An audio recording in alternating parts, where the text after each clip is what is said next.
Hey, did you enjoy the OG Dragon Ball series? Then you'll probably love this one even more. In today's video, I'll be showing you how the mostly peaceful life of our favorite superhero went from this— Hi! So who's the kid? Yeah, what gives? Are you babysitting him for somebody? He's my son. to this.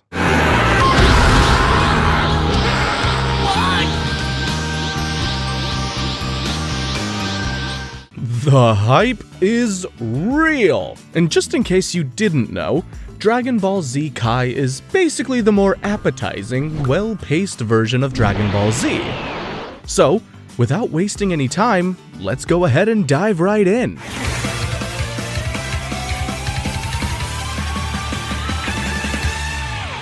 The first episode of Season 1 begins with a flashback to the genocide against the warrior race known as Saiyans. These aliens were wiped off of planet Vegeta by the villain Frieza. However, one of these Saiyans was sent to Earth as a baby. This baby, Goku, was raised by an old man known as Grandpa Gohan. As we saw in the OG Dragon Ball series, Goku managed to grow up into a powerful dude capable of defeating the vengeful Green Goblin Piccolo at the World Martial Arts Tournament. And in case you haven't seen it yet, go ahead and watch my video on the OG Dragon Ball series. Anyway, after bodying Piccolo, Goku scored another massive W by marrying his childhood sweetheart, Chi-Chi. 5 years have passed since then, and the world seems to be at peace. Goku and Chi-Chi now have a son named Gohan,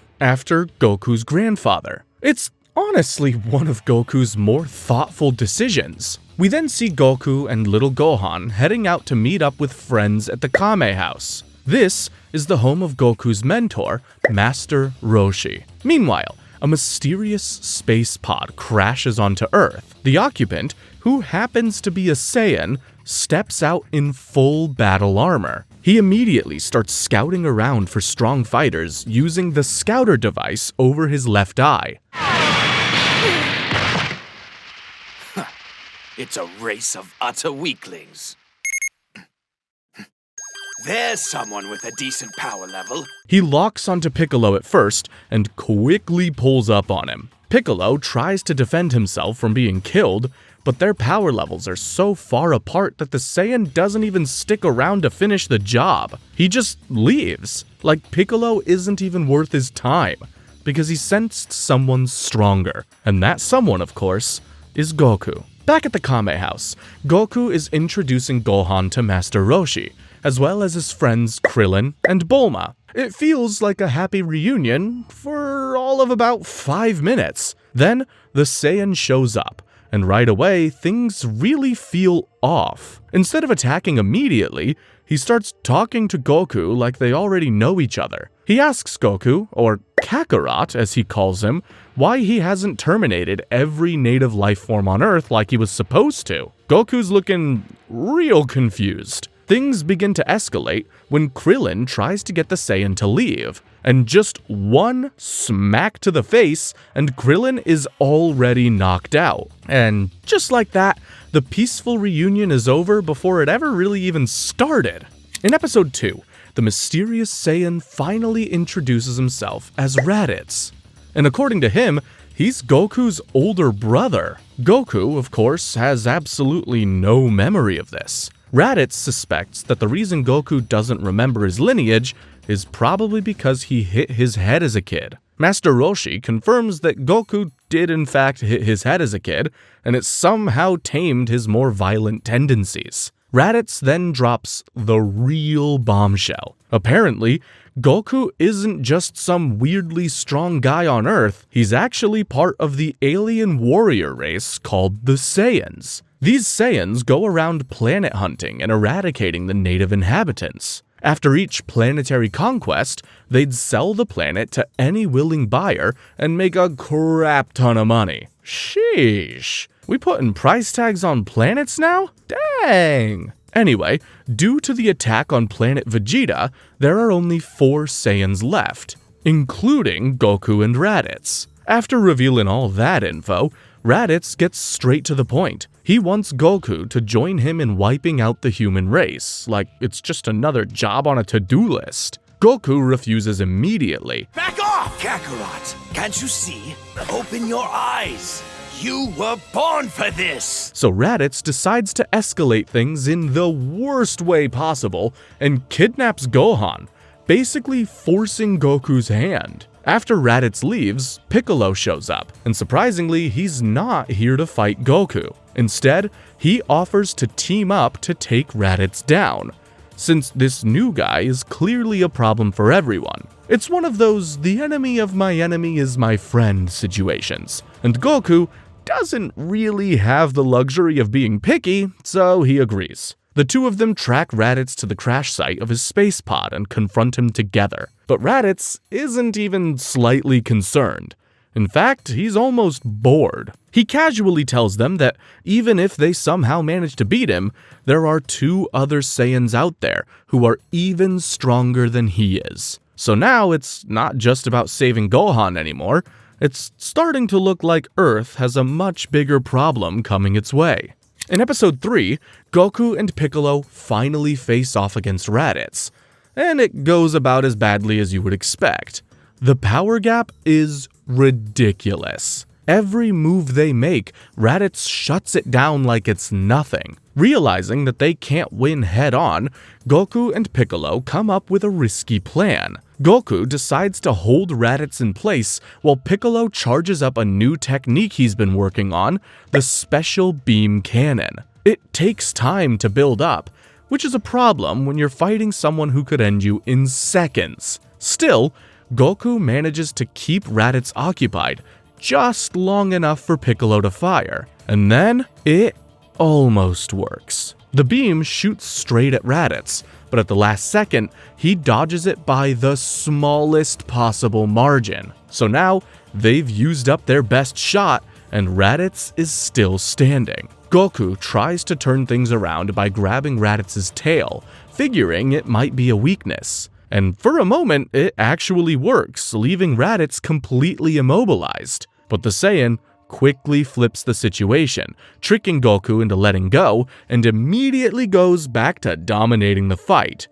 From there, he just starts brutalizing Goku. Meanwhile, inside the space pod, Gohan has been watching all of this unfold, and something finally snaps. Out of nowhere, he unleashes this massive burst of hidden power, breaks out of the pod, and launches himself straight into Raditz, slamming into him with enough force to actually hurt him. You stop hurting my dad!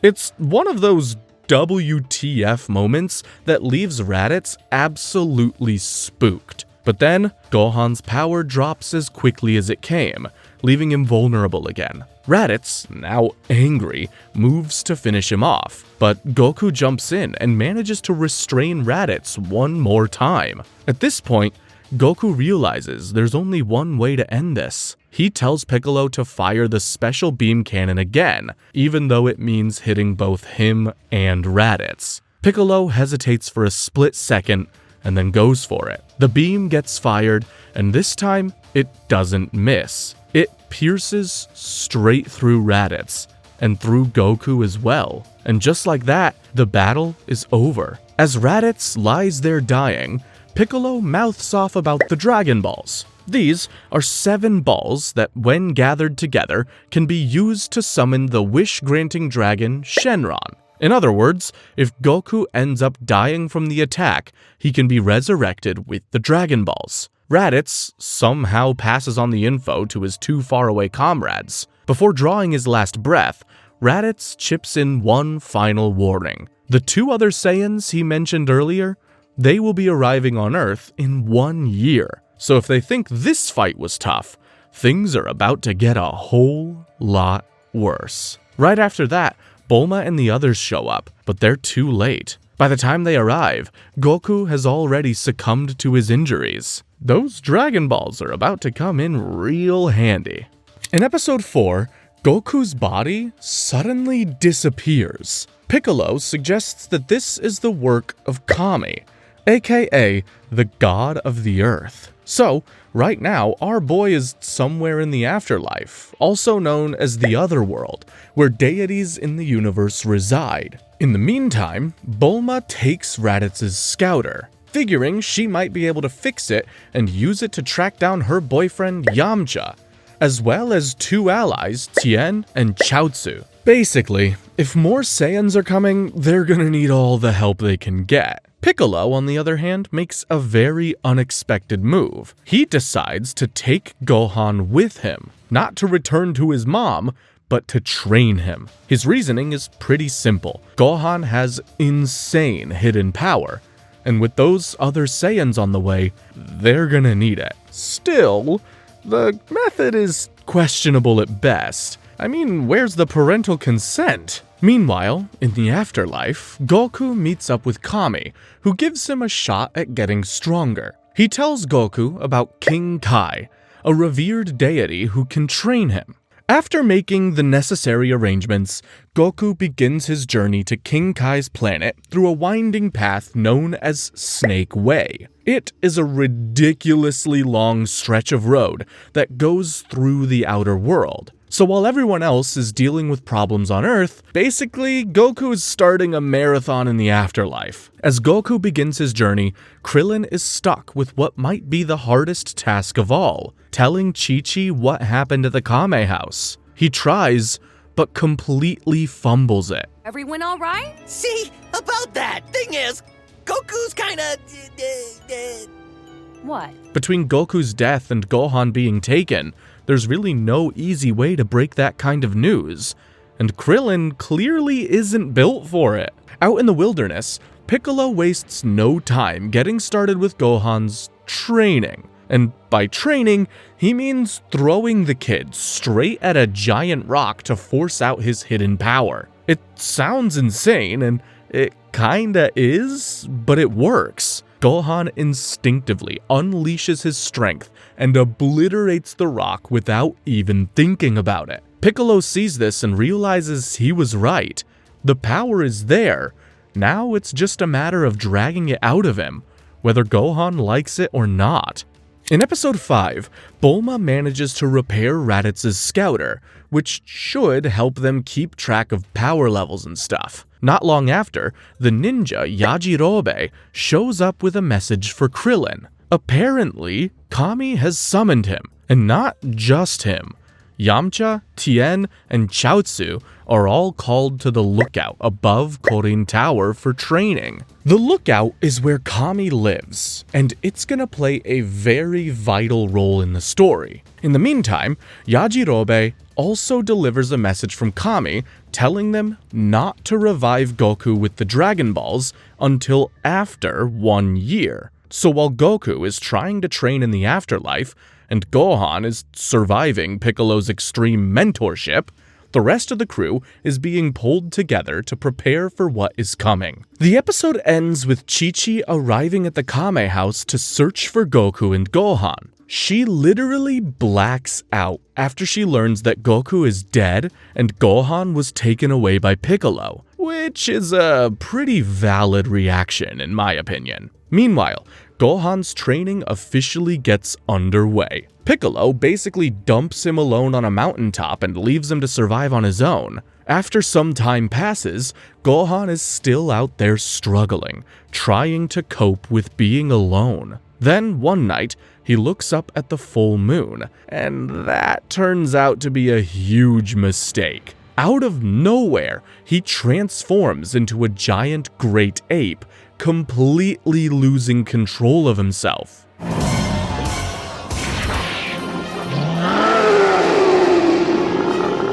Piccolo starts freaking out as Gohan goes on a rampage, and instead of trying to calm him down, which to be fair probably wouldn't work anyway, Piccolo goes straight for the source of the problem. He blows up the moon, which is the cause of his power-up. Dude just casually blew up the freaking moon. Wow. With the moon gone, Gohan reverts back to normal, but Piccolo doesn't stop there. He realizes that the Saiyans gain this power-up because of their tails. To make sure this never happens again, he removes Gohan's tail entirely. Problem solved, hopefully. After that, Piccolo leaves Gohan again, this time to start his own training. At this point, his plan is clear.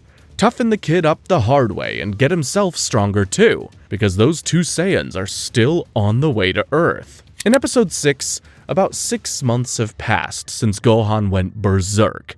And surprisingly, he's doing a lot better. Living alone in the wilderness has kind of forced him to toughen up, and he's gotten pretty good at surviving on his own. Seeing that he's not completely helpless anymore, Piccolo finally decides it's time to step in and actually train him properly. Meanwhile, over in the other world, Goku has finally reached the end of the Snake Way. After all that running, he arrives at King Kai's little planet, which doubles as his home. The first thing Goku notices is that he keeps getting pulled to the ground by this planet's gravity, which happens to be 10 times stronger than Earth's. Hey, what's the matter with the ground here? The second thing he notices is this little monkey called Bubbles. And somehow, Goku thinks that this must be King Kai. So naturally, he starts acting like a monkey too, thinking that it's part of his training. What a dumbass. Before things get any more embarrassing, the real King Kai shows up and clears things up. Turns out, the monkey's just his pet. Once that's out of the way, King Kai lays down the ground rules. If Goku wants to train under him, he has to pass a test first. The test being that he has to make King Kai laugh. Seriously? Goku manages to pull it off somehow and earns his shot at training. But of course, it's not gonna be easy. King Kai's first task for him is to try and catch Bubbles. It sounds simple enough until Goku actually tries it. Thanks to the planet's gravity, moving around is a real struggle, let alone chasing a fast, hyperactive monkey. But it gets a bit easier after Goku gets rid of his shoes and training gear. Both father and son are having their training arcs at the same time. It's so damn poetic. In episode 7, the training arc continues. After 3 weeks, Goku finally succeeds in catching Bubbles. The second challenge from King Kai is for Goku to hit Gregory, a grasshopper with a large mallet. Goku also succeeds in doing this after 2 weeks. Back on Earth, Krillin and the others are done with their training, and they all go their separate ways. At the end of the episode, King Kai informs Goku that it's 118 days until the Saiyans arrive on Earth. So, it's about time Goku learned the proper techniques to face the impending threat. Finally.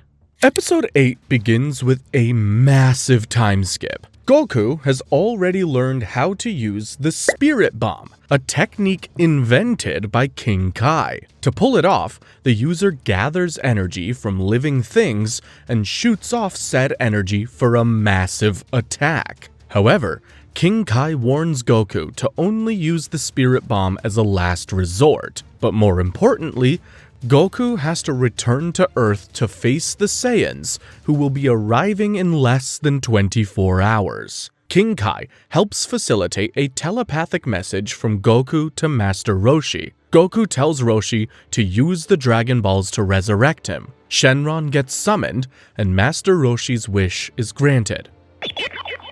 Huh? Oh, yes! Your halo has disappeared! That means you're alive! However, since Goku's physical body is in the other world, he still has to travel through the Snake Way to make it back to Earth. The very next day, the two Saiyans finally make their grand entrance on Earth as they begin their search for the Dragon Balls. Oh boy, Goku better hurry up. In the next episode, we finally meet the two Saiyans, Vegeta, the Saiyan Prince, and Nappa. The first thing Nappa does is say hello by wiping out the city where they landed. Vegeta reminds him that the Dragon Balls they're looking for may have been hidden in the city, so it wasn't very smart to nuke the place. Using their scouters, they try to find the strongest fighters around so they can get info about the Dragon Balls. Soon enough, they start tracking Piccolo and Gohan. Before they arrive at the duo's location, Krillin is already there, so it's a 3v2 matchup. Nappa remarks that Piccolo is a Namekian. That's someone who comes from the planet Namek. Piccolo is just finding out that info for the first time. Moments after, Vegeta orders Nappa to release the Saibamen. These are alien creatures that grow from seeds planted in the ground. Nappa only has 6 of these special seeds, so after planting them, 6 Saibamen are born. At that moment, Tien, Chiaotzu, and Yamcha also pull up. Since there are 6 fighters on Piccolo's side, Vegeta suggests a one-on-one face-off against the Saibamen. Tien goes first and defeats a Saibamen, but then Vegeta destroys the defeated Saibamen for not going all out, thereby putting the fear of God in the remaining 5. Next up is Yamcha, who actually defeats a Saibamen, but when his back is turned, the Saibamen latches onto him and self-destructs, killing Yamcha in the explosion, but giving us one of the most iconic Dragon Ball memes. No, fight him!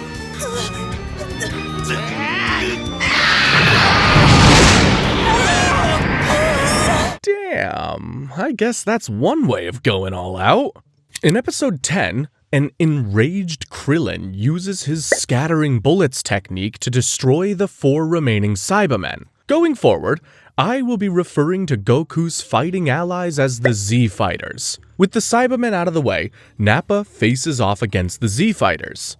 He's a formidable opponent, and Tien ends up losing an arm. Out of desperation, Chiaotzu latches onto Nappa's back and self-destructs. Unfortunately, Chiaotzu only ends up dying, while Nappa remains unharmed. It gets even more tragic when it's made clear that Chiaotzu can't be wished back to life with the Dragon Balls. Why? Because wishing someone back to life only works once for each person, and Chiaotzu had already been resurrected in the past. Damn. Elsewhere, we see Kami and his assistant Mr. Popo. Kami remarks that his death is fast approaching, which also means that Piccolo is probably going to be killed. In case you didn't already know, Kami and Piccolo were once fused together as one individual, so now that they're separated, what happens to one also affects the other. And fun fact,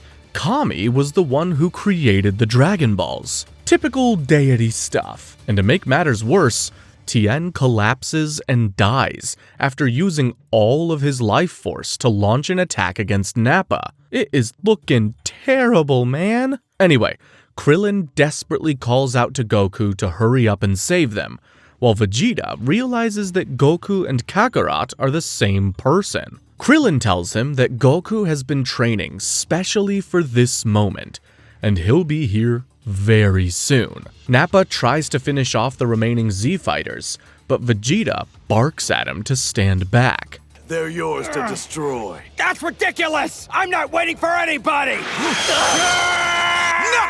Are you disobeying a direct order? Intrigued by the possibility of Goku's increased strength, Vegeta gives the Z-Fighters a 3-hour timeout to wait for Goku's arrival.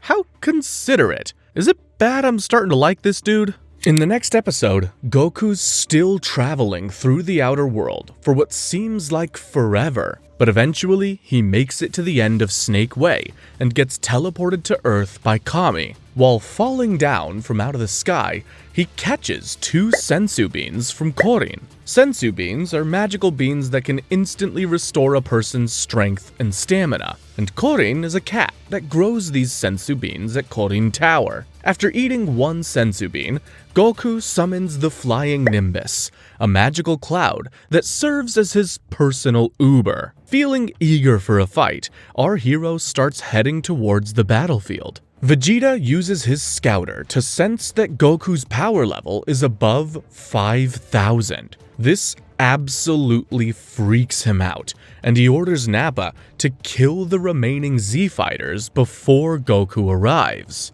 And if it's him, his power level exceeds 5,000! Damn, Vegeta! I was just starting to like you. At the end of the episode, Nappa fires a devastating attack at Gohan, but Piccolo jumps in the way at the last second to shield the kid, which is sad, because if Piccolo dies, then Kami dies, and if Kami dies, the Dragon Balls are destroyed. Looks like the Z fighters are cooked at this point. In episode 12, Piccolo sacrifices himself to protect Gohan. As he draws his last breath, Kami, the god of Earth, disappears. This means the Dragon Balls have been destroyed. On the bright side, Goku finally arrives at the battlefield, just in time to save Gohan from Nappa's attack. After healing Gohan and Krillin with the remaining Senzu Bean, Goku gets ready to face off against Nappa. And my man just starts aura farming and violating Nappa like some fodder. It becomes clear to everyone and their mother that Nappa is no match for Goku's new level of power. Upon realizing this, Vegeta decides to step into the fight. Things are about to go crazy. In episode 13, Nappa realizes that he's lost to Goku, so he tries to attack Gohan and Krillin. But that doesn't pan out very well as Goku strikes him with a technique known as Kaio-Ken. This is one of King Kai's techniques, and it allows one to control every ounce of energy within the body, giving one a short burst in power, speed, defense, and destructive attack. It's basically like taking natural steroids for more power. King Kai warned him not to use more than double the power of his body, however, as doing so would cause him a lot of damage. Goku promised never to go beyond double his body's capacity. Anyway, using this Kaio-Ken technique, Goku paralyzes Nappa. After that, Vegeta mercilessly kills Nappa because now he's useless.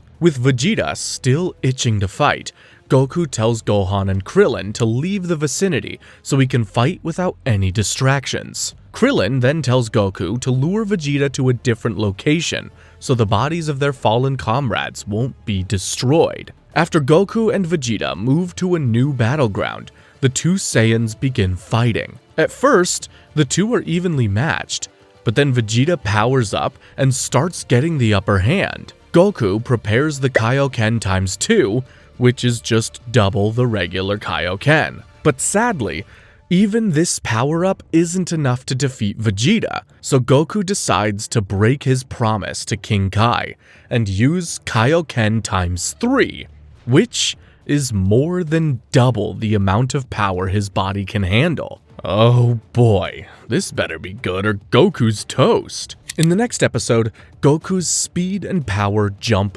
instantly, and for the first time, he's actually dominating Vegeta. The problem is, his body is barely holding it together. Every move looks like it hurts, but he pushes through anyway. They clash for a while, and Vegeta slowly starts to realize something he doesn't like to admit. Goku is stronger than him, and for someone like Vegeta, that's not just frustrating, it's goddamn insulting. So, naturally, he decides to blow up the entire planet. Vegeta fires his Galactic gun attack, aiming to wipe out Earth in one shot. Goku responds with a Kamehame-Ha, stacking Kaio-Ken times 3 on top of it. What follows is a full-on beam struggle, both attacks pushing against each other. This goes on for what feels like forever, and then Goku does something even riskier. He pushes the Kaio-Ken to times 4, putting everything he has left into the Kamehame-Ha. It's a huge gamble, and his body is definitely not built for it, but it works. The beam overwhelms Vegeta's attack and sends him flying straight up into the atmosphere. For a moment, it looks like Goku actually pulled it off. Yajirobe, who's been hiding this entire time, finally comes to congratulate him. But Goku is so wrecked that even a simple pat on the back nearly breaks him. Yeesh. Then, Goku drops the bad news. Vegeta is still alive. The second Yajirobe hears that, he immediately decides he has somewhere else to be and takes off. Oh, look at the time, I gotta go. Don't worry though, I'll be here in spirit. What a wimp! Up in the sky, Vegeta manages to recover, and now he's furious. Not just angry.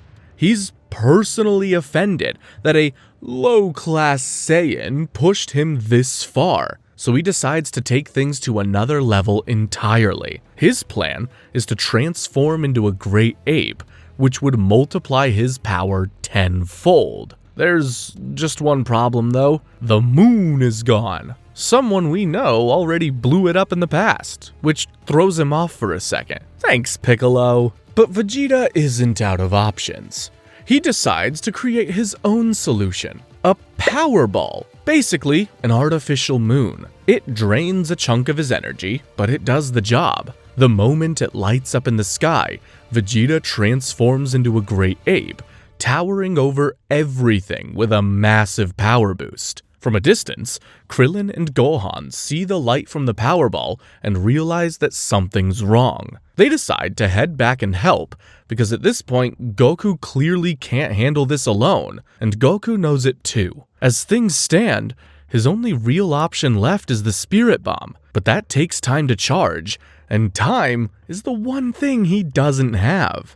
In episode 15, Goku decides he has no choice but to go for the Spirit Bomb. He starts gathering energy, pulling it in slowly, knowing this is pretty much his last shot. And just as he finally manages to complete it, he gets hit with an energy blast from Vegeta. The attack interrupts everything and leaves him in even worse shape than before. Still, Goku doesn't go down quietly. Even in that condition, he manages to strike back and land a hit on Great Ape Vegeta, injuring his right eye. It's not enough to stop him though. Feeling furious, Vegeta grabs Goku and starts crushing him with his massive hand. Meanwhile, Krillin and Gohan have returned to the battlefield.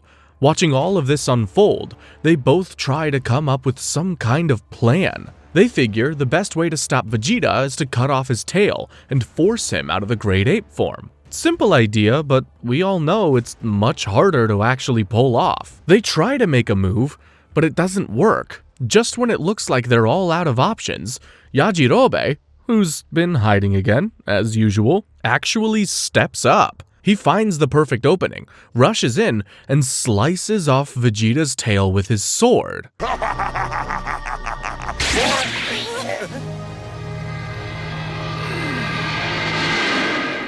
I guess he's not such a wimp after all. And just like that, Vegeta loses his transformation and shrinks back down to normal. Now back in his original form, Vegeta is mad as hell. He goes straight after Gohan, who hesitates at first. He's still just a kid, and this is way beyond anything he's actually used to. But then Goku, still barely alive, encourages his son to fight. At the same time, Goku passes what little energy he has left from the Spirit Bomb over to Krillin, trusting him to use it at the right moment. In episode 16, Gohan and Vegeta are going at it, but it's clear Gohan is outmatched. He's doing his best to keep up, buying time more than anything, while Krillin stands off to the side trying to line up the Spirit Bomb. Vegeta eventually corners Gohan, ready to finish him off. Right then, Krillin finally throws the Spirit Bomb, but Vegeta dodges it at the last possible second.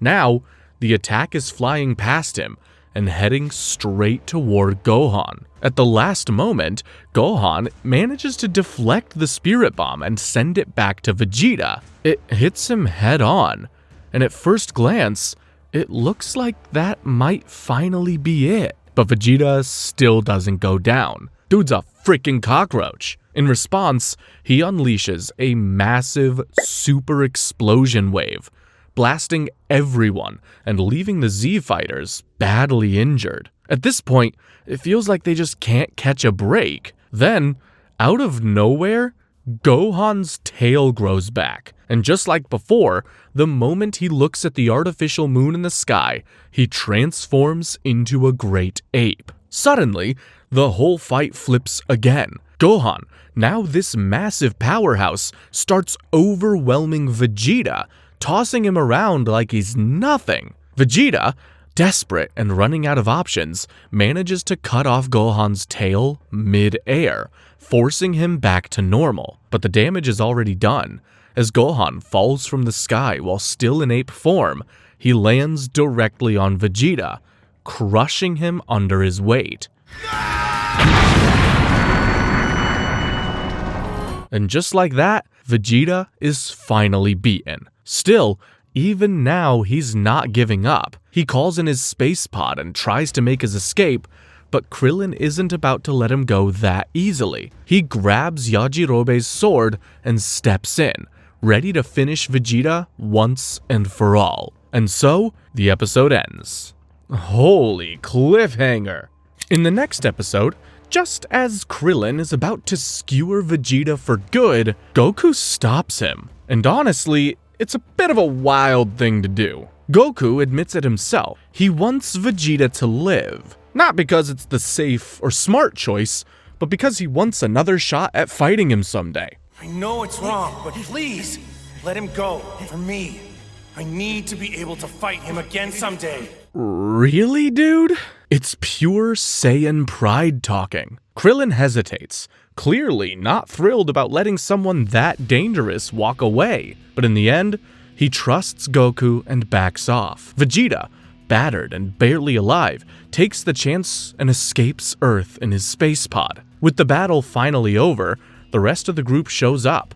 Master Roshi, Bulma, Chi-Chi, and Korin fly to what is left of the battlefield. It's not a pretty sight. Goku, Gohan, and Krillin are all in rough shape, and several of their friends didn't make it. They gather the bodies and head to the hospital, trying to recover from everything that just happened. While they're on their way to the hospital, Krillin brings up something important. He reminds everyone that Kami is technically from another planet, Namek. And if that's the case, there's a good chance there are others like him out there, which means more Dragon Balls may be found. That idea immediately gives them hope. If they can get to Namek, they might be able to wish their friends back to life. The only problem is getting there. With King Kai's help, they manage to figure out where the planet is located. Next is transportation. After throwing around a few ideas, they realize they might already have a solution. Nappa's space pod is still intact. It's alien tech, sure,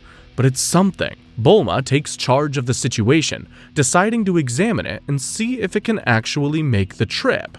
Episode 18 opens at the hospital, where Goku, Krillin, and Gohan are all laid up, still recovering from their fight with Vegeta. Everyone comes by to visit, and despite how serious things have been, there's still a bit of humor. Krillin takes one look at Goku, completely wrapped in bandages except for his face, and jokes that he looks like a mummy who forgot to wrap his face. True. Then, Bulma bursts in, full of energy as usual, and they turn on the TV to check on what's happening with Nappa's space pod. It appears the authorities have it in their custody. Bulma tries to activate it remotely, thinking she's calling it over, and accidentally blows it up. Yikes. Just like that, their only lead to Namek is gone. But before things stay hopeless for long, Mr. Popo shows up with a new option. He reveals that there's another spaceship, the one Kami originally used to come to Earth as a child. It's been sitting unused all this time in a place called Yunzabit Heights, which is where Kami used to live. Bulma, not exactly thrilled about going to some remote location with a freaky-looking guy like Mr. Popo, still agrees to check it out. Bulma, you should go. Wait, me? You're the only one here who knows anything about spaceships, aren't you? It only makes sense that you should be the one to go. When they get there, they find the ship. But of course, it's not that simple. The whole thing runs on the Namekian language, meaning they can't even operate it properly. Thankfully, Mr. Popo knows how to speak Namekian. He recalls that the entrance code is Piccolo, which is fitting. all things considered. From there, Bulma gets to work figuring out the system. It takes about 10 days to learn some Namekian from Mr. Popo, but she does it. She's a frickin' genius, clearly. And with the ship finally ready, the plan starts to come together. Gohan and Krillin decide they're going with Bulma to Namek to search for the Dragon Balls and bring their friends back. In episode 19, Vegeta manages to survive his injuries and ends up on one of Frieza's planets to recover. The moment he's back on his feet, he wastes no time getting back into action. But then, one of Frieza's soldiers, Kui, lets it slip that Frieza is already heading to Namek to collect the Dragon Balls. And just like that, Vegeta's priorities shift. He enters his space pod and heads for Namek. Meanwhile, after 30 long days in Kami's old spaceship, Bulma, Krillin, and Gohan finally arrive on Namek. Bulma pulls out the Dragon Radar, a tracking device that traces Dragon Balls and gets a reading. Apparently, 4 of the 7 Dragon Balls are already in one place. Gohan then senses something else. Some seriously bad energy nearby. He gets worried, but Bulma brushes it off, assuming it's just the Namekians. Yeah, not quite. Before they can think too much about it, they spot a space pod flying overhead. It lands not too far away, and it doesn't take long to figure out who it is. Vegeta has arrived. Krillin tells Bulma to return to Earth and get Goku. That will be a round trip of about 2 months. And just to make things worse, another pod follows shortly after, carrying Kui. Back on the other side, Vegeta starts realizing the situation isn't as simple as he hoped. Not only is Frieza here, but he's also brought along his trusted soldiers, Zarbon and Dodoria. This won't be an easy treasure hunt. The episode ends with Frieza's soldiers gathering up the Dragon Balls they've found so far, with some dead Namekians scattered nearby. These guys ain't playin'. In episode 20, things on Namek start escalating fast. Vegeta runs into Kui, who's looking to punish him for trying to undermine Frieza, and that fight doesn't last long at all. Vegeta absolutely crushes him. Meanwhile, Krillin and Gohan are trying to stay under the radar, but that plan doesn't last. They run into 2 of Frieza's soldiers and are forced to fight. It's not an easy situation, and to make things worse, their ship gets destroyed in the process, so Bulma is stuck on this planet. Let's guarantee they stay put. Sounds like a plan.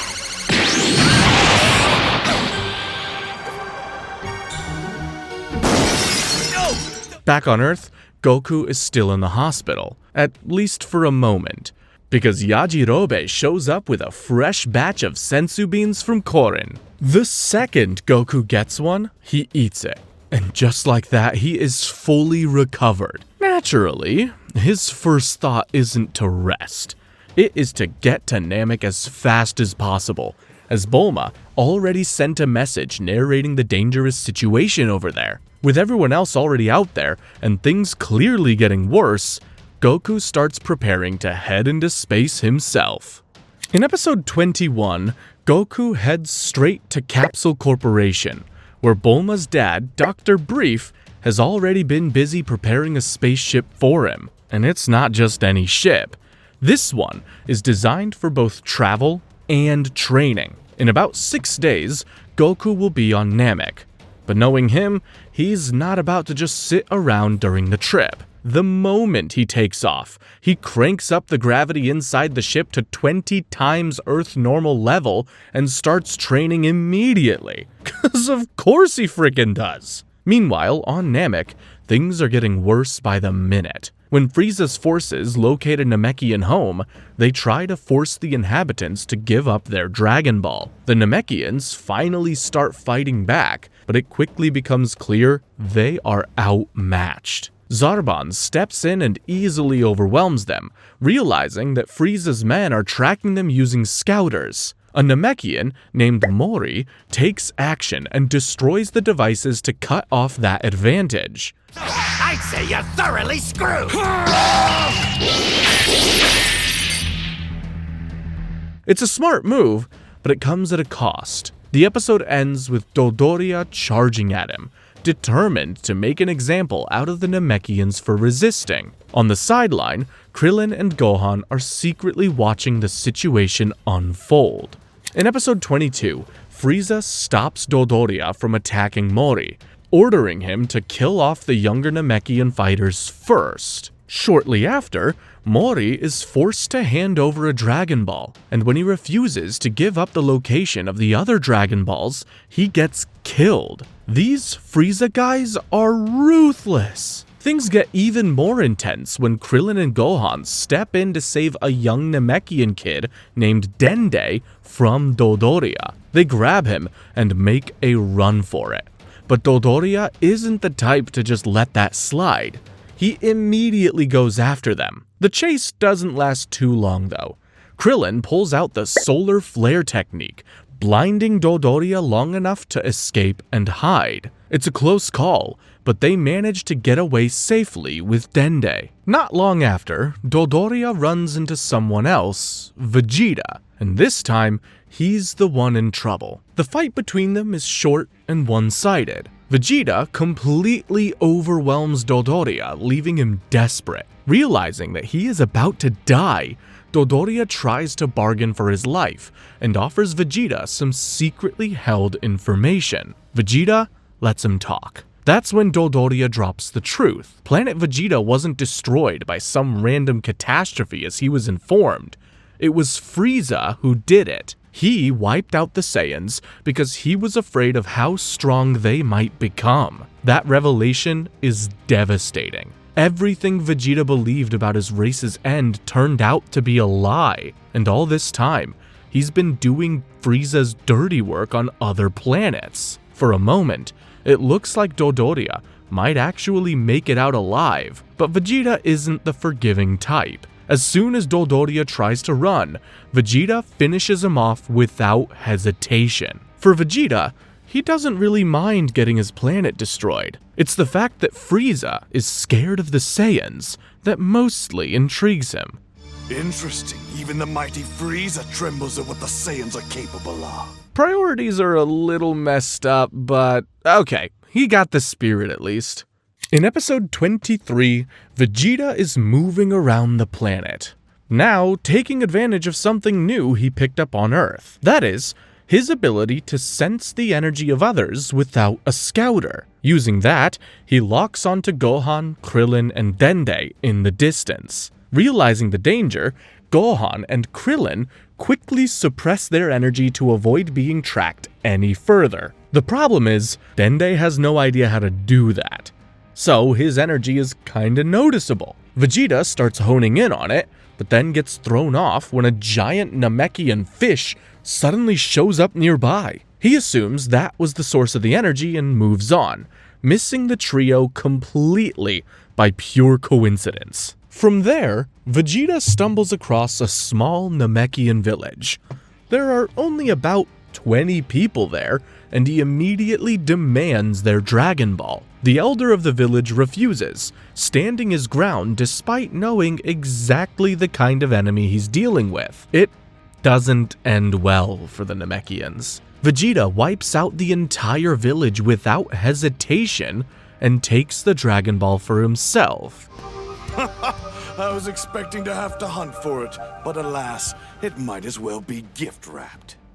I wonder why Namekians think it's a good idea to keep wish-granting magical balls in random villages. I mean, what could possibly go wrong? Anyway, instead of keeping it, Vegeta hides it in a nearby lake, making sure Frieza and his forces won't be able to find it easily. You see, for a wish-granting session to occur, all 7 Dragon Balls must be present. So if one is missing, the other 6 may as well be useless. It's a smart move by Vegeta, even though he had to kill an entire village in the process. It's a cold world out here. Elsewhere, Dende and the boys have reunited with Bulma, and she tells them that Goku is coming. Splendid! In the meantime, Dende decides to take action. Knowing the humans need help, he leads Krillin to meet the Grand Elder of Namek.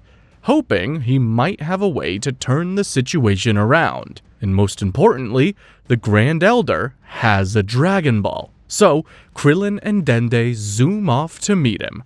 In the next episode, while all the chaos is unfolding on Namek, Goku is still on his way there, and he's pushing himself harder by the minute. During his training session, King Kai checks in and lets him know that everyone who died during the Saiyan attack, Yamcha, Tien, Chiaotzu, and Piccolo, are with him in the other world.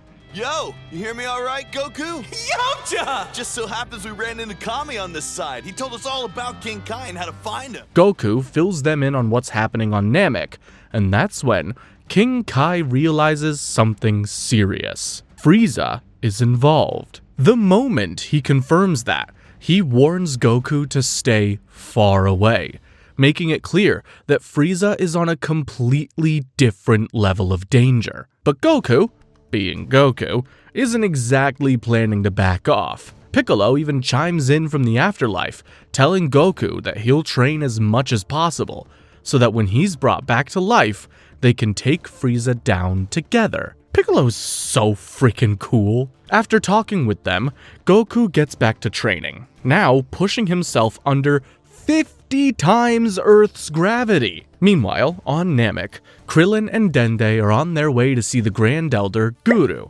hoping to get access to another Dragon Ball and maybe some kind of other help. At the same time, Vegeta runs into Zarbon, and the two finally clash. At first, Vegeta actually holds his own, until Zarbon reveals he's been holding back. He transforms into a much more monstrous form, trading his usual calm appearance for raw power. And just like that, the fight completely shifts. Vegeta can't keep up anymore, and Zarbon overwhelms him with ease, beating him down until he collapses from exhaustion. I'm not gonna lie, Vegeta really deserved that defeat.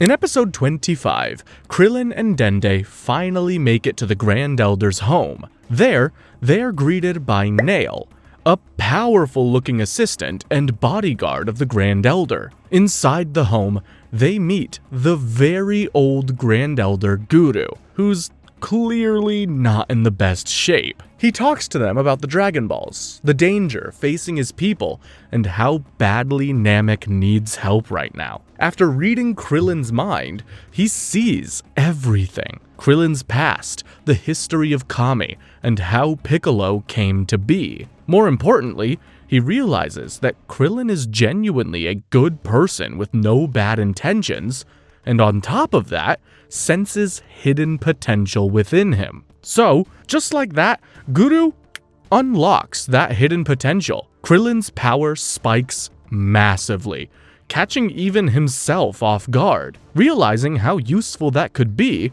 he immediately asks if Gohan can get the same treatment. Guru agrees, which is great news, assuming that they can get Gohan there in time. Elsewhere, one of Frieza's fodder soldiers comes across the aftermath of Vegeta's attack on the Namekian village. He finds a surviving Namekian barely clinging to life, trying to crawl toward the Dragon Ball Vegeta hid. After forcing out what little information he can, the soldier coldly kills him and leaves. Back with Frieza, Zarbon reports that he defeated Vegeta, though he admits he couldn't find the body. Frieza isn't impressed.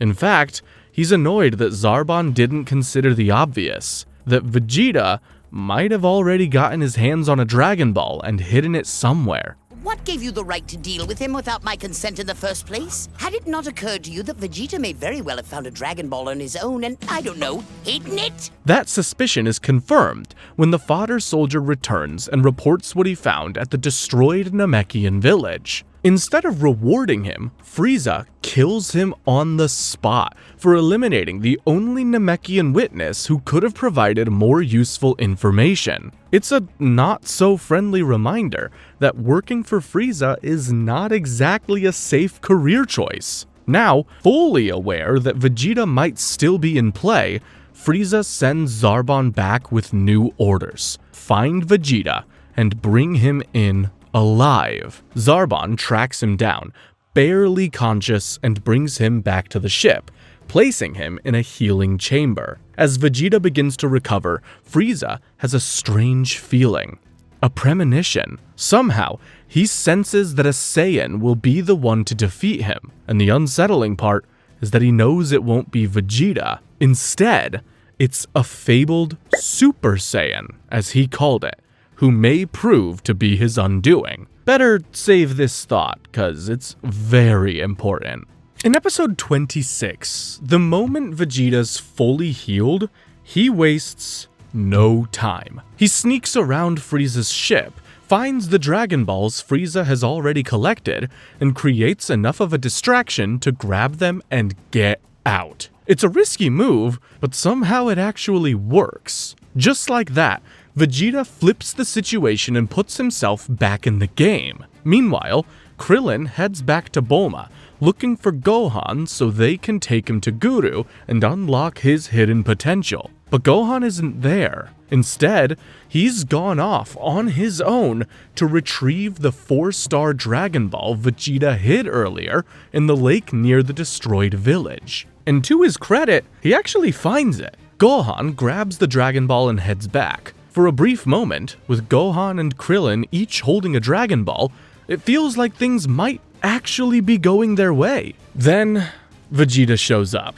He immediately sets his sights on the Dragon Ball Krillin has, and the tension spikes all over again. But before anything can happen, another familiar face appears. Zarbon. He's been sent to clean up the mess and take Vegeta, along with the Dragon Balls he stole. So, round 2 begins. This time though, it's different. Vegeta's stronger than before, thanks to the near-death recovery and the Saiyan ability to get stronger after every difficult fight. Even when Zarbon transforms into his more powerful, ugly-ass form again, it doesn't make a difference. Vegeta dominates the fight. Zarbon, now the one on the losing end, starts begging for his life, but that doesn't get him anywhere. Vegeta finishes him off without hesitation, blasting straight through him.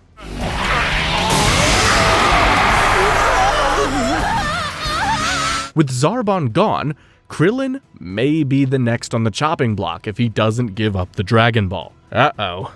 In the next episode, Vegeta retrieves the Dragon Ball from Krillin without incident. Krillin knows he doesn't stand a chance. As Gohan makes his way back, he suddenly runs into Vegeta. Thinking fast, Gohan hides the 4-star Dragon Ball before Vegeta can spot it, but he's still holding on to the Dragon radar. Vegeta immediately notices it and asks what it is. Gohan, trying to play it cool, tells him it's just a clock. Surprisingly, Vegeta doesn't push too hard at first, and for a moment, it feels like Gohan might actually get away with it. Then, Vegeta casually knees him in the stomach just to remind him who he's dealing with, and walks off after promising to visit Earth soon. What a jerk! But not long after, when Vegeta notices that the Dragon Ball he buried underwater is missing, it finally clicks. Vegeta starts thinking about that clock that Gohan was holding, and realizes that something isn't adding up. He puts the pieces together and figures out what it really is. A device to locate the Dragon Balls, which also means one thing. Gohan must have the missing Dragon Ball. The hell did he manage to find it in the first place? Nothing! It's a clock! Now fully aware of what just happened, Vegeta turns around, angry, and heads straight back in Krillin's direction. When he arrives at the same place where he saw Krillin, nobody's there. Yup, you've been played by a kid, my dude. While Bulma guards the 4-star Dragon Ball in a hidden location, Krillin and Gohan are on the way to meet the Grand Elder. Someone is about to unlock their full potential.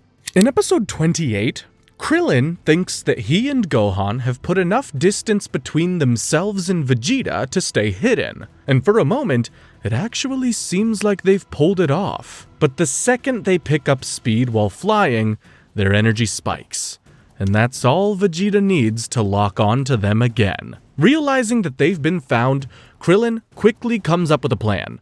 He tells Gohan to head to Guru's place on his own and get his potential unlocked, while he stays behind to stall Vegeta as long as he can. It's risky, but they don't have many options left. Vegeta shows up not long after, but instead of stopping to fight Krillin, he flies right past him. At first, he suspects that Gohan hid the Dragon Ball at Guru's place, but upon arriving there, he senses a strong power nearby and assumes it must be Goku. That gets his full attention. The moment he tries to enter Guru's home, Nail steps in and blocks his path. That's when Vegeta realizes something. This power that he's sensing isn't Goku's, it's Gohan's. The kid's power level has suddenly spiked like crazy. Around the same time, Dende comes out with a message from the Grand Elder, warning everyone about a serious threat that's fast approaching the planet.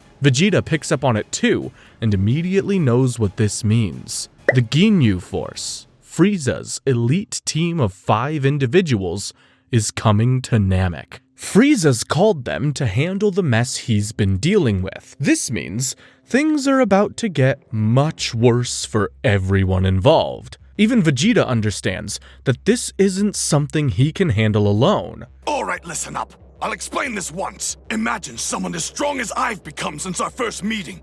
Wait, no, someone even stronger. So, for the first time, he does something unexpected. He proposes a temporary alliance with Krillin and Gohan. It's not out of trust or goodwill, it's pure survival. They all need the Dragon Balls, and now they've got a much bigger threat closing in. Nail informs them that they can make 3 wishes with the Dragon Balls on Namek instead of 1 wish. Reluctantly, Krillin agrees to the alliance, and they head off together to gather the remaining Dragon Balls before the Ginyu Force can get to them. And right on cue, the Ginyu Force arrives at Frieza's ship, ready to take over the situation.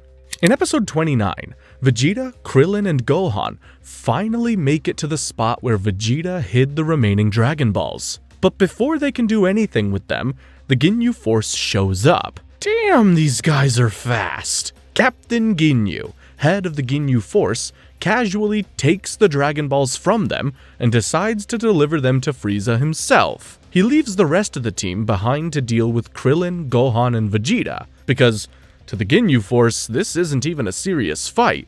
It's more like entertainment. They literally decide who fights first with a game of rock, paper, scissors. One of the Ginyu Force, Guldo, ends up stepping in, and at first, he doesn't look like much compared to the others, but that impression doesn't last very long. The moment the fight starts, Guldo uses his unique abilities to completely shut Gohan and Krillin down. He can freeze time. Well, technically, he stops time by holding his breath, and so suddenly, the duo can't move or react at all. And as if that wasn't bad enough, he also uses his psychic powers to paralyze them, leaving them completely helpless. With both of them locked in place, Guldo takes his time, grabs a massive tree, sharpens it, and gets ready to impale Krillin like a piece of meat. Then, out of nowhere, Vegeta steps in and ends it instantly,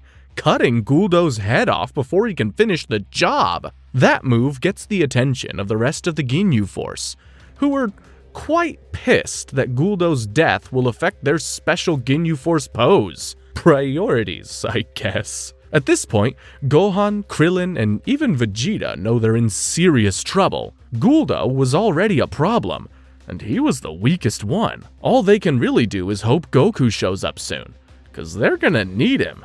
In episode 30, Vegeta, who not long ago was trying to kill Gohan and Krillin, now actually needs their help if he wants to survive against the Ginyu Force. That alone says a lot about how dangerous this situation has become. Elsewhere, on Namek, Frieza finally has all 7 Dragon Balls. Thanks to Captain Ginyu delivering them, he's ready to make his wish for immortality, only to realize that nothing has happened. Strange. Nothing's happening, is it? Maybe it's already done. Do you feel immortal? It doesn't take him long to figure out the problem. There's some kind of password or command that he doesn't know, and judging by his reaction, he's not taking that very well at all. Luckily for him, his scouter picks up nearby Namekians, so he immediately heads off toward Guru's location, assuming the Namekians have the answer he needs. Back on the battlefield, the fight with the Ginyu Force continues, and now it's Reikum's turn to take over. Vegeta goes all out against him, but it barely makes a difference. At best, he manages to mess up Reikum's armor, which honestly just annoys him more than anything. Reikum fires back with his eraser gun attack, and things start to look ugly. Krillin and Gohan jump in to help, but they end up getting wrecked as well. Gohan decides to face Reikum head on, trying to push past his limits, but it doesn't end well. Reikum completely overwhelms him and in a brutal moment snaps his neck, leaving him motionless on the ground. It looks like the fight is over, and then, right at that moment, Goku's spaceship finally arrives. Our Saiyan hero has made it to Namek. About damn time, man! In episode 31, Goku checks on everyone first, handing senzu beans to Krillin, Gohan, and even Vegeta, bringing them all back to full strength. Isn't there a downside to taking this stuff? Anyway, Goku then turns his attention to the real problem, Reikum. And for the first time in a while, someone is actually calm walking into this fight. Goku looks completely confident and powerful. Vegeta starts to wonder if this new power of his might be something more, maybe even the legendary Super Saiyan. That would be impossible! Kakarot, that low-class scum? There's no way someone like him could become a Super Saiyan! That suspicion only grows stronger when Goku knocks Reikum out cold with a single hit. Amazing! The remaining Ginyu fighters, Berter and Jace, jump in next, trying to overwhelm Goku with speed and teamwork, but it doesn't do a thing. Goku moves so effortlessly that they can't even land a hit. At this point, Goku stops playing defense and starts fighting back. He targets Berter first, using a Kaio-Ken powered attack to take him down instantly. And just like that, most of the Ginyu Force is out of the picture. Now, it's down to Jace. And Captain Ginyu. In episode 32, Jace realizes that he's in trouble and calls Captain Ginyu. Ginyu arrives and faces off with Goku, and at first it actually looks like an even fight. But then Goku decides to show a little more of what he's really capable of. He powers up just enough to give Ginyu a glimpse of his true strength. Turns out, Goku's power level is over 110,000. Ginyu starts freaking out because he knows he's cooked. And just like that, the fight goes from competitive to very, very one-sided. In the next episode, the Grand Elder unlocks Dende's hidden potential and sends him off to reunite with the others, knowing they're going to need all the help they can get. Right after that, Frieza arrives. He's met by Nail, who doesn't hesitate to step in and fight him. It's clear pretty quickly that Frieza is stronger, with a power level of over 500,000. But Nail still manages to hold his own longer than expected. At one point, Frieza even gets caught off guard when Nail regenerates a lost limb, showing that he's not going down easily. Meanwhile, Gohan and Krillin run into Bulma, who, of course, is dealing with her own problem, being chased by a dinosaur. They manage to rescue her and grab the Dragon Radar, deciding to track down where Frieza took the 7 Dragon Balls. Back at the main fight with Goku, things take a strange turn. Out of nowhere, Ginyu does something completely unexpected. He injures himself, and then fires a bizarre beam straight at Goku. Strangely enough, it looks like both characters end up switching places? What the hell? In episode 34, Vegeta arrives at Frieza's ship and eliminates the fodder soldiers. He then hides while waiting for Krillin and Gohan to locate the 7 Dragon Balls that were hidden by Frieza's soldiers. His plan is to wait for them to summon Shenron, and then eliminate them before they can make a wish. Real sneaky move, Vegeta. When they do arrive and locate the Dragon Balls, it becomes clear that the password for summoning Shenron isn't the same as the one back on Earth. Okay, so what is he waiting for? This is the part where he comes whooshing out, isn't it? Whoopsie. On the battlefield, after pulling off the body switch, Ginyu, now in Goku's body, teams up with Jace and heads back to Frieza's ship. Krillin and Gohan run into fake Goku, and it doesn't take long for them to realize that something's seriously off. The way he talks, the way he fights, it's clearly not Goku. Then, things get even weirder. The real Goku shows up, but he's in Ginyu's body. He quickly explains what happened and reveals an important detail. Even though his real body can reach a power of 180,000, Ginyu can only draw about 23,000. The reason is simple. The body and mind aren't in sync. Without that connection, Ginyu can't access Goku's true strength, and it leaves him at a huge disadvantage. Krillin and Gohan waste no time taking advantage of that. They go on the offensive and start overwhelming Ginyu, knocking him around more easily than they ever could have against the real Goku. Seeing things are getting out of hand, Jace prepares to step in and help. But before he can, Vegeta suddenly appears in front of him. This time, it's clear Vegeta has gotten even stronger. Jace barely has any time to react before Vegeta starts dominating the fight. In typical Vegeta fashion, he even claims he's become a Super Saiyan. Whether that's true or not is another question, but the confidence is definitely there. Either way, it doesn't matter for Jace. Vegeta finishes him off without hesitation. In the following episode, Ginyu tries to pull off his body switching trick again, aiming for Vegeta this time. But before it can work, Goku, still trapped in Ginyu's body, jumps in and interferes. The beam gets redirected, and just like that, Ginyu ends up back in his original body, while Goku finally regains his own. But Ginyu isn't done yet. That bastard makes one last attempt to switch bodies, again, targeting Vegeta. This time, Goku reacts instantly and throws a nearby Namekian frog into the path of the beam. This results in Ginyu getting trapped inside the frog's body, completely taking himself out of the fight in the most unexpected way possible. Tough luck, Mr. Frog. Sick burn. With that situation handled, Vegeta shifts focus back to survival. He takes Goku, who's still badly injured, and places him in a healing chamber aboard Frieza's ship. Then, almost casually, he hands Krillin and Gohan some spare battle armor. They now look like they're officially part of Vegeta's private squad or something. I'm surprised they agreed to wear those. After that, Vegeta finally lies down to rest. Meanwhile, on the other side of the planet, Nail is still fighting Frieza, doing everything he can just to stall for time. Eventually, he straight up tells Frieza that's what he's been doing, which only makes Frieza furious. While you toy with me, they will have gotten their wish.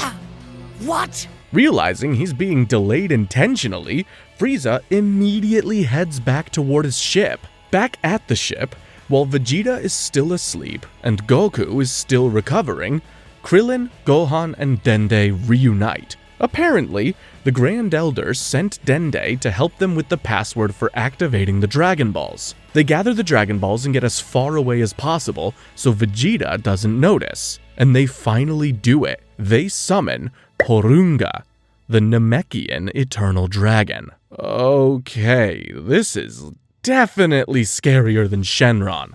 In episode 36, Krillin and Gohan discover that there's a catch to wishing people back to life. Unlike Earth's Dragon Balls, these ones can grant 3 wishes, but only one person can be brought back per wish. So, they have to think carefully about how to use them. To figure it out, they check in with their friends in the afterlife through King Kai. After talking it through, they decide on their first wish: bring Piccolo back to life. Since Piccolo is linked to Kami, that also brings Kami back, and with him, Earth's Dragon Balls will be restored too. So, it's a 2-for-1 win. For their second wish, they decide to bring Piccolo to Namek so he can help fight Frieza. It actually works. Kind of. Piccolo is transported to the planet, but not anywhere near them. He ends up in a random location, completely separated from the group. Where's Piccolo? I don't see him! Piccolo! Where? Huh? You mean you wanted your friend brought to this exact spot? Not just to Namek? And before they figure out their final wish, Vegeta wakes up, and he is not happy. He quickly pieces together what they've done and realizes there's still one wish left. So, he immediately takes control of the situation and demands Dende use it to make him immortal. Krillin isn't exactly thrilled about the idea of giving Vegeta eternal life, but at this point, they don't have many options because Frieza's just minutes away, and he's worse than Vegeta. Just as Dende is about to make the last wish, everything suddenly stops. Unfortunately, the Grand Elder has died, and with his death, the Namekian Dragon Balls turn to stone, becoming completely useless. Just like that, their last wish is gone. Vegeta can't believe it. After everything, his shot at immortality disappears right in front of him. And then, as if things couldn't get any worse, Frieza finally shows up. He immediately realizes what happened, that his own wish for immortality has been stolen from him, and he is furious. At this point, Frieza makes it clear he's done holding back, and everyone there is about to pay for it. Oh boy, Goku better heal up fast. In episode 37, after being revived and brought to Namek, Piccolo wastes no time heading for Gohan's location. He soon comes across Nail, who's badly injured after his fight with Frieza. Realizing there's no time to waste, Nail offers to fuse with Piccolo, promising to grant him more strength without affecting his personality. Piccolo reluctantly accepts, and the result is a massive power boost, far beyond anything he had before. Meanwhile, back at the main fight, Frieza is still in his first form, facing off against Vegeta, Krillin, and Gohan. But after trading blows, and hearing a few choice insults from Vegeta, Frieza decides he's done playing around. He transforms into his second form, which is much bigger in size. The change is immediate and terrifying. His power level skyrockets, reaching around 1 million. God damn! To make a point, he unleashes a massive attack, a death storm, just to show how overwhelming his strength really is. Then, without warning, he shifts his focus to Dende. Frieza charges straight toward him, clearly planning to take him out. Krillin reacts at the last second, managing to push Dende out of the way, but in doing so, he's impaled by Frieza's horn. Oh no. In the next episode, after impaling Krillin, Frieza casually tosses him into the water like he's nothing. That is the moment Gohan snaps. Seeing Krillin like that sends him into a rage, and his power level suddenly spikes. Catching both Frieza and Vegeta off guard, Gohan goes all in, firing off a barrage of energy blasts at Frieza, trying to take him down right then and there. For a second, it actually looks like it might work, but Gohan turns his attention to finding Krillin. Thankfully, Dende manages to rescue Krillin and takes him off to heal. Back on the battlefield, Frieza recovers and immediately turns his attention back to Gohan. This time, Gohan doesn't stand a chance. Frieza starts beating him black and blue like it's nobody's business. Vegeta tries to jump in and help, but his attacks barely faze Frieza. It's clear that they're still completely outmatched. Just before Frieza can land a finishing blow,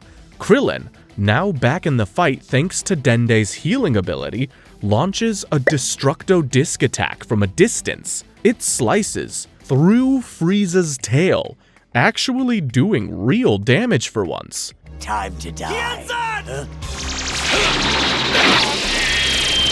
Krillin throws out a few more, but Frieza quickly catches on and avoids them. While Dende starts healing Gohan, Krillin takes it upon himself to draw Frieza away from the others. At the right moment, he uses the solar flare to blind Frieza and escapes, regrouping with the others. This time, Vegeta, Gohan, and Krillin attack together, unleashing everything they have in a combined assault.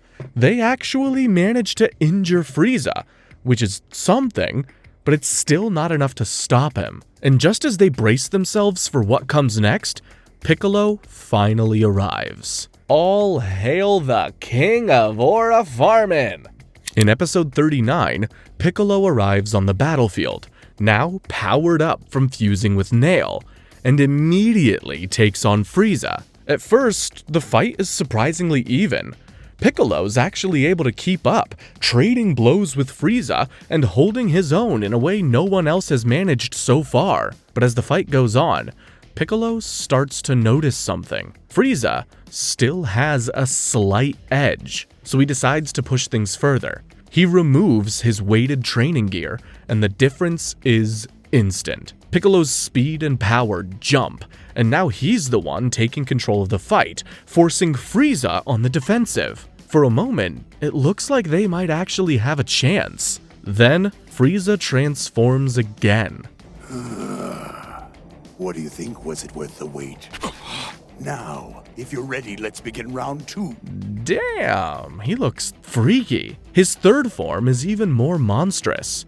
And just like that, the entire fight flips. The power gap comes back even bigger than before, and Piccolo is suddenly on the back foot. Frieza starts attacking relentlessly, firing off his crazy finger beam and overwhelming Piccolo. Seeing this, Gohan rushes in to help his mentor. Krillin is about to jump in too, but Vegeta stops him. Instead of charging in blindly, Vegeta asks Krillin to hit him with his strongest attack. His big plan is to suffer a lot of damage, get healed by Dende, then power up like a Super Saiyan. It's all theory though, so we'll see if it does the trick. In episode 40, Gohan keeps the pressure on Frieza, and this time, his attack actually makes an impact. Frieza manages to dodge it first, but Gohan follows up quickly and lands a blast that even Frieza struggles to deal with. For a moment, it feels like they might actually be able to push him back. But then, Frieza decides to show them the terrifying power of his ultimate form. While he begins transforming into his final form, Vegeta decides to put his own plan into motion. He wants Krillin to blast him to the brink of death so that Dende can heal him, triggering a massive power boost and finally turning him into a Super Saiyan. It's desperate, but in his mind, it's their best shot. Krillin reluctantly goes along with it and fires the attack, leaving Vegeta severely injured. But when it's time for Dende to heal him, the kid refuses. After everything Vegeta's done to the Namekians, Dende just can't bring himself to help him. So why can't you heal me? After what you did, so many of my brothers murdered by your hands, you don't deserve my help! What? As a result, Vegeta collapses, unconscious, and his plan falls apart. Yikes! Instead, Dende heals Piccolo, getting him back into fighting condition. Piccolo then tells Dende to heal Vegeta too, pointing out that as bad as Vegeta is, he's still better than Frieza. Pretty valid, actually. While all that's happening, Frieza completes his transformation. Now, in his final form, he's faster, stronger, and far more dangerous than before. And almost immediately, he proves it by killing Dende on the spot after realizing he's been healing the others. Holy crap! With Dende gone, their last source of recovery is gone too. Krillin, Gohan, and Piccolo try to fight back, launching attacks together, but it doesn't make a difference. Frieza moves too fast, effortlessly dodging and countering everything they throw at him. Off to the side, Vegeta watches from the ground, barely able to move. Realizing just how far out of reach Frieza really is, the episode ends with Frieza firing a death beam straight at Gohan, and there's no time left to dodge. Why does he keep targeting the kids? In episode 41, Just as Frieza fires a death beam at Gohan, Vegeta suddenly steps in and knocks it away, saving him at the last second. Gohan is relieved, but Vegeta immediately lets him know that he didn't do it out of concern. He just wanted to test his new power. Vegeta declares that he's finally become a Super Saiyan, and for a moment, it actually looks convincing. His power surges, and he goes on the attack, throwing everything he has at Frieza. But alas, it doesn't work. Vegeta's confidence crumbles as he realizes that even with all this power, he's still nowhere near Frieza's level. For the first time, Vegeta completely loses his will to fight. Frieza takes full advantage of that. He turns the fight around instantly and begins beating Vegeta down mercilessly. To make things worse, he starts mocking him, claiming he always treated Vegeta well and Vegeta repaid him with disloyalty. I took you under my wing, gave you special treatment, and this is how you repay me? Yeah, dude, let's totally ignore the part where you destroyed the Saiyan planet like an absolute maniac. Gohan tries to jump in and help, but Piccolo stops him, knowing it wouldn't change anything. And then, finally, something shifts. Inside Frieza's ship, Goku emerges from the healing chamber, fully recovered. Man, that took forever! And not just recovered, he's stronger than ever. Even he can tell his power has reached a completely new level. Peak fight incoming! In episode 42, Goku's presence immediately catches Frieza's attention. There's just something about him that feels different. Who's gonna tell him that Goku's the MC? Oh well. Vegeta is struggling to stay conscious, but he manages to gasp that Goku has truly become a Super Saiyan. Feeling enraged, Frieza fires a death beam at Vegeta, striking him through the heart and leaving him with only seconds to live. In his final moments, Vegeta delivers the truth to Goku. It wasn't an asteroid that destroyed planet Vegeta, it was Frieza himself, fearing that the Saiyans would one day grow strong enough to challenge him. Apparently, the Saiyans had been willing to work for Frieza, but the guy betrayed them anyway.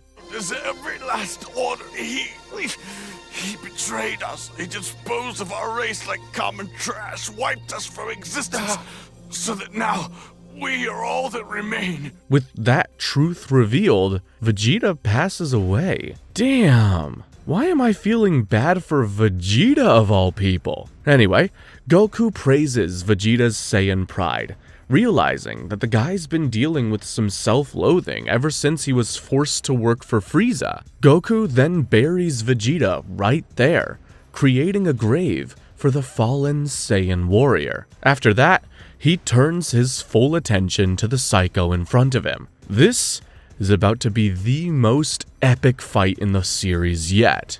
In episode 43, Goku and Frieza finally face off, and right away it's clear this isn't gonna be an easy fight for either of them. Frieza expected to crush him quickly, but Goku proves to be a much tougher opponent. The two clash head-on, trading blows back and forth, each matching each other's speed and strength. From the sidelines, Piccolo, Gohan, and Krillin can only watch in shock as the fight unfolds. I mean, they can barely keep up with what's happening. During the fight, Goku figures out something important. Frieza can't see energy on his own and relies on his scouter for that. Goku uses this to his advantage, masking his movements and catching Frieza off guard a few times. But Frieza quickly adapts. At one point, he traps Goku inside a massive energy sphere and detonates it, creating a huge explosion that looks like it could have ended the fight right there. For a moment, it seems like Goku might actually be gone. But we all know how this goes. Out of the smoke, Goku reappears, his clothes torn, but otherwise still standing. Piccolo points out what's becoming pretty obvious. As intense as the fight already is, neither Goku nor Frieza is even using their full power yet, which means the two are basically just playing with each other, which sounds crazy when you think about it. In episode 44, Goku and Frieza keep going at it. For a while, it actually feels like Goku is keeping up, but then Frieza drops a bombshell. Apparently, he hasn't even been using 50% of his power. In fact, to prove the gap between them, Frieza powers up to just 30%. And suddenly, the entire fight shifts. Goku tries to keep up, even pushing himself with the Kaio-Ken times 10. But it's not enough. Frieza is now completely in control, overpowering him with ease. Meanwhile, in a completely different and honestly bizarre turn of events, Bulma runs into Captain Ginyu, who's still stuck in the body of a Namekian frog. Since she can't understand him, she builds a quick translator to figure out what he's saying, which turns out to be a mistake. The moment Ginyu can communicate again, he wastes no time in using his body change technique. In an instant, he swaps bodies with Bulma, leaving her trapped inside the frog while he takes over her body. What have you done to me?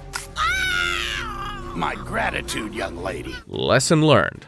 Don't talk to frogs, kids. Ginyu, now in Bulma's body, heads straight for the battlefield, dragging Bulma the frog along with him. His plan is to find a stronger body to take over, and this time he's got his eyes set on Piccolo. What a freak! In episode 45, Captain Ginyu makes his move and tries to steal Piccolo's body, aiming for a much stronger upgrade. But just as he fires off his body change technique, Gohan reacts instantly. He throws the frog, aka Ginyu's original body, right into the path of the beam, reversing the whole thing. In the end, everything goes back to normal. Ginyu is stuck as a frog again, and Bulma gets her body back. Finally. Back at the main fight, things aren't going nearly as well. Frieza continues to dominate Goku. In the middle of it all, Goku starts to picture what could happen if he loses.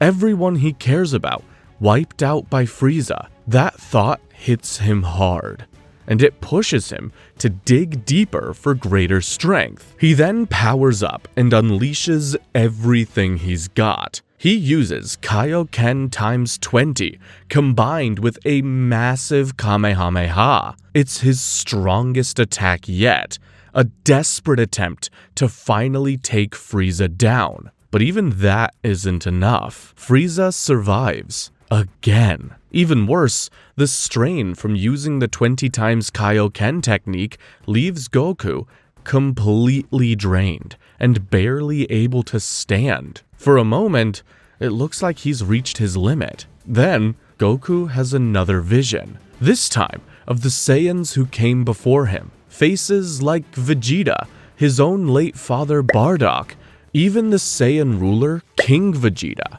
Vegeta's father, all flash through Goku's mind. Rise up from the ashes and obliterate him. I dreamt. I yearned to be the one to avenge us. It's a reminder of where he comes from and what's at stake. That spark is just what he needed. Goku forces himself back up just as Frieza charges in again, ready to continue the fight. In the next episode, Goku decides it's time to take a risk and use his ultimate technique, the Spirit Bomb. But there's a problem. Namek itself doesn't have enough energy left to make it strong, so Goku starts reaching beyond the planet, trying to gather energy from surrounding worlds as well, which is so cool, by the way. While this is happening, Frieza grows frustrated. He can tell Goku is up to something, but he doesn't understand what, and that irritates him. So he keeps attacking, not giving Goku the time he needs to finish gathering the energy. Eventually, Frieza does take notice of the Spirit Bomb in the sky, and tries taking out Goku before he can launch it. You were going to blindside me with that? How unfortunate. Don't you hate it when a plan falls apart?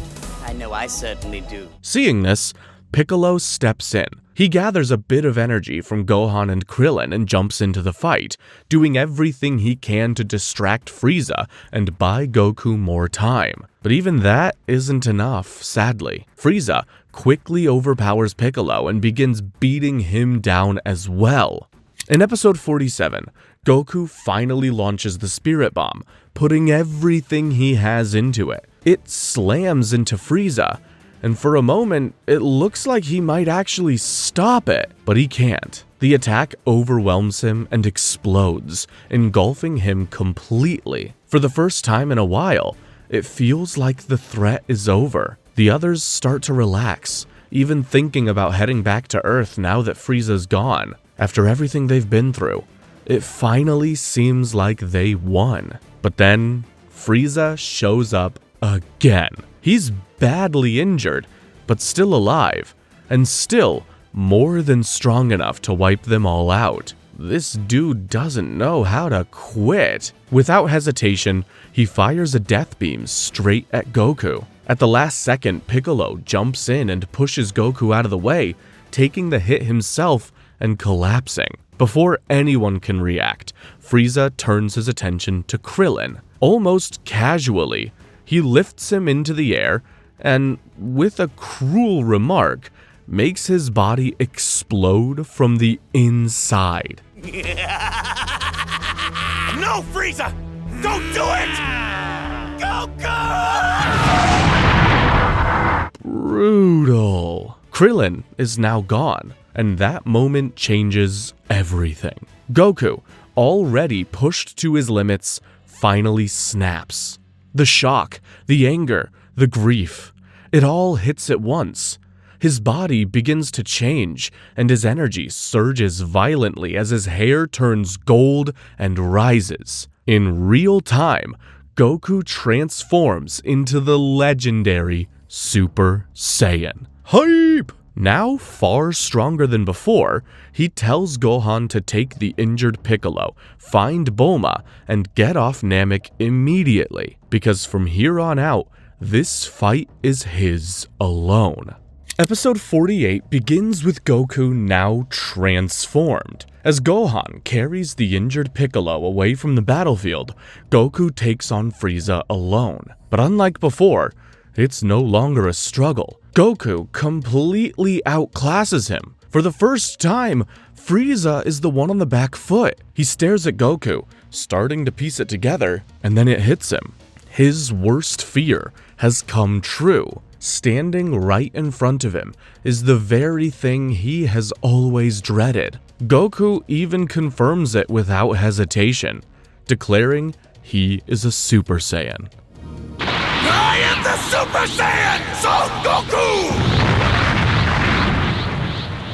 Now desperate and running out of options, Frieza makes a reckless move. He gathers a massive amount of energy and forms a powerful death ball. Then, he hurls it straight at Namek's core, hoping to destroy the planet, and Goku along with it, in one final attempt to win. What a sore loser!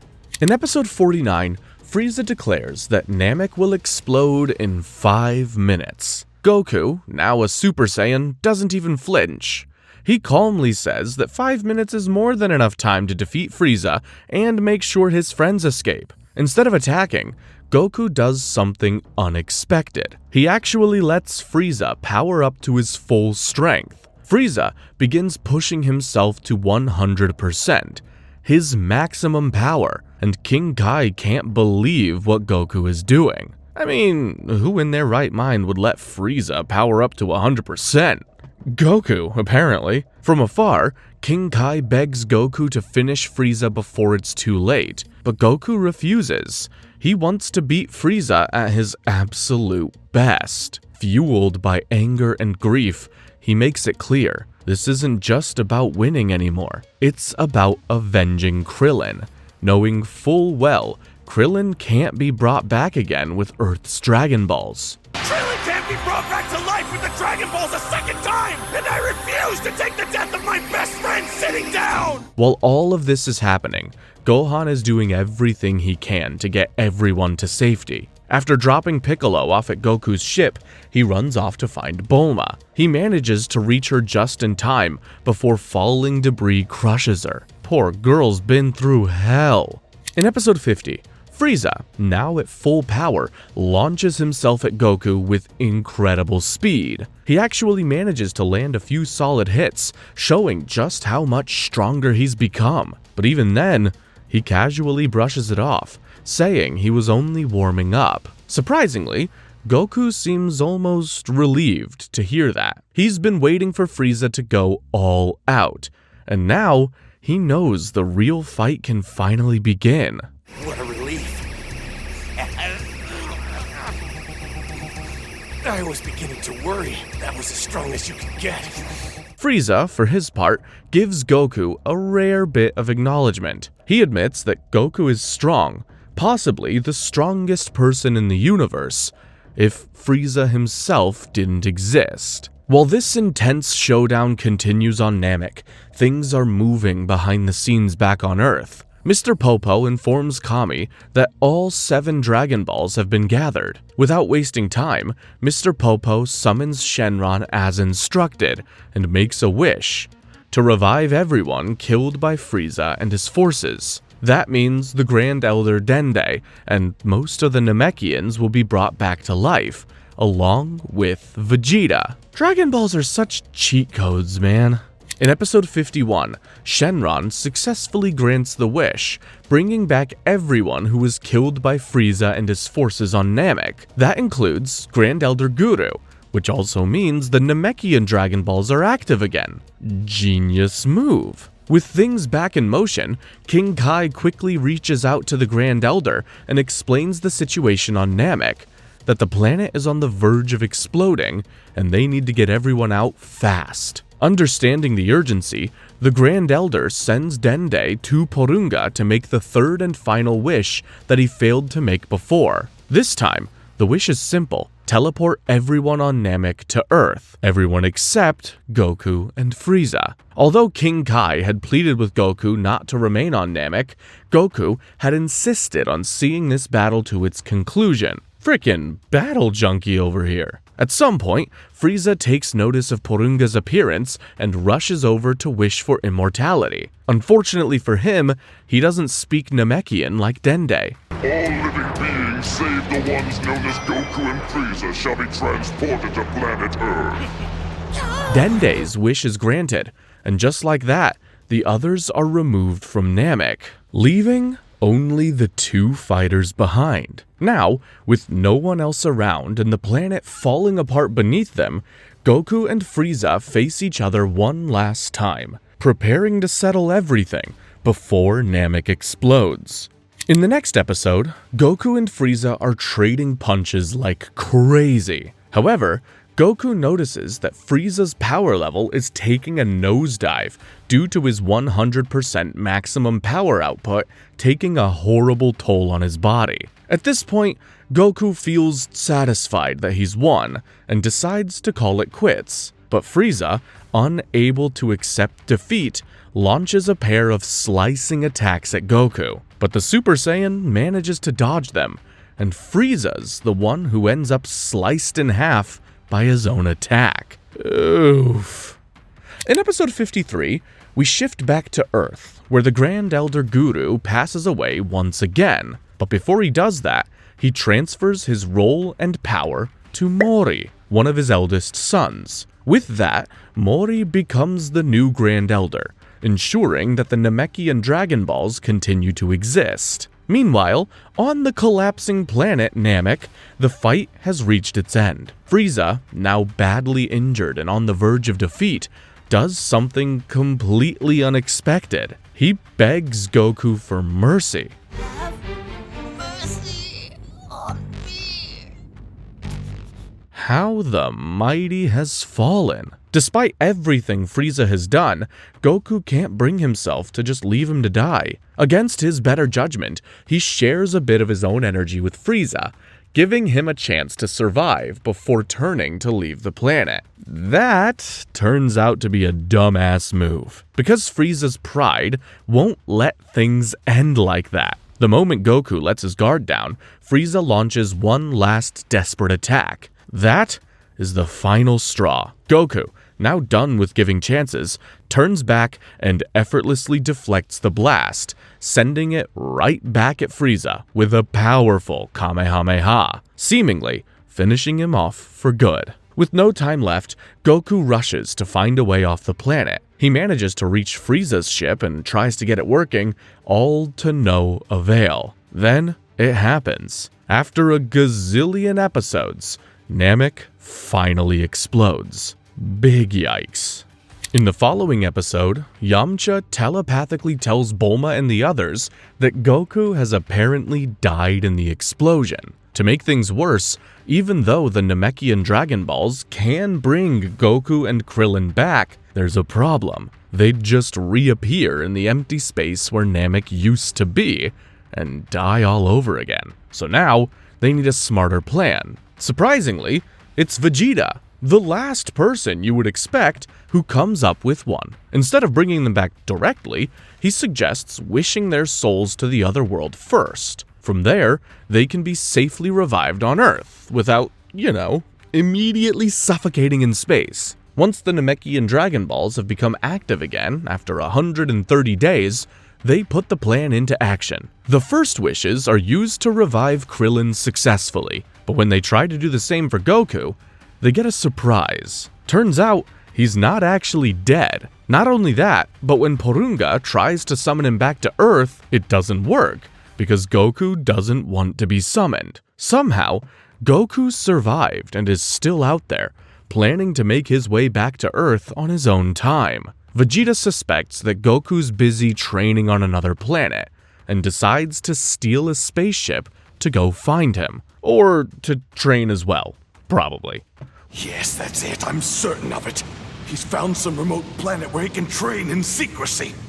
Oh, I can't afford to sit here spinning my wheels. With that revelation, they use the remaining wish to bring Yamcha back to life. Another 130 days pass, and the Namekian Dragon Balls are ready again. This time, they use them to revive Tien and Chiaotzu, finally bringing all of their fallen friends back. After that, they make one last important wish, to move all the Namekians to a new planet, giving them a fresh start after everything that happened. With everything settled, life on Earth slowly returns to normal. The Z-Fighters go back to their everyday routines, but there's still one thing missing. They're all waiting for Goku to finally come home.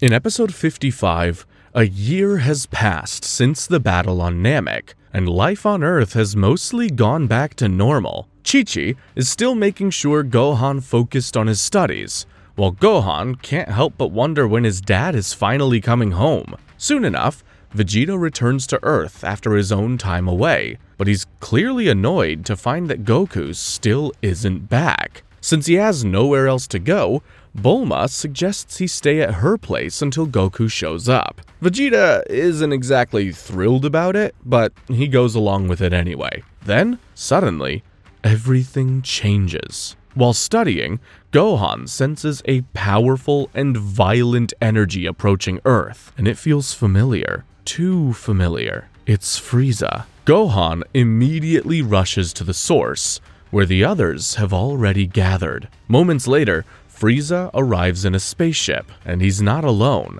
With him is his father, King Cold. Somehow, Frieza survived his defeat on Namek. After being left on the brink of death, he was found drifting in space by his father, and then rebuilt into a cyborg, making him even more dangerous than before. Lord Frieza. Father, we're going to Earth right now.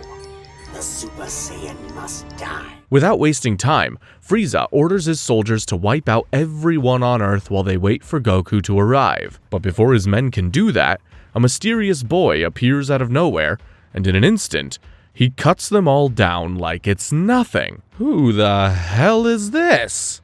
In episode 56, the mysterious teenager steps in front of Frieza and King Cold, and calmly declares he's there to kill them. Frieza laughs it off at first, but that confidence fades quickly when the boy effortlessly wipes out all of his soldiers, even after a scouter reads his power level as basically nothing. The Z-Fighters, sensing the commotion, are left confused and alarmed. Something powerful is happening nearby, and it's not Goku. Back at the standoff, the boy openly challenges Frieza, even mocking his cyborg body. When Frieza threatens him, the boy declares that he is a Super Saiyan. Wow! To prove this, he suddenly transforms, and the moment his golden hair and energy flare up, even Frieza is shaken, reminded of his fight on Namek. The Z-Fighters feel the surge too. Gohan briefly thinks that it's Goku, but Vegeta immediately realizes it's someone else, and he's not happy about it. Frieza attacks the boy, but it's useless. The boy shrugs off everything, even a massive supernova meant to destroy the freaking planet. He counters effortlessly, then closes the distance and cuts Frieza down. Literally. He proceeds to finish him off for good and erase him completely.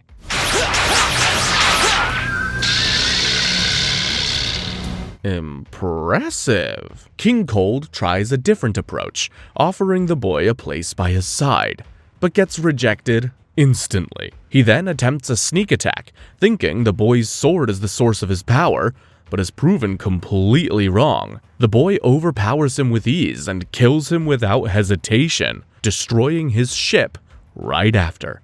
Just like that, both Frieza and King Cold are gone. When the Z-Fighters finally arrive, they're stunned. Bulma assumes Goku handled it, but it's clearly not him. The boy simply tells them that Goku will be arriving soon, about 3 hours from now, and invites them to follow him. Sheesh. One can only imagine how jealous Vegeta must be right now at the thought of not one, but 2 bloody Super Saiyans. In the next episode, the group follows the mysterious boy to the spot where he claims Goku will arrive. Naturally, everyone starts questioning him. Who he is, how he knows Goku, how he became a Super Saiyan.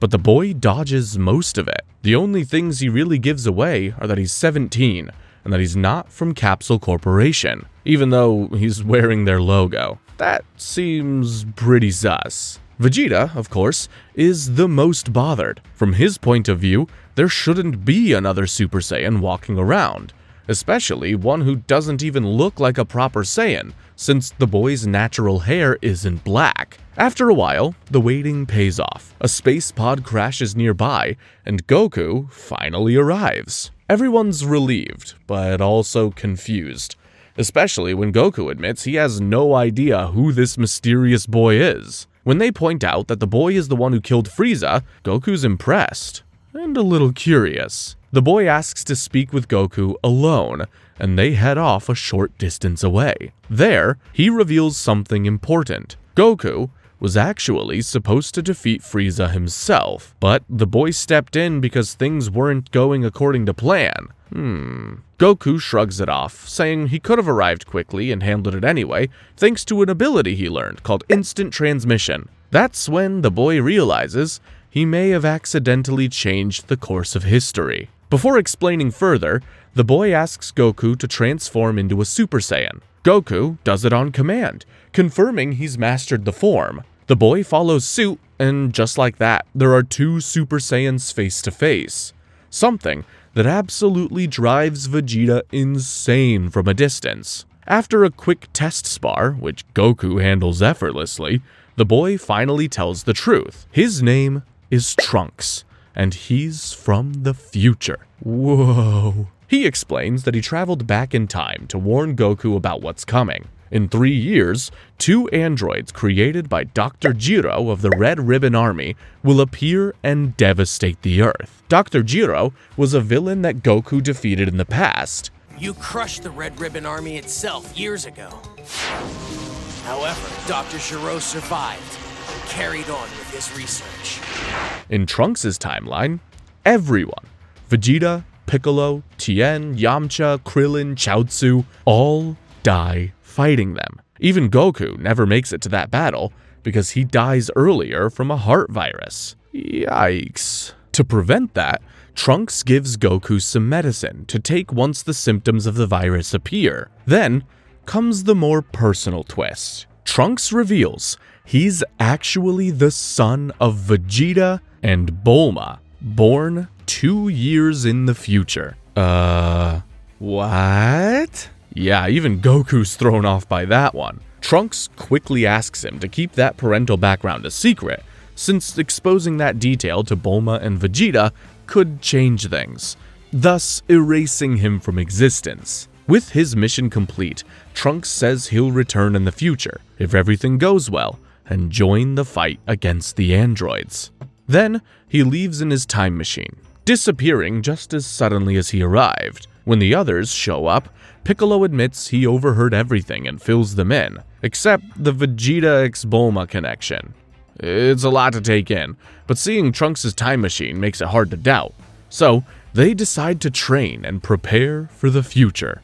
In episode 58, we get a quick flashback showing how Goku actually survived Namek. As the planet was falling apart, he couldn't get Frieza's ship to work. Right when things were looking hopeless, one of the Ginyu Force's space pods flew by. Goku grabbed it mid-air, mashed a bunch of buttons, and somehow got it working just in time to escape. He ended up crash landing on planet Yadrat, where the locals found him half-conscious and nursed him back to health. They even gave him the outfit he's wearing now, since his old one was basically shredded. According to Vegeta, it makes sense the pod took him there, because it was likely the Ginyu Force's next target anyway. While recovering, Goku learned a new technique from the Yadrats: instant transmission. He explains that it lets him teleport by locking onto someone's energy, then demonstrates it by vanishing and reappearing with Master Roshi's sunglasses.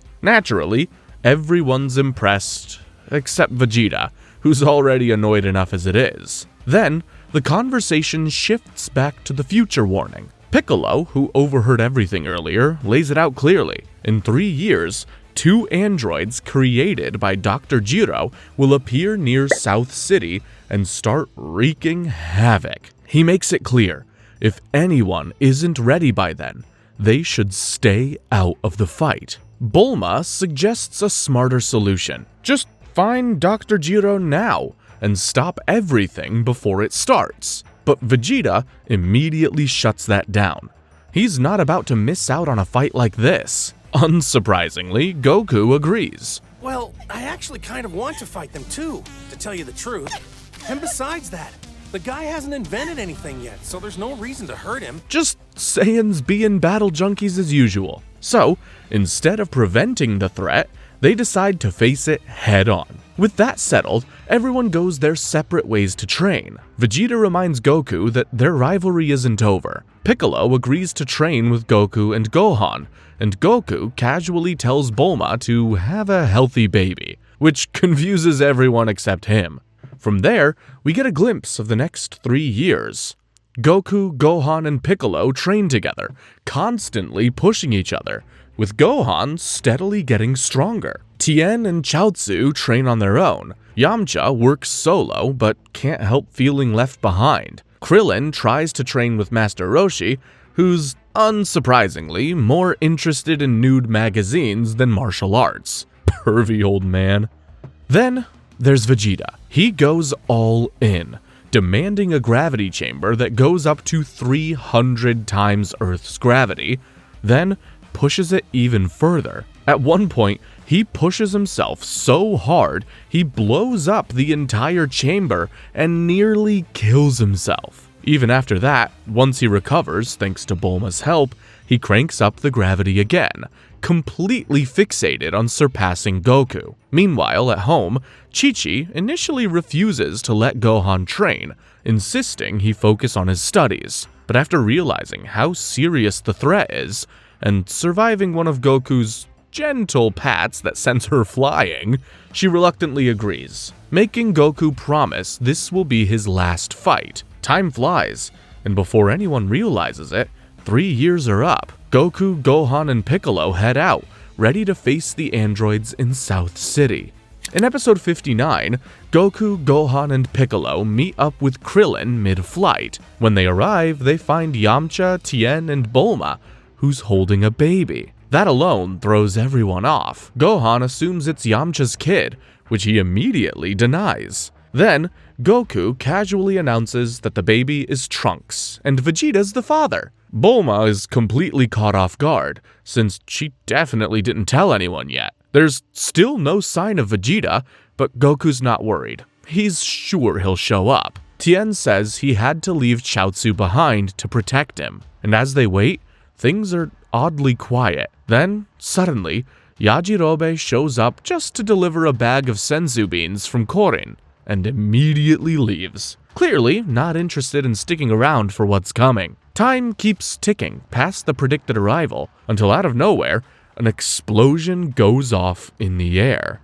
Yajirobe's vehicle is blown out of the sky, crashing into the sea. That's when Piccolo spots two figures heading into the nearby city, and there's something off. Nobody can sense their energy at all, and that's when it clicks. The androids don't have energy, because they're basically robots. With no way to track them normally, the group splits up and heads into the city on foot. Meanwhile, Gohan stays behind briefly to help Bulma and fish Yajirobe out of the ocean, who somehow is completely fine. Inside the city, the androids reveal themselves, and they waste no time. Android 19 and Android 20 start attacking civilians without hesitation. Yamcha is the first to find them. At first, he doesn't realize who they are, but the red ribbon insignia gives it away. Before he can react properly, Android 20 grabs him, drains his energy, and drives his hand straight through Yamcha's chest.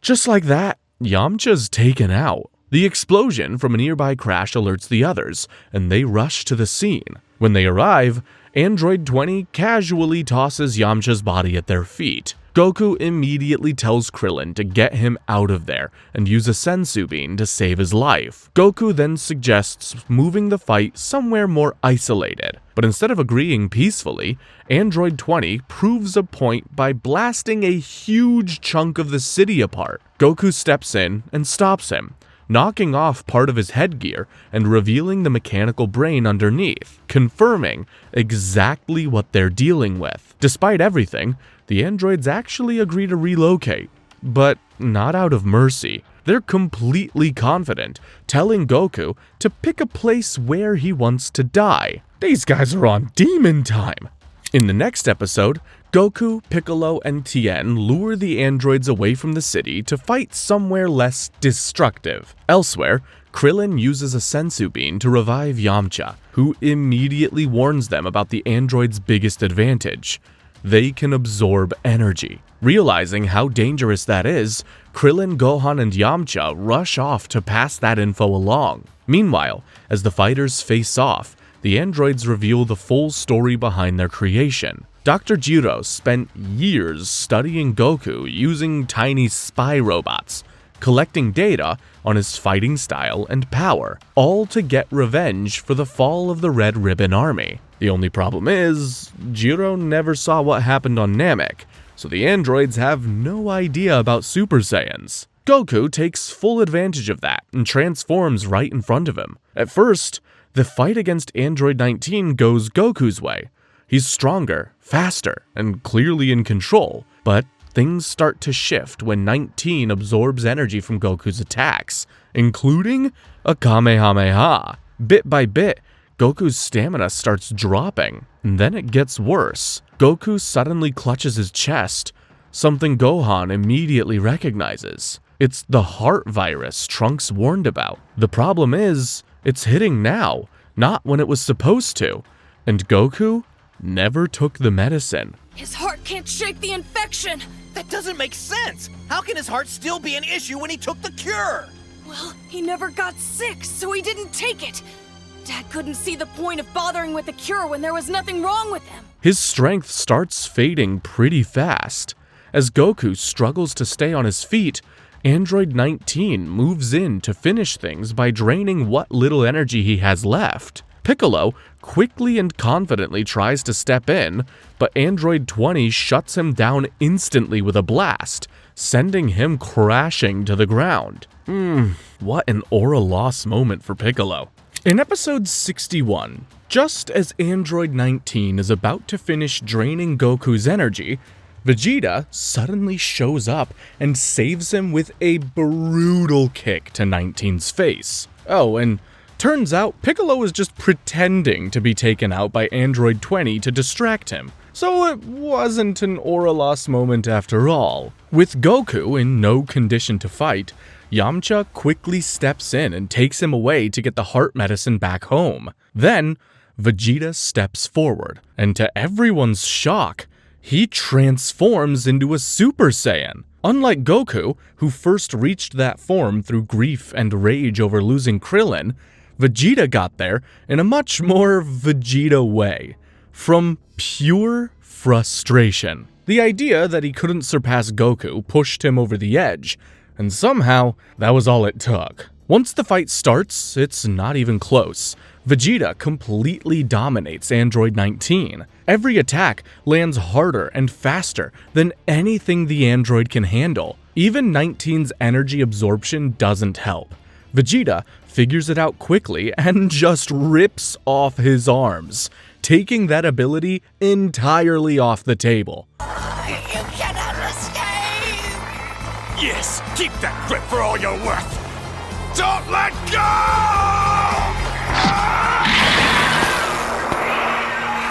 At that moment, the fight is basically over. Android 19 panics and tries to run, but Vegeta doesn't let him get very far. He finishes things with a big bang attack, completely obliterating the android and leaving almost nothing behind. Watching all of this, Android 20 realizes he is outmatched. Instead of sticking around, he retreats into the nearby cliffs, planning to hide and strike from the shadows. Incredible turn of events. In the following episode, Android 20 is on the run, and the Z-Fighters split up to track him down. Vegeta, already annoyed, decides to take a more direct approach. He fires a massive blast at the cliffs, basically trying to wipe the whole area out. Android 20 takes advantage of that immediately. He pops out just long enough to absorb the energy from Vegeta's attack, then bolts again before Vegeta can catch him. Sneaky bastard! He doesn't stay hidden for long though. Android 20 suddenly reappears behind Piccolo and grabs him.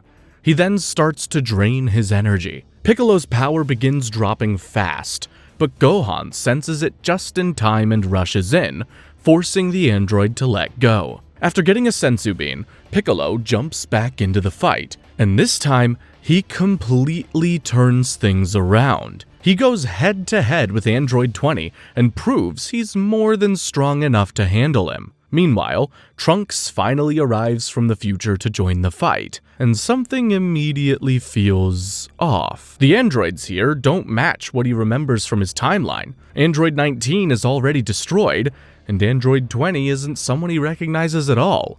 Is this the android you've been fighting with?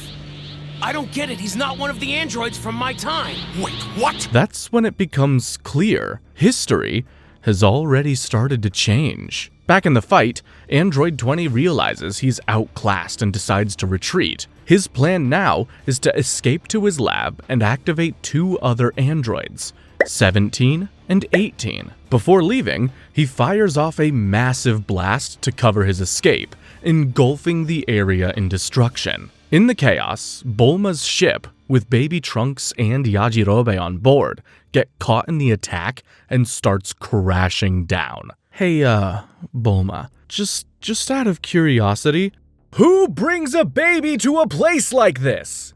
In episode 63, future Trunks rushes in just in time to rescue Bulma and his infant self from the wreckage. Frustrated, he confronts Vegeta for not protecting Bulma and her baby. But Vegeta couldn't care less. You didn't lift a finger to help them out! Clearly.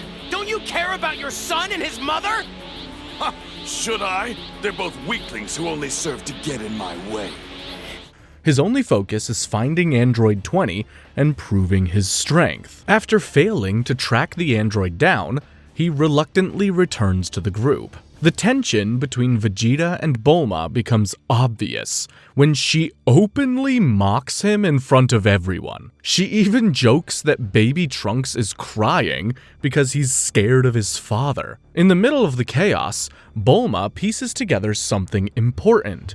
Android 20 may actually be Dr. Gero himself, having turned his own body into an android. With that realization, the group decides their best move is to locate Gero's lab and destroy the androids 17 and 18 before they can be activated. Vegeta, however, dismisses the idea as cowardly and sets off on his own, determined to face the androids head-on. Trunks quickly follows, hoping to stop him. As everyone hears Trunks call Vegeta father, confusion spreads through the group. That's when Piccolo finally reveals the truth. The grown-up Trunks is from the future. Gohan and Krillin are stunned, while Bulma seems oddly relieved, mostly focused on the fact that her future son might not end up acting like Vegeta. With time running out, the group splits up to search the surrounding mountains where Gero's lab is believed to be hidden. Gohan escorts Bulma, Baby Trunks, and Yajirobe to safety, while Piccolo, Krillin, and Tien search separately. During the search,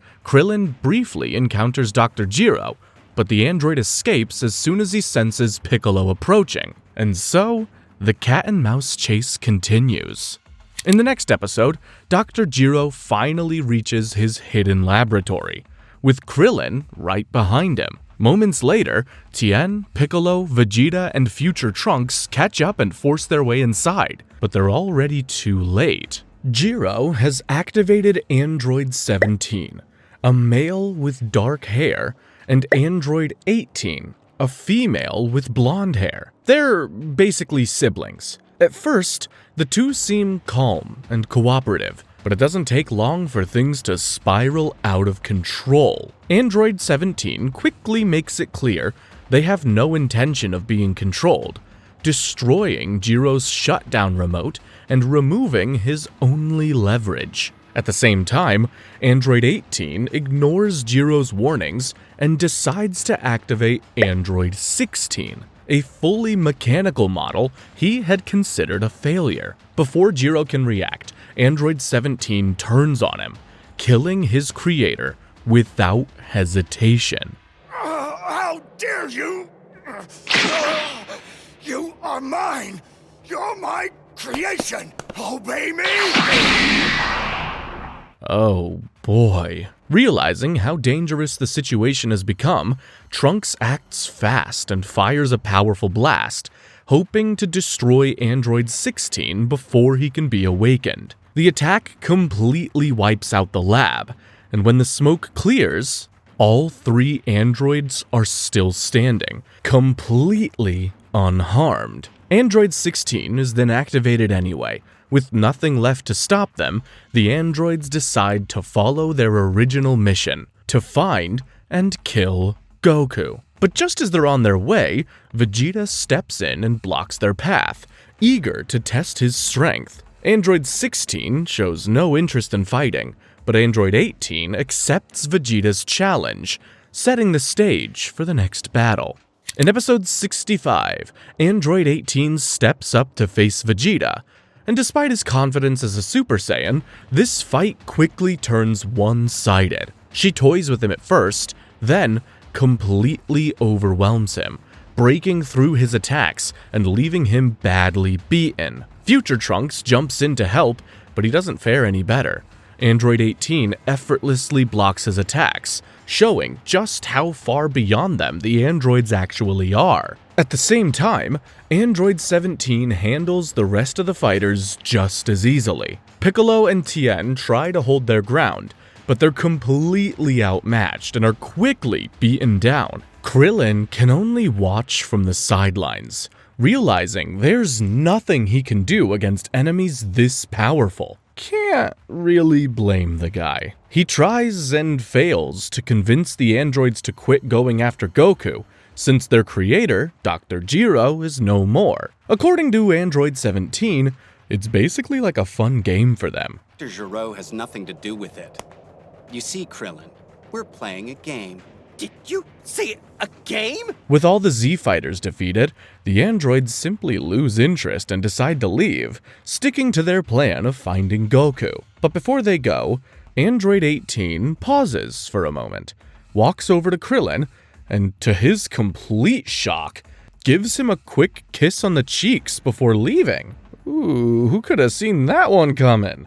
In episode 66, Krillin goes around the battlefield, using the remaining sensu beans to heal everyone who was defeated. One by one, the fighters recover, but the damage to their pride, especially Vegeta's, is much harder to fix. Feeling furious over his loss, Vegeta storms off on his own, determined to get stronger. As things settle down, Future Trunks explains how different these androids are compared to the ones from his timeline. Not only are they much stronger, but they also seem less outright cruel. Back in his future, there was no Android 16 either, which only adds to the growing uncertainty about how much the timeline has changed. Realizing they need a serious power boost to stand a chance, Piccolo heads off to speak with Kami. He insists that the only way to defeat the androids is for them to fuse back into one being, but Kami hesitates. From his perspective, the androids haven't shown true evil yet. They only fought back because the Z fighters attacked them first. It would be foolish to act before we can surmise if they are a threat to the Earth. Waiting for things to play out would be foolish. You've seen how powerful they are. I've seen that you are the ones to start the fight. Instead of rushing into such a drastic decision, Kami chooses to wait and observe how things unfold. Left with no other option, Piccolo stands behind, patiently waiting and hoping Kami will eventually change his mind. In episode 67, Goku is being transported to Master Roshi's house so the androids won't find him. Future Trunks reveals that even if Goku survives in this timeline, it won't change the future timeline where he came from, as Goku is already dead from the heart virus. In other words, alternate timelines exist, and they don't interfere with each other, so what's the point of him coming from the future? Well, according to him, his mom just wanted to create hope and a future for others to enjoy even if she won't benefit from it. Oh, that's really bittersweet. Mid-flight, the transport crew that includes Krillin, Gohan, Future Trunks, and Chi-Chi gets a call from Bulma. She tells them that she got a call from Capsule Corporation about something unusual. Apparently, one of the company's devices has been found, and it's something that shouldn't exist. She sends the transport crew a photo of the machine in question. The machine in the picture looks exactly like the time machine Future Trunks arrived in. Curious and concerned, Trunks goes to investigate with the others. When they see it up close, the mystery deepens. It is his time machine, but not the one he used. So now there are two time machines. He recognizes the old machine instantly by a small detail, the word hope, written on it by his mother. That realization raises a chilling question. If this is his time machine, then who used it to come back in time? Even weirder, he finds what looks like a broken eggshell inside the machine. My best guess is this is the shell of some kind of egg. You think so?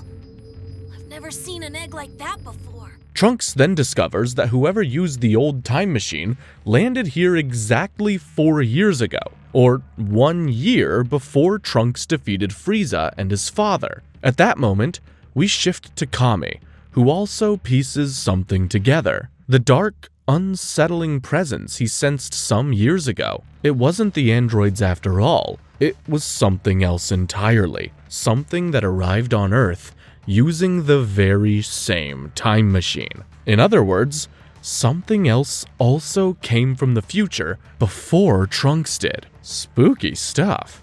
In episode 68, while examining the area around the mysterious second time machine, Trunks, Gohan, and Bulma stumble upon something even more unsettling. It's a strange, empty shell left behind by some unknown creature. It's clear that whatever came out of it isn't normal, and it's still out there somewhere. While heading out to study the eggshell from the time machine, Bulma gets a news report about a nearby place called Ginger Town, where thousands of people have suddenly vanished. There are no signs of struggle, just piles of clothing left behind, as if the victims simply dissolved. Realizing how serious this threat is, Kami makes a decision he'd been avoiding and agrees to merge with Piccolo. After the fusion, Piccolo is no longer just himself or Kami. He describes his new state to Mr. Popo as something beyond, a Namekian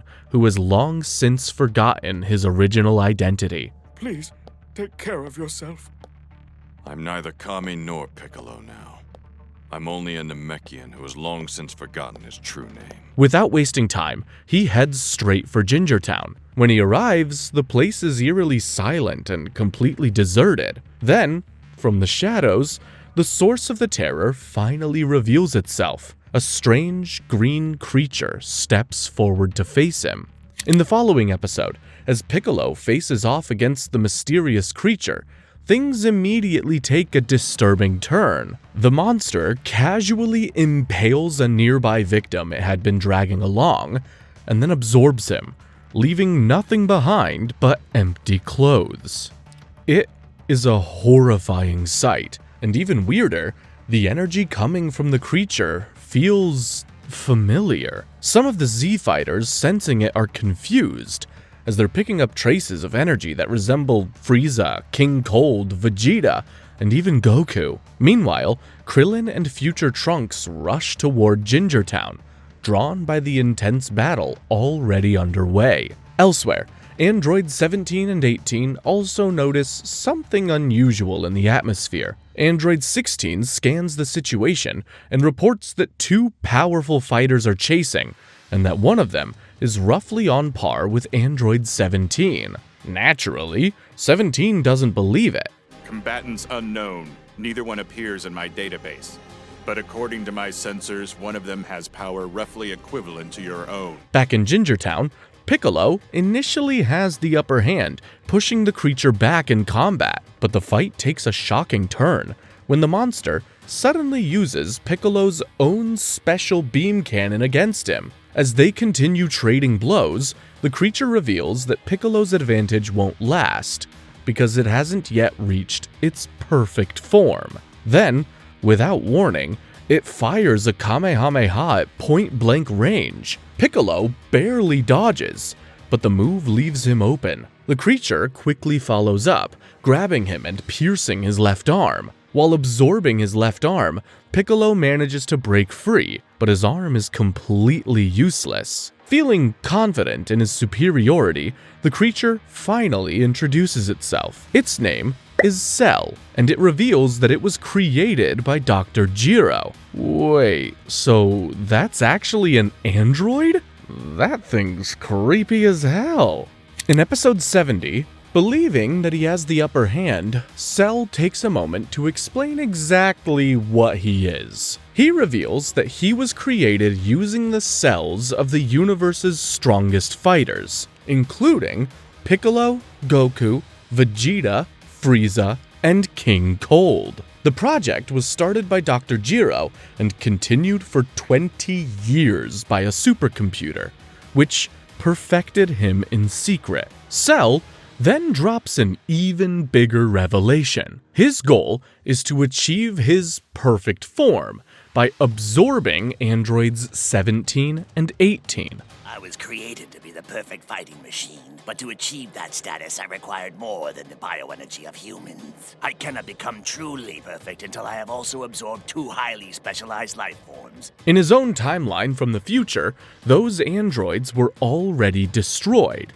leaving him no way to evolve. That's why he tracked down Trunks' time machine and traveled back to this timeline, his only chance to become complete. Now, fully aware of the threat, Piccolo suddenly regenerates his damaged arm and prepares to continue the fight. Just then, future Trunks and Krillin arrive to back him up. Realizing he's now outnumbered and at a disadvantage, Cell changes tactics. He blinds everyone with a solar flare and makes a quick escape. Piccolo is caught off guard by this, confused how Cell knows this technique, since it originally belonged to Tien. Krillin points out that it's not that surprising.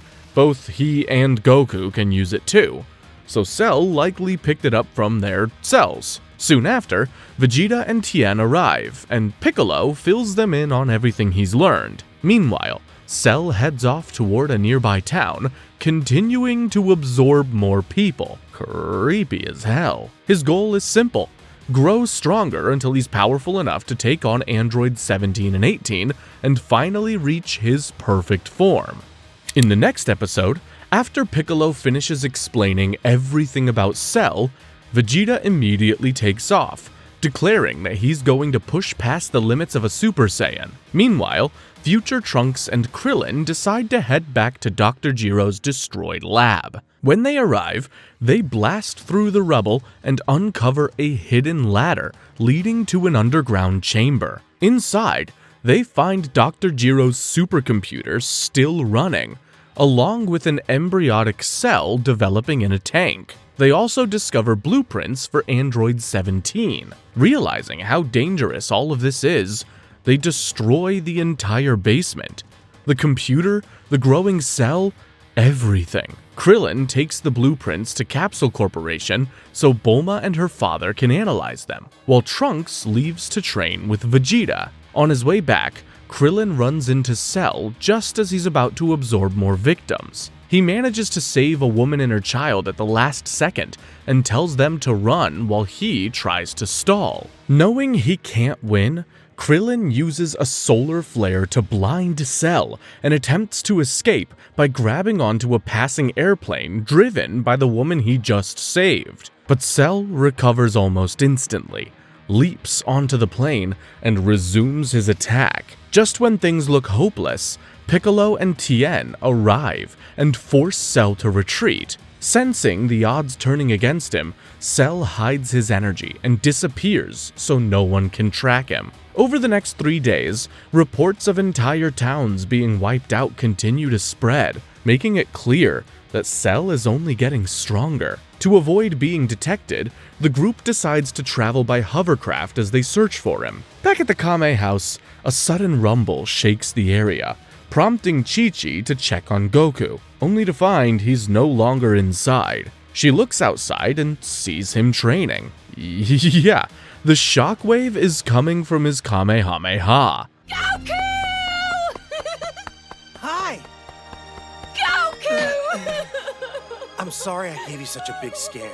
Welcome back, buddy. Now, fully recovered from the heart virus, Goku explains that he's already aware of everything that's happened, having sensed it while he was unconscious. Instead of rushing straight into battle, he decides to train first, aiming to go beyond the level of a Super Saiyan before facing Cell. In episode 72, Goku decides it's time to take things to the next level. So, he uses his instant transmission to bring Gohan, Vegeta, and future Trunks to the hyperbolic time chamber located on the lookout. He explains how it works. Inside the chamber, a full year of training passes by in just 1 day in the outside world. However, the room can only handle 2 people at a time, so Goku lets Vegeta and Trunks go in first. When the two step inside, they're met in an endless white void. It's nothing but empty space, stretching in every direction. It's a harsh environment, but exactly what they need if they're going to push past their limits. Meanwhile, back on Earth, the androids finally arrive at the Kame house, still searching for Goku. When they ask for his location, Piccolo refuses to give them any answers, and a fight quickly breaks out between him and Android 17. Piccolo, now far stronger after merging with Kami, gains the upper hand and begins to overpower 17.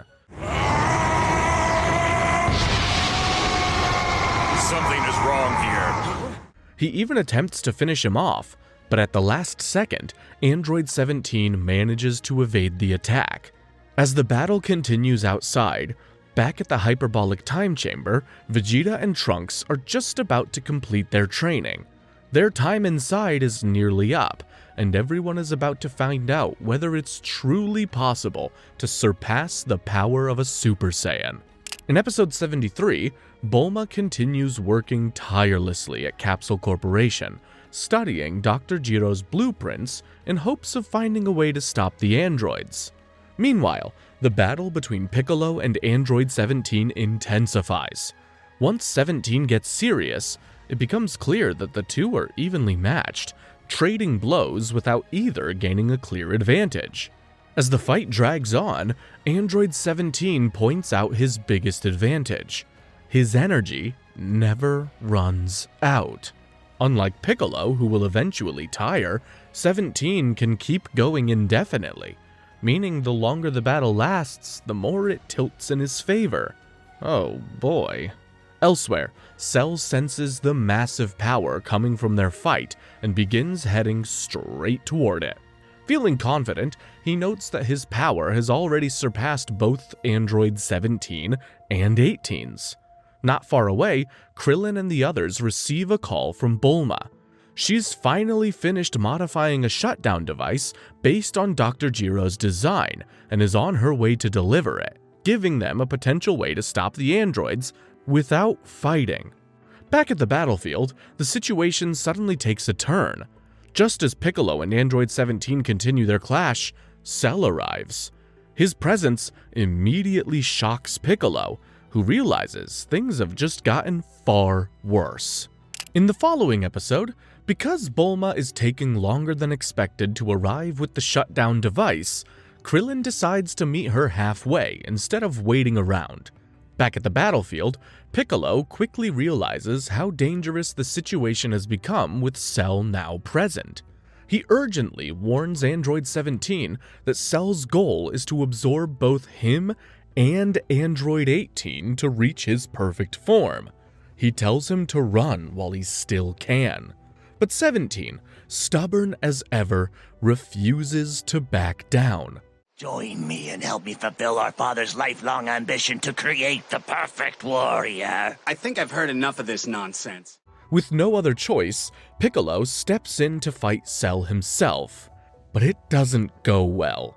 Despite his earlier strength against Android 17, Cell proves to be on an entirely different level. The fight is short and brutal, and Piccolo is ultimately overpowered and defeated. Meanwhile, at the hyperbolic time chamber, Goku and Gohan are still waiting for Vegeta and future Trunks to finish their training.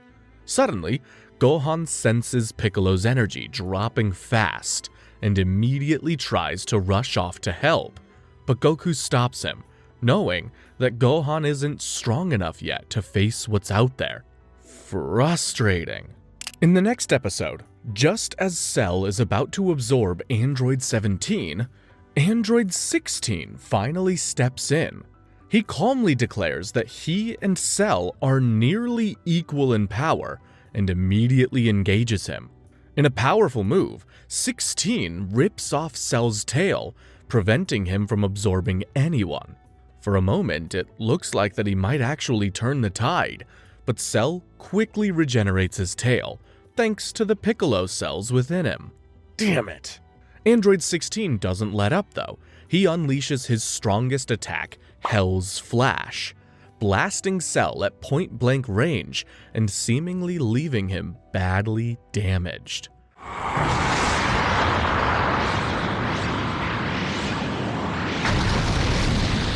As Cell disappears underground to recover, Android 17 assumes it's his chance to finish the fight, but it's a trap. Cell suddenly reappears behind 17, and before anyone can react, absorbs him. With that, he transforms into his semi-perfect form, which gives him a dramatic boost in power. And looks.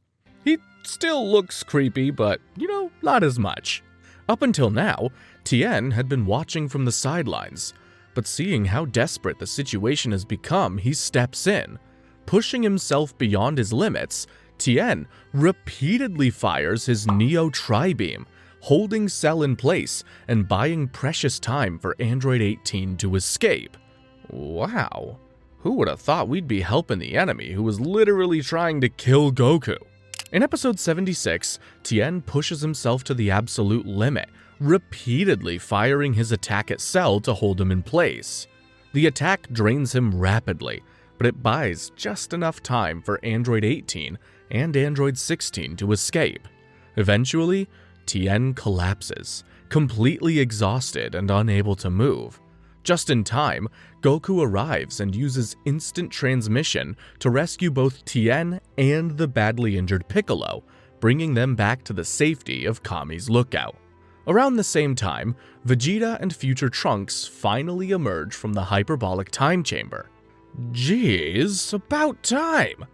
Trunks explains that Vegeta has already surpassed the level of a Super Saiyan early in their training, but his obsession with getting stronger pushed them to keep going. Elsewhere, Krillin runs into Bulma, who hands him the shutdown remote she developed to deactivate the androids. After getting it, Krillin tells her to head to the lookout and bring battle gear for everyone. Now suited up and eager to test their new power, Vegeta and Trunks set off to confront Cell. Meanwhile, Goku and Gohan prepare to enter the hyperbolic time chamber for their own turn to train. Hopefully that doesn't take very long. Out in the open, Cell has grown impatient. In an effort to lure Android 18 out of hiding, he begins destroying entire islands, forcing the situation to escalate even further. In episode 77, Cell continues his rampage, destroying island after island in an effort to flush out Android 18. Eventually, he reaches the final island, where 18 and 16 have been hiding out all along. Just as Cell prepares to unleash another devastating attack, Vegeta suddenly arrives, with future Trunks right behind him. Cell assumes he'll be facing both of them, but Vegeta quickly shuts that idea down, making it clear that Trunks is only there to watch. But it's not gonna matter if there are 2 of you or 20. Bring as many fools as you like. I'll wait. Man, Vegeta is so cocky, I love it. Confident and eager to prove his new strength, Vegeta powers up, revealing a new level beyond a standard Super Saiyan, his Super Saiyan 2nd grade form. At the same time, Goku and Gohan step into the hyperbolic time chamber, ready to begin their own intense training as the battle with Cell escalates. Episode 78 opens inside the hyperbolic time chamber. Goku continues training Gohan, who is still struggling to transform into a Super Saiyan. Meanwhile, outside, Vegeta completely dominates Cell in battle. With his new Super Saiyan power, he overwhelms Cell and toys with him. Realizing he has no chance in his current state, Cell desperately reveals that if he absorbs Android 18, he can achieve his perfect form and surpass Vegeta entirely. I would have the ultimate power! My strength, speed, and intellect would be without equal! Instead of finishing him off, Vegeta's Saiyan pride gets the better of him, and he becomes intrigued by the idea of fighting an even stronger opponent. Literally the least surprising thing imaginable. Not far away, Krillin faces a difficult decision. With the shutdown controller in hand, he has the chance to deactivate Android 18 and stop Cell from reaching perfection. However, he hesitates, remembering that she was once human, and mostly because of the unexpected kiss she gave him. Krillin ultimately can't bring himself to destroy her. Every man has a weak point, it seems. The episode ends with Android 18 noticing Krillin after the remote drops from his hand. In episode 79, Cell succeeds in manipulating Vegeta into letting him search for Android 18, but future Trunks refuses to stand by and allow it. Determined to stop Cell from reaching his perfect form, Trunks steps in and unleashes a fierce attack, even managing to overpower Cell for a moment. However, the situation quickly becomes more complicated.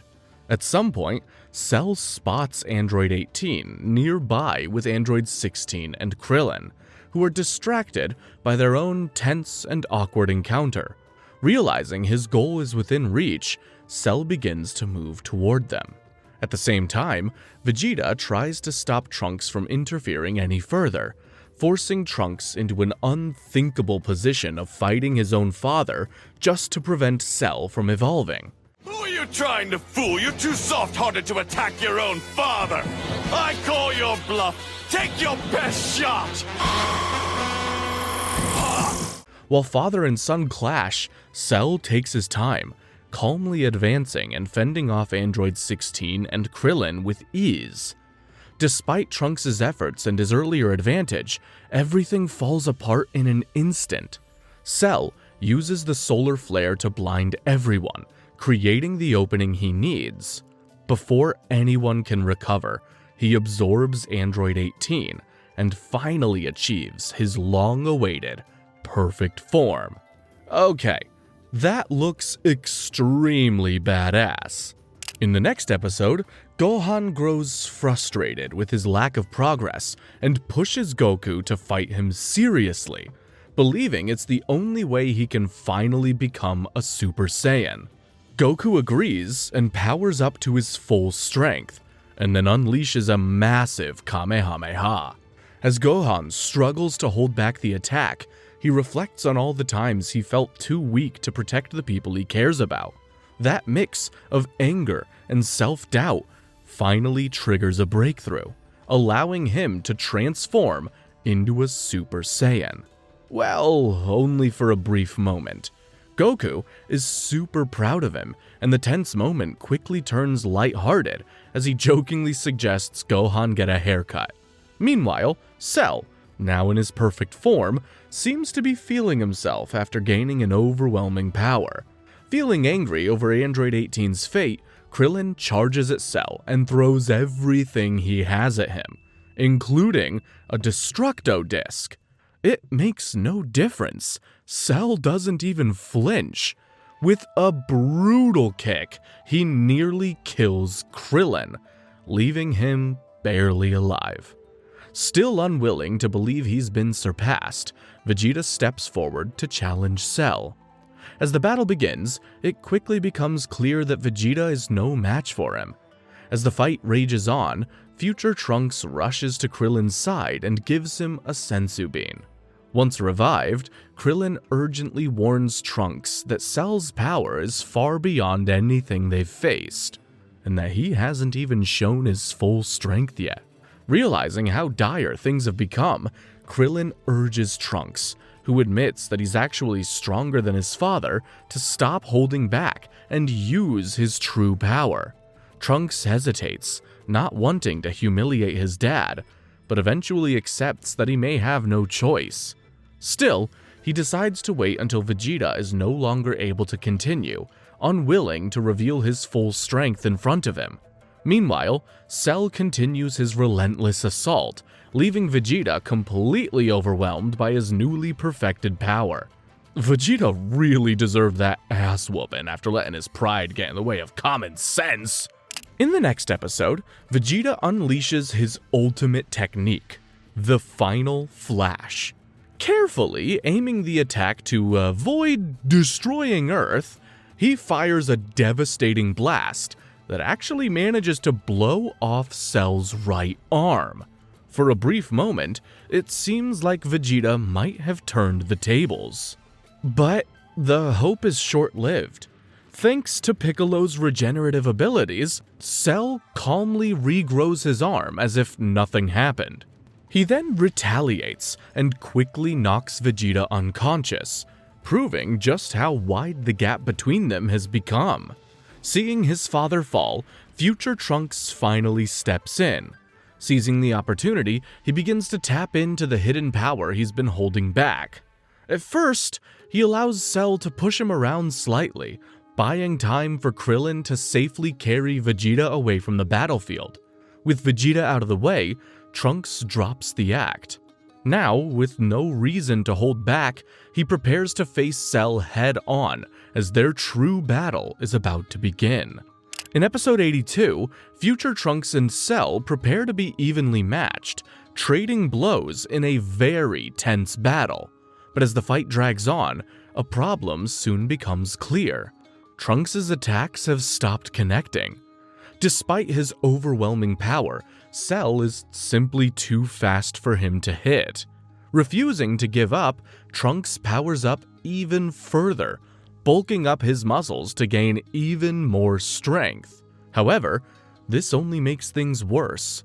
While his power increases, his speed drops significantly, making it even easier for Cell to evade every attack. Inside the hyperbolic time chamber, Goku comes to the same realization during his own training. He briefly reaches a similar bulky form but quickly abandons it, understanding that raw power means nothing if you can't land a hit. Instead, he chooses to refine his normal Super Saiyan form, focusing on balance, speed, and control. Perfectly balanced, as all things should be. Back on the battlefield, this exact flaw is what holds Trunks back. Amused by the situation and aware that Goku is training to challenge him, Cell decides to stall for time. Rather than ending things immediately, he announces a martial arts tournament, inviting Trunks and anyone to come and fight him. The tournament will take place in 10 days, basically setting the stage for a final showdown. Get ready for nothing but peak. In episode 83, when Krillin and Vegeta regroup with future Trunks, he fills them in on Cell's latest move, the announcement of a martial arts tournament. As they process the situation, Android 16, who's badly damaged from the earlier fight, asks to be taken to Capsule Corporation so he can be repaired. Meanwhile, Cell wastes no time putting his plan into motion. He flies to a nearby news station and interrupts a live broadcast to deliver his message to the entire world. Introducing the Cell Games. He lays out the rules and chillingly declares that if no one can defeat him, he'll wipe out humanity and destroy the Earth itself. You know the rules. Same old story. If you forfeit a match or any part of your body is pushed outside of the ring, you lose. If you die, though, I'll make an honest effort to go easy on everyone. Yikes. In the next episode, Goku and Gohan finally emerge from the hyperbolic time chamber. Everyone is shocked to see that they can stay in their Super Saiyan forms with calm and composure. Goku casually asks Mr. Popo to prepare a big meal, while future Trunks brings him up to speed on everything Cell has done. Wanting to see things for himself, Goku uses instant transmission to travel to the Cell Games arena, where he briefly meets Cell face to face before returning to the lookout. He casually suggests that he feels outmatched by Cell. Afterward, he makes a surprising decision. He and Gohan won't be going back into the hyperbolic time chamber. Instead, they'll spend the 9 remaining days training in the real world. You only stand to become stronger than you already are. I don't see the point in refusing. I get that, but there's such a thing as too much training. With that settled, Goku and Gohan head to Kame House, reuniting with their friends and preparing together for the final battle ahead. In episode 85, after finishing his time in the hyperbolic time chamber, Piccolo steps out, while Vegeta goes in for another round of training. Meanwhile, Goku and Gohan take a different approach, spending their days at home, relaxing and staying calm ahead of the Cell Games. Elsewhere, Earth's military makes a desperate attempt to stop Cell, launching a full-scale attack against him. It ends in disaster, as Cell effortlessly wipes them out without even breaking a sweat. No, Cell!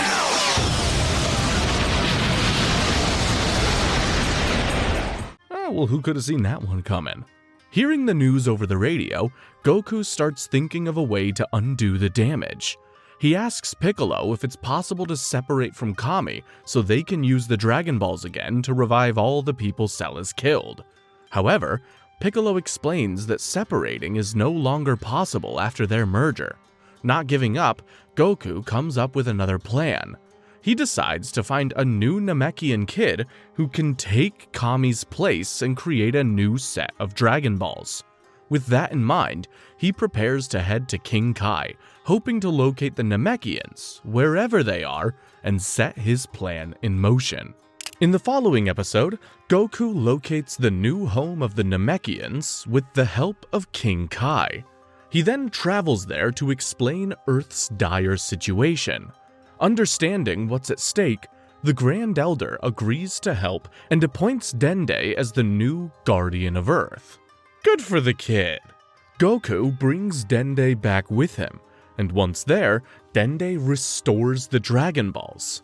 Now, even improved, with the ability to grant 2 wishes. As the 10 days leading up to the Cell Games pass, everyone prepares in their own way. Goku gathers the newly restored Dragon Balls, while Vegeta and the others complete their training. At the same time, a boastful martial arts champion named Mr. Satan rises to prominence. This dude is confidently declaring that he will defeat Cell himself. Nothing but light shows and tricks, folks. Cell's just a chump. Whose fighting chops are as green as his skin? I'm gonna mop the floor with that freaky faker. Yeah, sure you will, bud.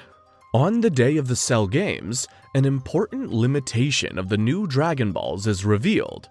If a large group of people is revived at once, those who have already been brought back before cannot be revived again. This means guys like Goku and Krillin won't be resurrected along with the others.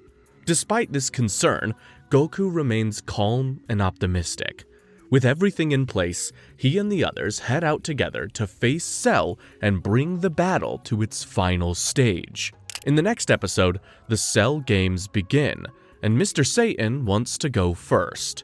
Soon after, Goku, Vegeta, Android 16, and the others arrive at the arena, ready to witness the battle. Mr. Satan tries to intimidate Cell by smashing a few tiles and charging in bravely, but the act ends just as quickly as it begins. With a single casual strike, Cell knocks him clean out of the ring, choosing not to kill him. Not gonna lie, I was kinda rooting for Cell against that guy. What a fraud! With the distractions out of the way, Cell finally calls for a real challenge, and Goku calmly steps into the ring to face him. Hype? In episode 88, Goku, in his Super Saiyan form, steps into the ring and begins his long-awaited battle with Cell. The two exchange blows in an intensely and evenly fight-matched, putting on a spectacular display of both speed and power. Even so, both Gohan and Vegeta quickly realize neither fighter is going all out just yet. Before long, Goku and Cell both raise their energy to full power, and the battle escalates dramatically. Looking to gain the upper hand, Cell begins using techniques he's inherited from other fighters, from Piccolo's special beam cannon to Frieza's deadly death saucer, the slicing attack that ironically cut down Frieza himself. Despite the variety and power of these attacks, Goku manages to counter each one. Growing more serious, Cell prepares a full-power Kamehame-Ha that is powerful enough to destroy the entire Earth. Thinking quickly, Goku uses instant transmission to teleport himself and the attack high into the sky, redirecting the blast safely away from the planet. Moments later, he appears back in the ring, ready to continue the fight. Smart move, Goku! In episode 89, Goku and Cell continue their battle at an incredible pace. In order to remove any limits, Cell suddenly destroys the tournament ring, making it clear that the fight will only end when one of them is defeated or surrenders. As the intensity shoots up, Goku flies high into the sky and begins charging a massive Kamehameha. From that height, it looks like a reckless move. Everyone, including Cell, believes he's bluffing, since firing it from there would destroy the Earth. But in a clever twist, Goku uses instant transmission at the last second, teleporting directly in front of Cell and unleashing the blast at point-blank range. The attack appears devastating, and for a moment, it seems like Cell has finally been defeated. Around the world, people begin to celebrate, but the victory is short-lived. To everyone's shock, Cell's lower half remains intact and begins to regenerate, restoring his entire body.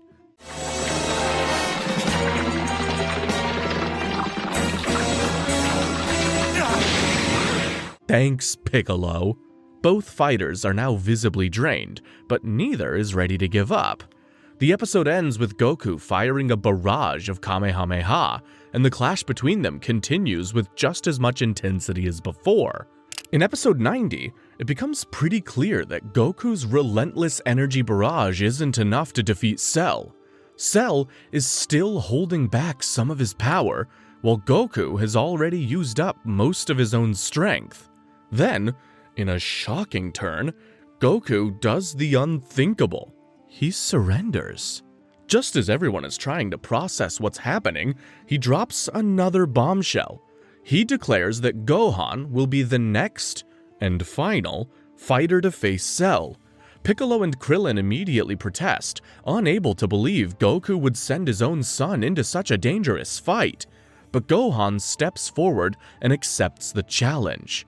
Absolute mad lad. Goku's decision becomes even more controversial when he gives Cell a senzu bean, restoring him to full strength. The rest of the Z-Fighters are stunned, struggling to understand his reasoning. Hey, Cell! It's called a senzu bean! And as the battle begins, Gohan quickly proves that he's no ordinary fighter. He impresses everyone with his power and stands on the same level as Goku. Even so, despite his strength, Gohan finds himself gradually being pushed back, unable to gain the upper hand against Cell. Better have something up his sleeves then. In episode 91, Gohan, even in his Super Saiyan form, shows no real desire to fight. Instead, he tries to reason with Cell, warning him that if he's pushed too far, he might lose control and unleash a power he can't hold back. Rather than backing down, Cell becomes intrigued. Curious to see this hidden power for himself, he decides to provoke Gohan by hurting him, believing that enough pain will force that buried strength to surface. While Goku watches calmly, trusting that Gohan will eventually snap and reveal his true power, Piccolo grows increasingly frustrated. He realizes something Goku is overlooking. Gohan isn't like him. He doesn't thrive on battle, and he can't just summon anger on command. Right now, Gohan isn't fueled by rage, only fear and pain. As Cell continues to overwhelm Gohan, Android 16 suddenly steps in. He quietly approaches Cell from behind, grabs him, and calmly announces that he's about to activate his self-destruct device in a final attempt to stop him. Are we about to get an explosive finale? Find out next time on Dragon Ball Z. In the next episode, Krillin reveals that when Bulma repaired Android 16, she removed his self-destruct device. With that, 16's last plan fails before it can even begin. Cell easily breaks free from his grip and retaliates, destroying 16's body and leaving only his head intact. Realizing brute force alone won't push Gohan far enough, Cell changes tactics. He creates 7 smaller versions of himself, let's call them the Cell Juniors, and sends them to attack Goku, Vegeta, and the others, right in front of Gohan. Watching his friends suffer pushes Gohan to his emotional limit, but he still struggles to go berserk. In a final effort, Android 16 asks Mr. Satan to carry his head over to Gohan. Speaking calmly to Gohan, 16 tells him that it's okay to fight, not out of anger, but to protect the people he cares about. He encourages Gohan to stop holding back and embrace his power for the sake of the others. Just as Gohan begins to take in those words, Cell coldly interrupts. Declaring he'll handle things his own way, he crushes Android 16's head under his foot. That becomes the breaking point. Overwhelmed with grief and rage, Gohan finally snaps, unleashing his hidden power and ascending beyond a Super Saiyan.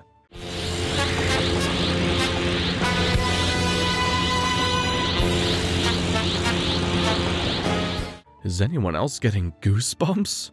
In episode 93, after witnessing Android 16's brutal death, Gohan transforms into Super Saiyan 2, unleashing a level of power far beyond anything we've seen before. Cell is thrilled, believing the fight will finally become interesting. But Gohan shows no excitement. Calm and focused, he immediately takes control of the situation, snatching the stolen senzu beans from Cell without effort. He then turns his attention to the Cell Juniors. What was once a desperate struggle for the others becomes effortless for Gohan. Completely unfazed by their attacks, he destroys all 7 with ease. With the threat gone, Gohan tosses the senzu beans to future Trunks, who quickly distributes them to the injured fighters, restoring their strength. Now, with his friends safe, Gohan faces Cell directly. At this point, it's pretty clear that Gohan has the advantage. In the following episode, Cell finally unleashes his full power against Gohan, but even at his maximum, it makes no difference. Gohan is absolutely bodying him. Growing desperate, Cell fires a massive Kamehame-Ha, intending to destroy Gohan or even the entire Earth if he dodges. But Gohan calmly responds with an even more powerful Kamehame-Ha, easily overwhelming Cell's attack. Watching from the sidelines, the others begin to believe the battle is already won. Goku, however, remembers the incredible power Gohan showed during their training and urges him to finish Cell while he still can. Gohan refuses, wanting Cell to suffer for everything he's done. In a last attempt to turn things around, Cell powers up into a bulkier form to increase his strength, but the added muscle comes at the cost of speed, making him far too slow to land a single hit on Gohan. Taking advantage of this, Gohan effortlessly counters, landing a devastating combination that forces Cell to regurgitate Android 18 and revert to his weaker, semi-perfect form.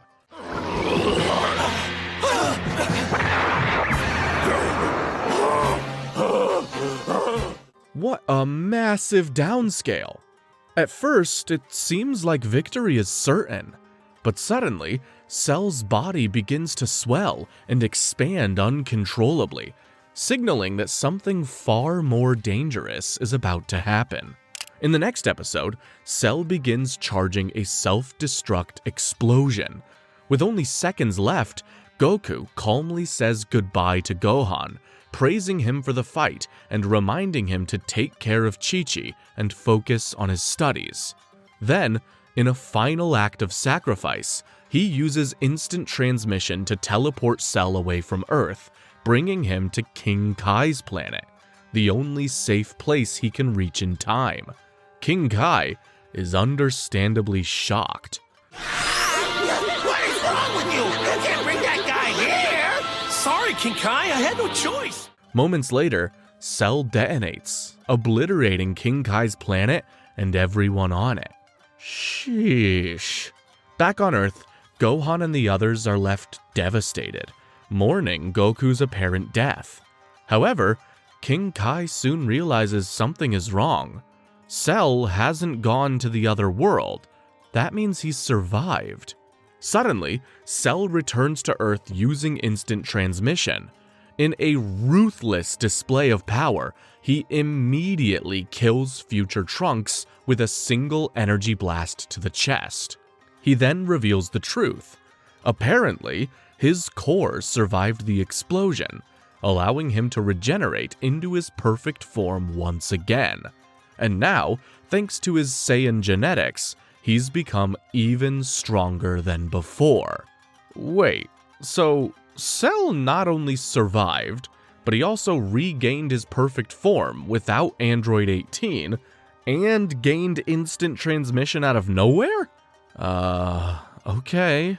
Furious over Trunks' death, Vegeta attacks in a rage, unleashing a barrage of energy blasts, but Cell easily overwhelms him. Just as Vegeta is about to be killed, Gohan steps in and takes the full impact of Cell's attack, leaving himself badly injured. With Gohan weakened and no one left to stop him, Cell prepares one final Kamehameha, intending to wipe out both Gohan and the Earth once and for all. In episode 96, Cell continues charging his massive Kamehameha. He then reveals that it has grown strong enough not only to destroy the Earth, but the entire solar system. Wow. On the ground, the remaining Z fighters can only watch in despair. Just then, Goku reaches out from the other world through King Kai's telepathy, telling Gohan that even in his weakened state, he still has the power to win. Gohan steels himself and begins forming a one-handed Kamehameha in response. As Gohan and Cell try to subdue each other's Kamehameha, Piccolo, Tien, Yamcha, and Krillin launch desperate attacks at Cell. Sadly, they're easily brushed aside. Goku continues encouraging Gohan, urging him to push past his limits. At the same time, Vegeta fires an attack, briefly disrupting Cell's focus. This moment is all he needs. He unleashes his full power, overpowering Cell's attack and completely erasing him in the explosion. With Cell finally destroyed, the Cell games come to an end and the Earth is saved. Feeling exhausted, Gohan collapses to the ground with a relieved smile, knowing it is finally over. Ooh, that was awesome. In episode 97, the exhausted Z fighters gather around Gohan after Cell's defeat. After Gohan passes out, he's carried to Kami's lookout so Dende can heal him.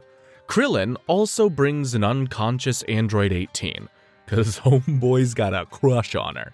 At Kami's lookout, Dende quickly heals Gohan. When Gohan wakes up, he feels Goku's presence and is convinced his father helped him from beyond. Android 18 also regains consciousness after being healed at Krillin's request, though she remains indifferent and leaves without gratitude, leaving Krillin heartbroken. Then, the Dragon Balls are gathered and Shenron is summoned. Yamcha wishes for all those killed by Cell to be revived, successfully restoring the victims. However, Shenron cannot bring Goku back, as he's already been revived once before. Before the second wish is made, Goku's voice suddenly reaches them from the other world. He explains that he died protecting Earth and wants to remain dead, believing the world may finally find peace without him attracting new threats. And if that's not enough, I won't ever get any older. And there are a bunch of old fighting masters here from before my time, so it's not like I won't have plenty to do. That does make sense when you think about it. He says goodbye warmly, reassuring them and trusting Gohan to protect Earth in his place. For the second wish, Krillin finally asks for the bombs inside Android 17 and Android 18 to be removed. Shenron agrees and departs, scattering the Dragon Balls. Android 18, who had returned and secretly witnessed everything, finally reveals herself. She confirms to Krillin that, contrary to his suspicion, Android 17 is her brother and not her lover. As she leaves, she quietly says, "See you later," which is probably the most romantic thing that you can say right now. Krillin is left stunned and hopeful. After that, the group begins to split up. Tien returns to Chiaotzu, Piccolo stays behind at the lookout with Dende, and future Trunks prepares to return to his own timeline. At Capsule Corporation, the others say their goodbyes, and Trunks departs after a brief moment of mutual respect with Vegeta. As Trunks' time machine leaves, Goku's spirit briefly touches Gohan one last time, reassuring him that he is still watching over him. So wholesome. In the last episode of Season 1, future Trunks returns to his own timeline. He arrives at the ruins of Capsule Corporation and reunites with his mother, future Bulma. In the present timeline, a month after the Cell games, life has begun to settle. Baby Trunks has started to walk, and Mr. Satan has managed to take credit for defeating Cell. Once a fraud, always a fraud. Far away, Goku and King Kai watch from the other world, with King Kai jokingly asking Goku to help build a new house. In the future timeline, Trunks tells his mother about everything that happened. Gohan's sacrifice, the battle with Cell, and even Vegeta's role in the fight. Before they can rest, news reports another android attack. Realizing the threat is not fully gone, Trunks prepares to finish things once and for all. He admits to Bulma that this was always his real goal in returning to the past, to become strong enough to defeat the androids. He then transforms into a Super Saiyan and heads out. Elsewhere, the future androids 17 and 18 are causing chaos, with 18 angrily destroying an arcade machine after losing a game. Trunks engages them in a fight and easily defeats them. With the immediate threat gone, he helps the surviving civilian and acknowledges there's still one monster left to deal with. 3 years later, peace has finally returned to the future. As Trunks prepares to return to the past using the recharged time machine, future Cell shows up. Cell is shocked to learn that Trunks has already eliminated the androids, meaning he can never achieve his perfect form. I can take you without breaking a sweat. Of course, you've already traveled into the past. He immediately tries to kill Trunks and steal the time machine to reach the past, but Trunks defeats him in a fight. Trunks silently thanks everyone who helped shape his strength, especially Goku. Back in the present, Goku continues his life in the other world, playfully destroying King Kai's newly built house and preparing to train with other warriors. As glimpses of the Afterlife tournament and past adventures fly by, the story closes on Goku's familiar grin and his cheerful farewell. The first episode of Season 2 begins 7 years after the battle with Cell. Gohan is now a teenager living a normal life as a high school student in Satan City, named after Mr. Satan for his heroic display. Damn that fraud. Anyway, Gohan is now attending Orange Star High School. While commuting to school one day, he runs into a bank robbery in progress. Unable to ignore it, Gohan quickly steps in and stops the criminals by transforming into a Super Saiyan. His appearance doesn't go unnoticed, and rumors soon begin spreading about a mysterious golden-haired warrior protecting the city. At school, Gohan tries his best to keep a low profile, but blending in proves harder than expected. During gym class, his natural strength and reflexes make him stand out, drawing attention from his classmates, especially Videl, the strong-willed daughter of Mr. Satan. She really thinks he's the golden-haired warrior, but she can't prove it. Our boy Gohan has to figure out a way to remain under the radar. In the next episode, Gohan realizes that he needs a better way to hide his identity, so he turns to Bulma for help. She comes up with a solution, a special watch that allows him to instantly change into a costumed superhero disguise. And yeah, it looks as cheesy as you can imagine.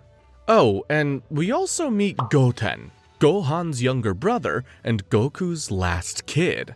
Turns out, Chi-Chi was pregnant with him before Goku's death. He literally looks like a reincarnation of his dad. One day, a hijacked bus puts Satan City in danger, and Videl quickly steps in to stop the criminals. Apparently, Videl helps the city fight crime just because of her dad's rep. Gohan also leaves the classroom and transforms into his costumed persona, the Great Saiyaman, and joins the action. Videl handles the robbers with ease, but things take a turn when the bus goes flying off a cliff. At the last second, Gohan saves everyone, then dramatically introduces himself as the Great Saiyaman before making a flashy escape. In the next episode, Gohan continues his double life as a hero. As the Great Saiyaman, he stops a crashing plane and even puts out a massive building fire by destroying a nearby water tank to douse the flames. Meanwhile, Videl grows increasingly suspicious of the masked hero's identity. After a hostage situation involving the mayor of Satan City, Videl realizes that Gohan has been absent from class whenever someone is saved by the Great Saiyaman. I'm gonna stop pronouncing it like that. With the pieces starting to fall into place, she begins to strongly suspect that Gohan and the mysterious hero might be one and the same. The next day, Gohan learns that Chobi, the baby of friendly pterodactyls, has been captured by a circus and put on display. Determined to help, he suits up as the Great Saiyaman and sets out to rescue the creature.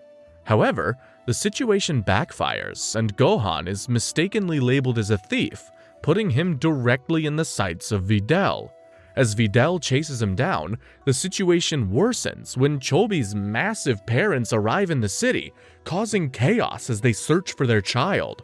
Gohan manages to calm the situation by safely returning Chobi to them. In the process, Videl finally pieces everything together and discovers that Gohan is the Great Saiyaman. Videl, it's super important that we keep this to ourselves. Yeah, well, I can see why you'd be concerned. How about we make a deal? Rather than expose him, she uses the secret to her advantage. She blackmails Gohan into entering the 25th World Martial Arts Tournament and also makes him promise to teach her how to fly. As news of the tournament spreads, others like Vegeta begin showing interest in competing as well. Then, in a surprising twist, Goku calls out from the other world, announcing that he'll return to Earth for one day to take part in the tournament too.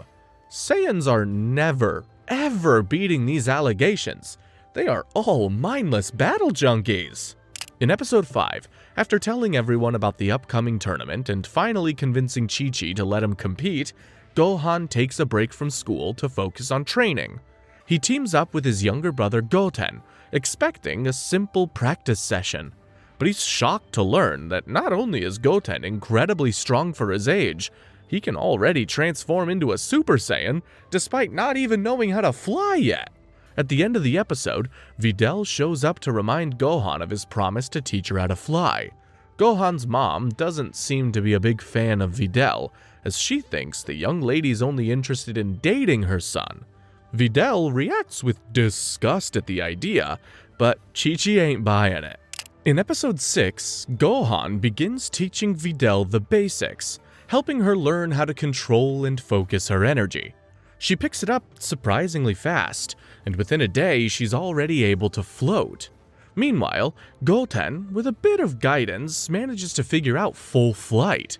Determined to improve even more, Videl returns the next day, this time with a shorter haircut, ready to take her training seriously and keep up with the others.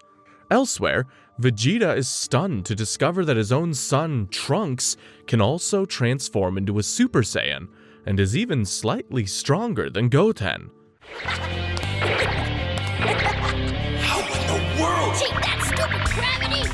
At the same time, in the other world, Goku continues training intensely, preparing himself for his long-awaited return to Earth and the upcoming tournament. In the next episode, Videl continues to show progress. She soon masters how to fly and to move freely through the air. With her improving quickly, Gohan is able to focus more on his own training as well. Before long, the day of the World Martial Arts Tournament arrives. We see Krillin, who's now married to Android 18 and has a kid, as well as Piccolo, Vegeta, and the rest of the group. They all gather at the arena, ready for the competition. Then comes a long-awaited moment. Goku returns from the other world, brought back for one day by fortune teller Baba. Baba is the older sister of Master Roshi, and she has the ability to allow the dead to visit the living. The reunion is filled with excitement, especially as Goten finally meets his father for the very first time. In Episode 8, after everyone signs up for the tournament, the preliminaries begin with a punching machine test to measure strength. One by one, the Z fighters step up and post unbelievably high scores, far beyond what normal competitors can achieve. But in true fashion, Vegeta takes it a step further, completely destroying the machine with one punch. Stand back.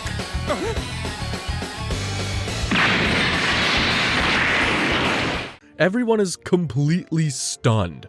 With the preliminaries out of the way, Goku and the group decide to pass the time by heading over to watch the Junior Division matches, curious to see how the younger fighters like Trunks and Goten are performing.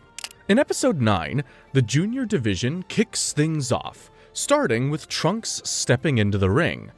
Completely unfazed by his opponent's trash talk, Trunks makes quick work of him and advances with ease.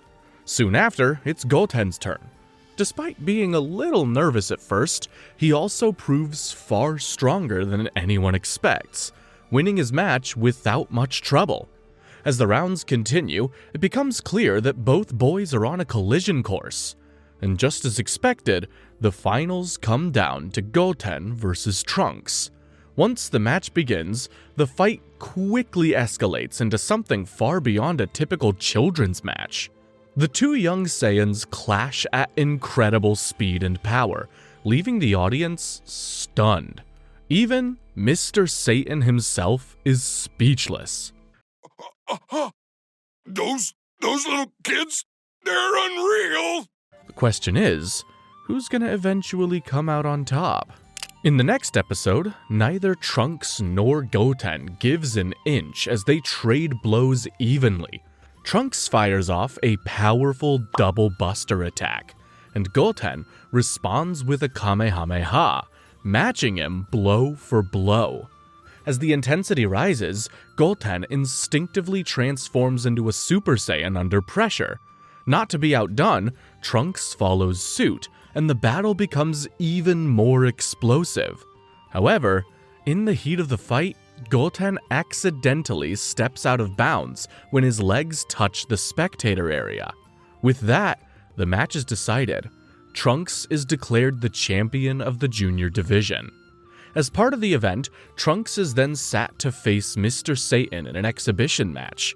Having witnessed the overwhelming power displayed in the kids' fight, Mr. Satan is reminded of his terrifying encounter with Cell, and quickly realizes he's completely outmatched. Desperate to protect his reputation, he tries to find a way out of the fight, but ultimately settles on staging the match so it looks convincing. However, even with Trunks holding back, a single light punch sends Mr. Satan flying out of the ring. How embarrassing. In the next episode, Mr. Satan pretends like he just let Trunks punch him in the face because he can't hit kids. This way, he gets to preserve his image as the legendary champion. Ugh. Later, during a break in the tournament, Trunks and Goten get a mischievous idea. They knock out Mighty Mask, one of the Adult Division participants, and steal his clothes. Their plan is to sneak into the main tournament and compete alongside the grown-ups. Meanwhile, as Goku and the others grab something to eat, they run into two strange participants, Shin and Kibito. Do I have the pleasure of addressing Goku? Yeah, but how do you even know me? Oh, your reputation precedes you, I'd say. There's something unusual about them, and Piccolo quickly realizes they're not ordinary humans. In fact, they might not even be from Earth at all. Soon after, the 16 remaining fighters gather to draw matchups for the tournament's first round. The pairings are set, and some surprising battles are lined up. Gohan is matched against Kibito, while Goku ends up facing Vegeta, setting the stage for a long-awaited clash between the two Saiyans. Get ready for an epic tournament arc. In episode 12, the main tournament finally gets underway, and Krillin steps into the ring for the opening match. His opponent, Pintar, is loud, cocky, and much bigger in size. But the fight is over almost as soon as it begins. Krillin effortlessly outclasses him and secures an easy W. Next up is Piccolo, who faces the mysterious Shin. The moment the match begins, Piccolo senses something deeply unsettling. Shin's presence is overwhelming, far beyond anything he expected. Realizing he's dealing with someone on a completely different level, Piccolo shocks everyone by forfeiting the match without even throwing a punch. Wow. In the next episode, the truth is finally revealed.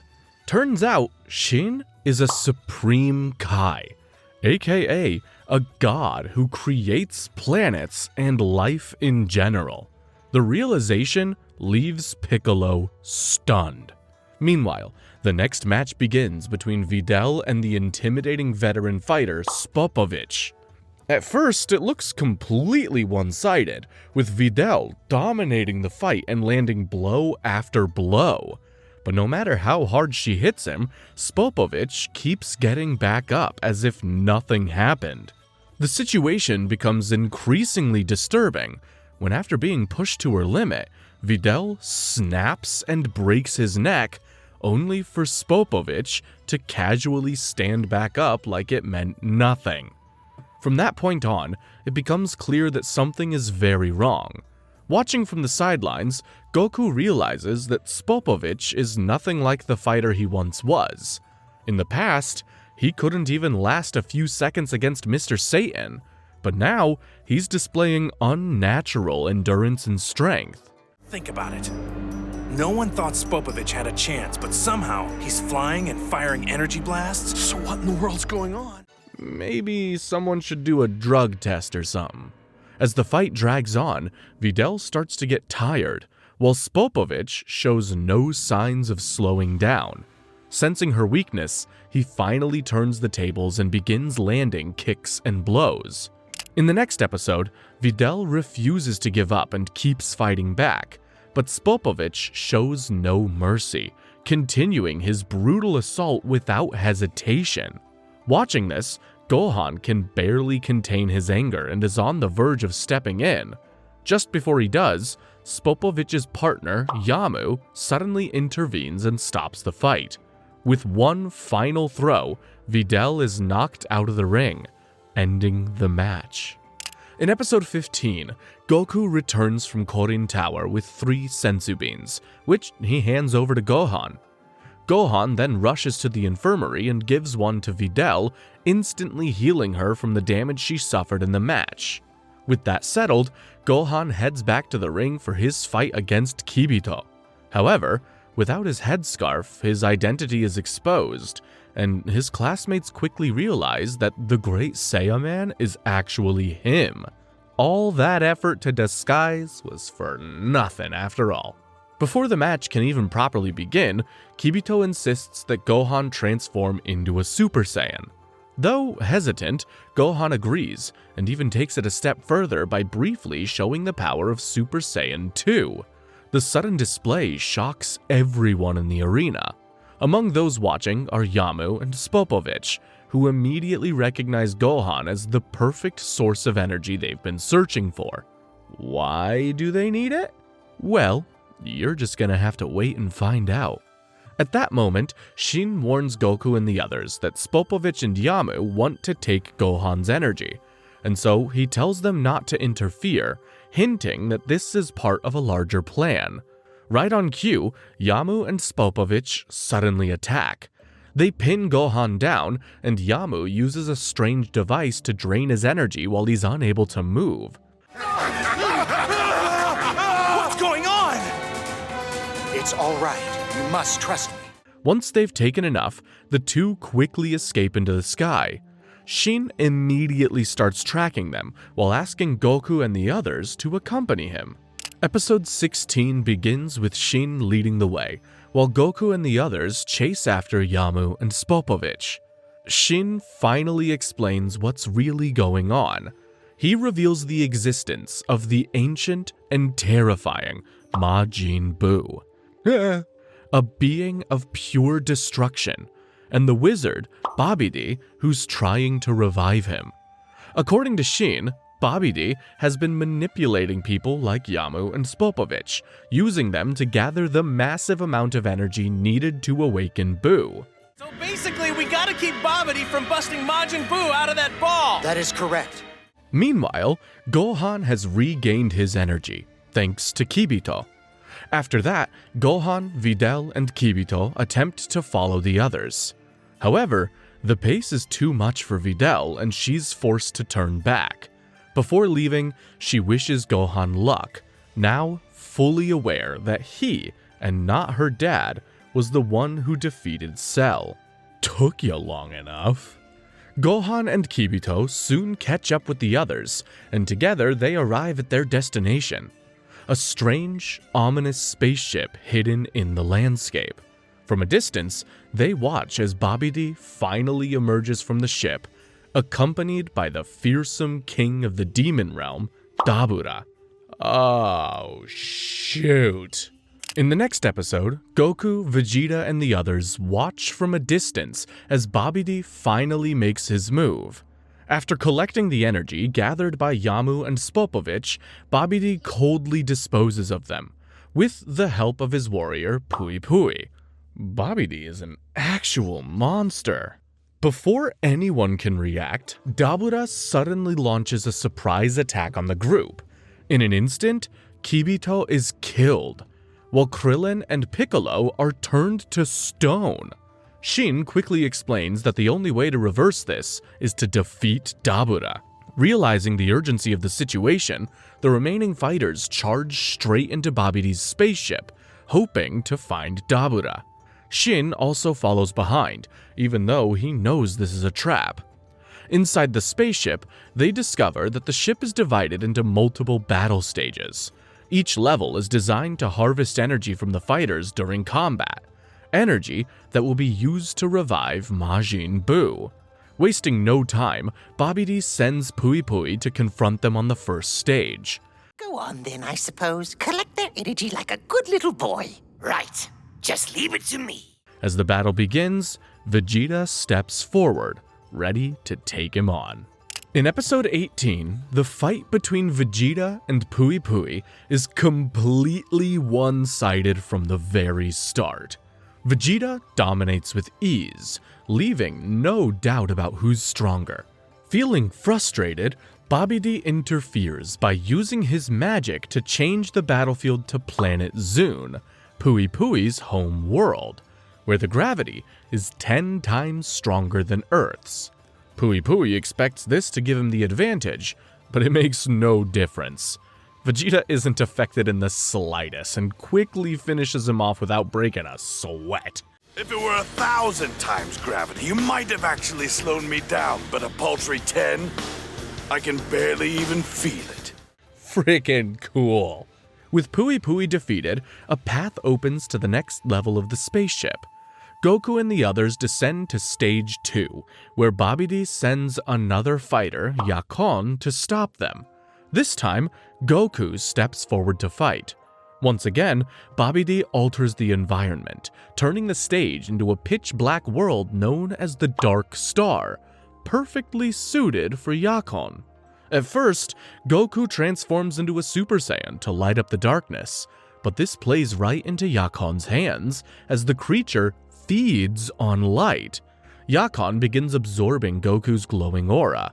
Quickly realizing what's happening, Goku changes his approach. Instead of holding back, he powers up even further, flooding the area with an overwhelming amount of energy. Yakon greedily absorbs more and more of the light, unable to stop himself, until he takes in too much and literally explodes from the overload. Good riddance. In the next episode, Dabura decides to take matters into his own hands by fighting in Stage 3. But first, he goes into a chamber to power up for a bit. Meanwhile, back at the World Martial Arts Tournament, things take a chaotic turn after the Z-Fighters leave. At the suggestion of Mr. Satan, the remaining matches are changed into a battle royale. All the remaining contestants are thrown into the ring at once, And almost immediately, Mr. Satan begins to regret his idea, worried that everyone will gang up on him. As the match begins, however, things don't go the way he feared. Android 18 and the mysterious Mighty Mask, aka Trunks and Goten, quickly overpower the other fighters, and that leaves just 3 contestants: Android 18, Mr. Satan, and Mighty Mask. With the competition out of the way, 18 and Mighty Mask ignore Mr. Satan completely and begin focusing on each other.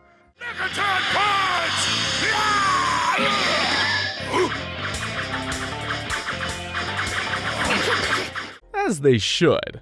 In episode 20, the fight between Android 18 and the mysterious Mighty Mask heats up.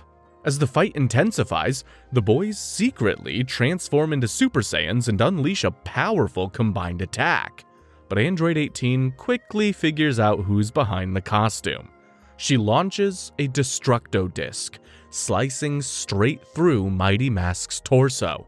With their disguise exposed, the officials immediately disqualified Trunks and Goten, so now it's down to Android 18 and Mr. Satan.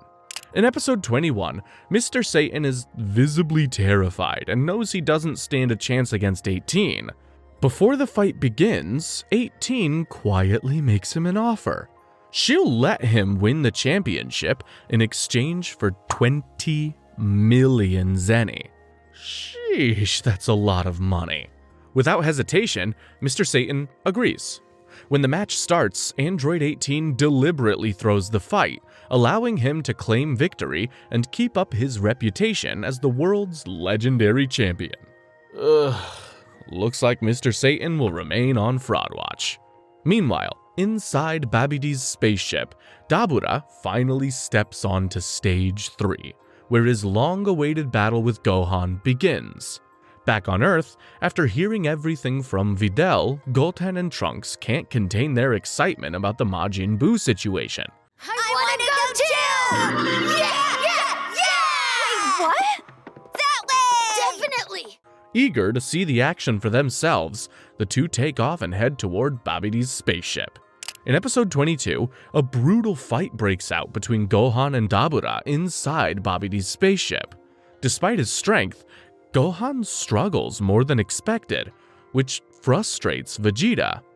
Watching from the sidelines, Vegeta can't believe Gohan's having trouble against an opponent he considers inferior. Sensing some kind of darkness lingering in Vegeta's heart, Dabura comes up with a new plan. He suspends the fight and meets up with Babidi, claiming he's found a more suitable warrior to turn the tide. Dabura's idea is to use Babidi's mind control magic to turn Vegeta into their ally and force the Z fighters to fight each other. While fighting against each other, Babidi can then drain their energy. As Vegeta and Goku argue, Babidi observes closely and confirms that Vegeta's pride and anger have left just enough evil in his heart. Seizing the opportunity, Babidi uses his magic and successfully takes control of Vegeta.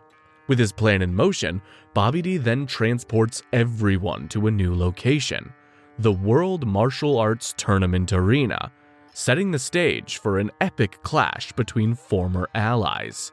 Episode 23 continues at the World Martial Arts Tournament grounds. The situation spirals out of control when Vegeta suddenly fires a powerful energy blast straight at Goku. Goku tries to deflect it, but the force sends him crashing back as the blast explodes into the stands, causing chaos and killing innocent bystanders. Yikes. It soon becomes clear that Vegeta allowed himself to fall under Babidi's control on purpose. That battle junkie wanted the power boost. But more importantly, he wanted to force Goku into a serious, all-out fight. After understanding what happened, Goku makes his decision. He tells Babidi directly that he'll face Vegeta, but in a different location to avoid further destruction. Shin is unable to stop the fight, realizing just how determined both Saiyans are. Babidi accepts Goku's demand and teleports them to a barren, uninhabited wasteland. He then orders Vegeta to attack Shin and Gohan, who have both decided to find Majin Buu's cocoon inside the spaceship. But Vegeta's pride proves too strong. He literally ignores Babidi's commands, making it clear that he's fighting on his own terms. With the stage set, Goku and Vegeta finally prepare to square off against each other, while Gohan and Shin head back to Babidi's spaceship to deal with the growing threat inside. In the next episode, the long-awaited battle between Goku and Vegeta finally begins. With every clash, the damage they deal to each other releases massive amounts of energy. Energy that is unknowingly fueling the revival of Majin Buu. Still haunted by moments where Goku surpassed or even saved him, Vegeta attacks with everything he has. Meanwhile, inside Babidi's spaceship, Gohan and Shin finally confront Babidi and Dabura. Standing before them is the sealed egg containing Majin Buu. Just as they prepare to attack, something goes wrong, and the egg begins to react. He's at full power! Majin Buu's at full power! Yep, Majin Buu's revival is about to begin. In episode 25, Goten and Trunks start sensing a surge in energy. Feeling uneasy, they quickly head toward the source. Back at Babidi's spaceship, thick smoke suddenly begins pouring out of Majin Buu's sealed egg with tremendous force. Realizing how close Buu is to awakening, Gohan reacts instantly and fires a powerful Kamehame-Ha at the egg, trying to destroy it before it's too late. The blast continues until the egg finally cracks open and splits apart. For a brief moment, it looks like they've succeeded since the egg is empty. Shin feels a sense of relief, thinking that they've prevented the worst. But that relief doesn't last. Gohan suddenly senses a massive, terrifying energy in the sky. The smoke that poured out of the egg begins to gather and condense, forming a shape right before their eyes. From swirling within the cloud, a strange figure slowly emerges. Majin Buu has been fully revived. What a nightmare! In episode 26, even though Majin Buu doesn't particularly look intimidating at first, Shin immediately recognizes him as the real deal. This is the same monster who had terrified the universe in the past, so much so that he had to be sealed. Meanwhile, Goku and Vegeta both sense Buu's massive energy in the middle of their fight, but Vegeta doesn't want any distractions. Back at the spaceship, Babidi tries to assert control, claiming to be Buu's master. But Buu ignores him completely. Things take a turn when Dabura insults Buu, calling him an idiot. Feeling offended, Buu lashes out instantly and effortlessly knocks out Dabura, shocking everyone present. Realizing the danger that they're in, Goku begs Vegeta to pause their fight so they can deal with Buu, but Vegeta refuses, stubbornly insisting that he doesn't care, even when Goku warns Buu could kill his family. Feeling frustrated, Goku knocks Vegeta down and finally convinces him to cooperate. Or so it seems. As Goku reaches for the last Senzu Bean, Vegeta suddenly takes advantage of the moment and knocks him out with a sneak attack. Jeez, one would think a prideful warrior wouldn't resort to such underhanded tactics. If we fight as one, I'm sure we can take out Majin Buu.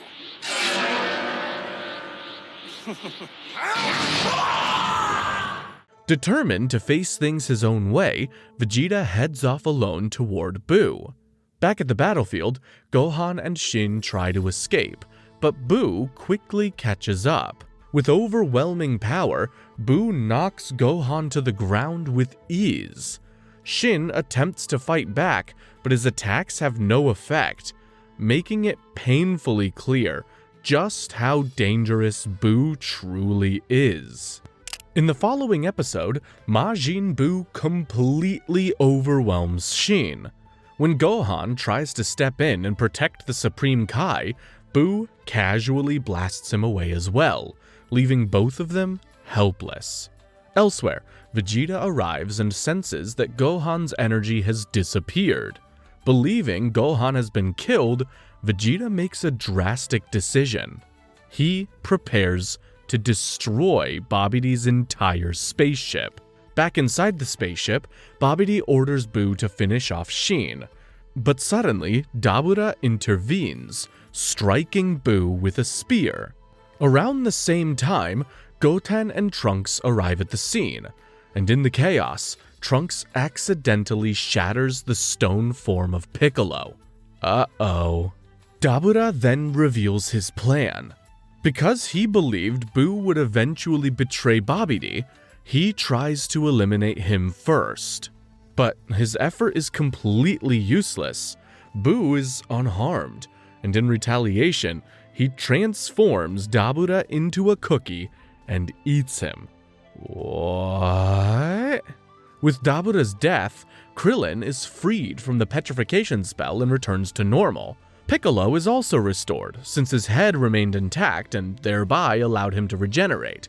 Just as Buu and Babidi are about to finish off Shin, the entire spaceship suddenly explodes, sending shockwaves through the battlefield. In episode 28, Vegeta arrives on the scene after the explosion. Seeing the devastation and unable to sense Gohan's energy, Vegeta immediately assumes the worst and blames Majin Buu for killing him. At this point, Vegeta has decided to be the hero this time around, and he intends on dying if that's what it takes to kill Buu. Sleep as long as you want. When you wake, this will all be over. Majin Buu's story will be finished, and so will mine.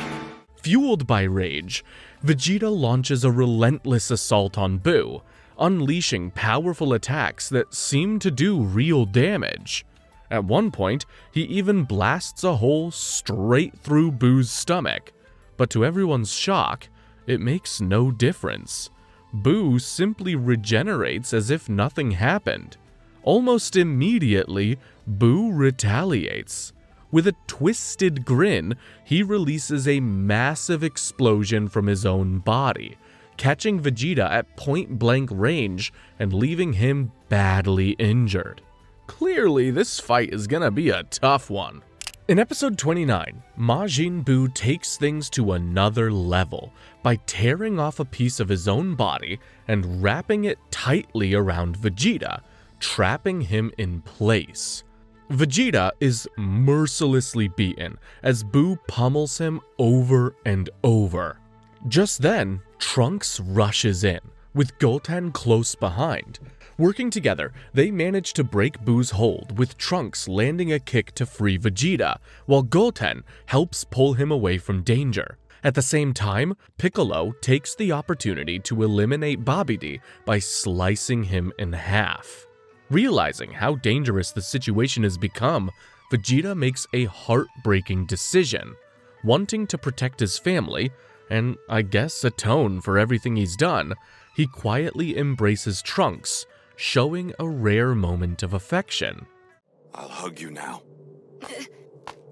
Wait, Dad, what are you doing?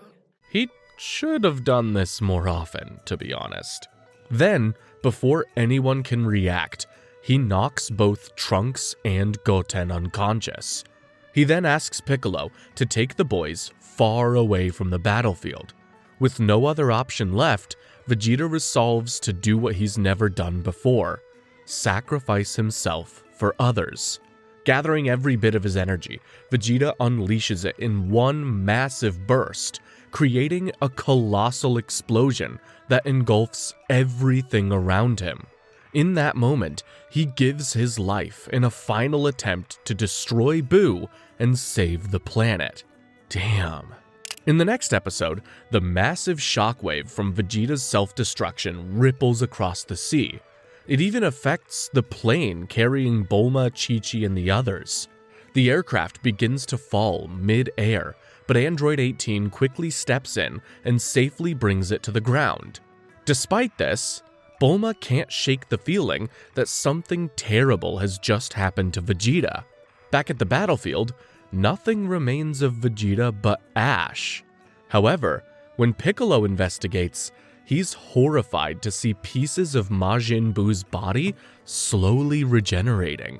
Bit by bit, Buu reforms himself completely, revealing that even Vegeta's ultimate sacrifice wasn't enough to stop him. Unbelievable. As if that weren't bad enough, Buu then reattaches Babidi's body back together. Realizing how dire the situation is, Piccolo quickly tells Krillin to take Goten and Trunks to the lookout, making it clear that the two boys are now their only hope. Meanwhile, Goku finally regains consciousness. Sensing the gravity of the situation, he decides to meet up with Krillin and Piccolo to learn what's happened and figure out their next move. The episode ends with Majin Buu and Babidi going on a destructive spree in order to lure out Piccolo. Until those fools find the courage to show up, I want you to blaze a path of total destruction! We also see the Supreme Kai Shin after he regained consciousness. And here I thought dude was a goner. In the next episode, as Majin Buu continues his rampage, destroying entire cities, Bulma and the others race to gather the Dragon Balls. Their goal is to undo at least some of the damage, starting with reviving the innocent people killed by Vegeta during his earlier attack at the World Martial Arts Tournament. They track down the final Dragon Ball to a remote island in the middle of a lake.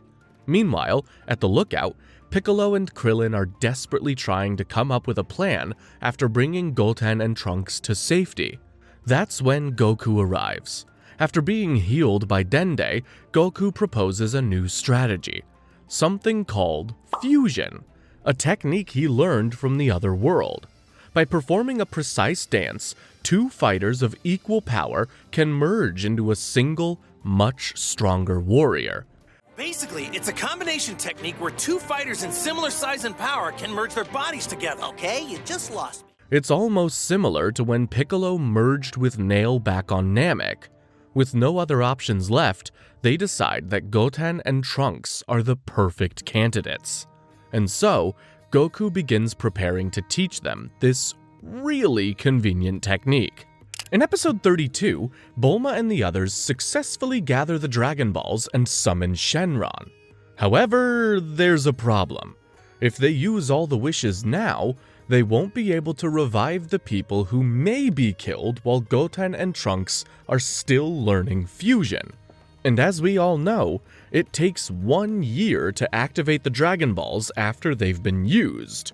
To handle this carefully, Goku returns to Earth using instant transmission, hoping to make sure the Dragon Balls aren't used just yet. He arrives too late, but luckily, they've only used one wish to revive the good people who died that day. Sounds really broad, but Shenron grants it anyway. After Goku explains the situation to them, they decide that Shenron will have to be summoned another time to complete the wishes. Although, that can only take place after 4 months. With that settled, Goku brings Bulma and the others up to the lookout for safety. Elsewhere, thanks to the Dragon Ball's power, Kibito is revived. He quickly uses his abilities to heal the injured Shin. Together, they locate the severely wounded Gohan and transport him to the sacred world of the Kai so he can recover. This sacred world exists in a totally separate realm, outside the physical world and the afterlife. Back at the lookout, the mood suddenly turns grim. Bulma and the others have learned that both Vegeta and Gohan are believed to be dead. That is a tough pill to swallow for Bulma, Chi-Chi, and Videl.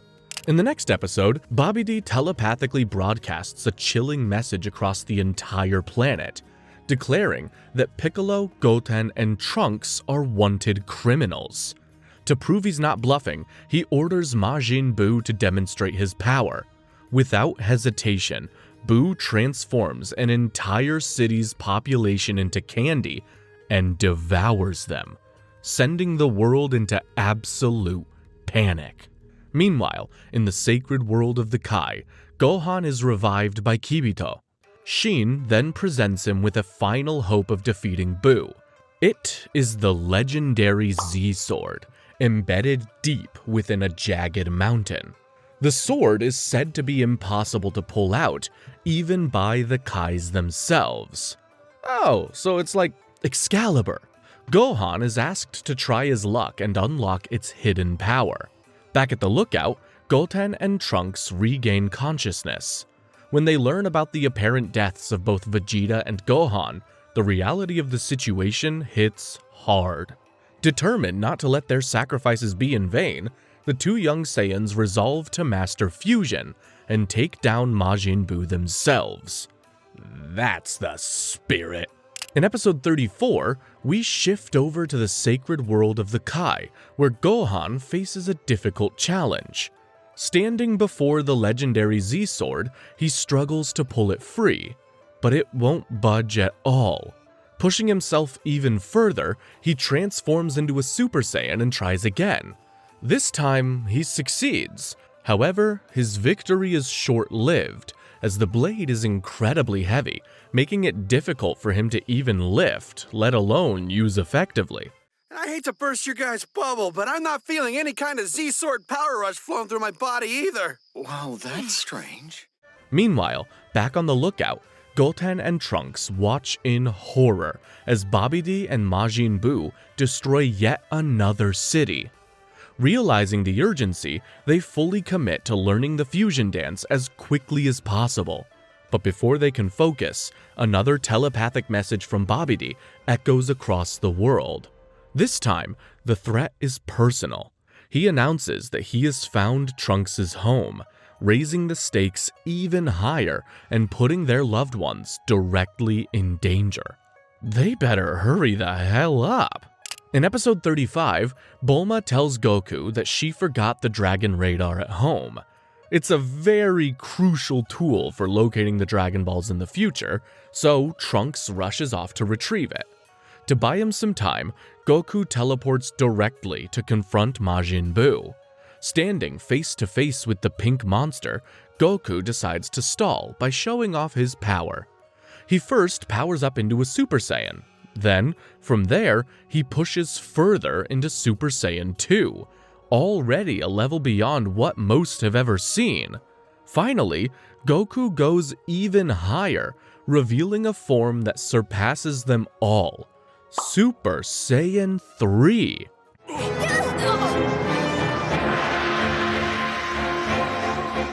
Look at the hair on this guy. With this incredible display of power, Goku continues to hold Buu's attention, giving Trunks the precious time he needs to complete his mission. In the next episode, Trunks makes it back to the Capsule Corporation and quickly asks his grandparents about the Dragon Radar. Unfortunately, they can't quite remember where it was left, slowing things down at the worst possible moment. At the same time, Goku is locked in a fierce battle with Majin Buu, fighting in his powerful Super Saiyan 3 form to keep the pink monster preoccupied. Back at the lookout, Bulma suddenly recalls that the Dragon Radar was left in the airplane they were riding in. She quickly borrows Videl's phone and calls her parents to relay the information. Thanks to this, Trunks is finally able to locate the radar. With his mission complete, Trunks leaves, and Goku realizes he's bought enough time. He powers down and tells Buu and Babidi that in 2 days, a fighter even stronger than himself will come to challenge Buu. Tempted by the promise of a better fight, Buu agrees to wait and stop destroying cities for the time being.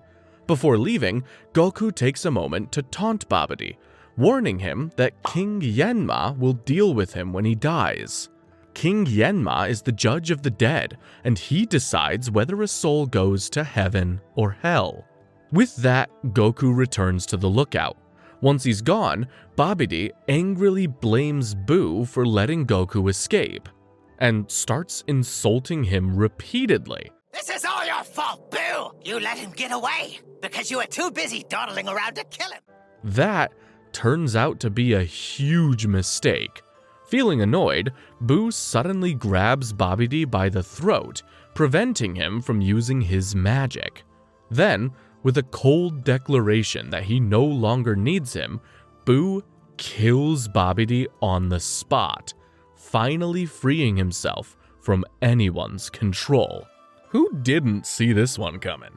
In the next episode, Boo continues his destructive rampage across the planet, wiping out cities while he impatiently waits for a worthy opponent. Back at the lookout, Goku realizes time is running out. Because of the massive energy drain from using Super Saiyan 3, he has less than 30 minutes left on Earth. Knowing that every second counts, he immediately begins training Goten and Trunks.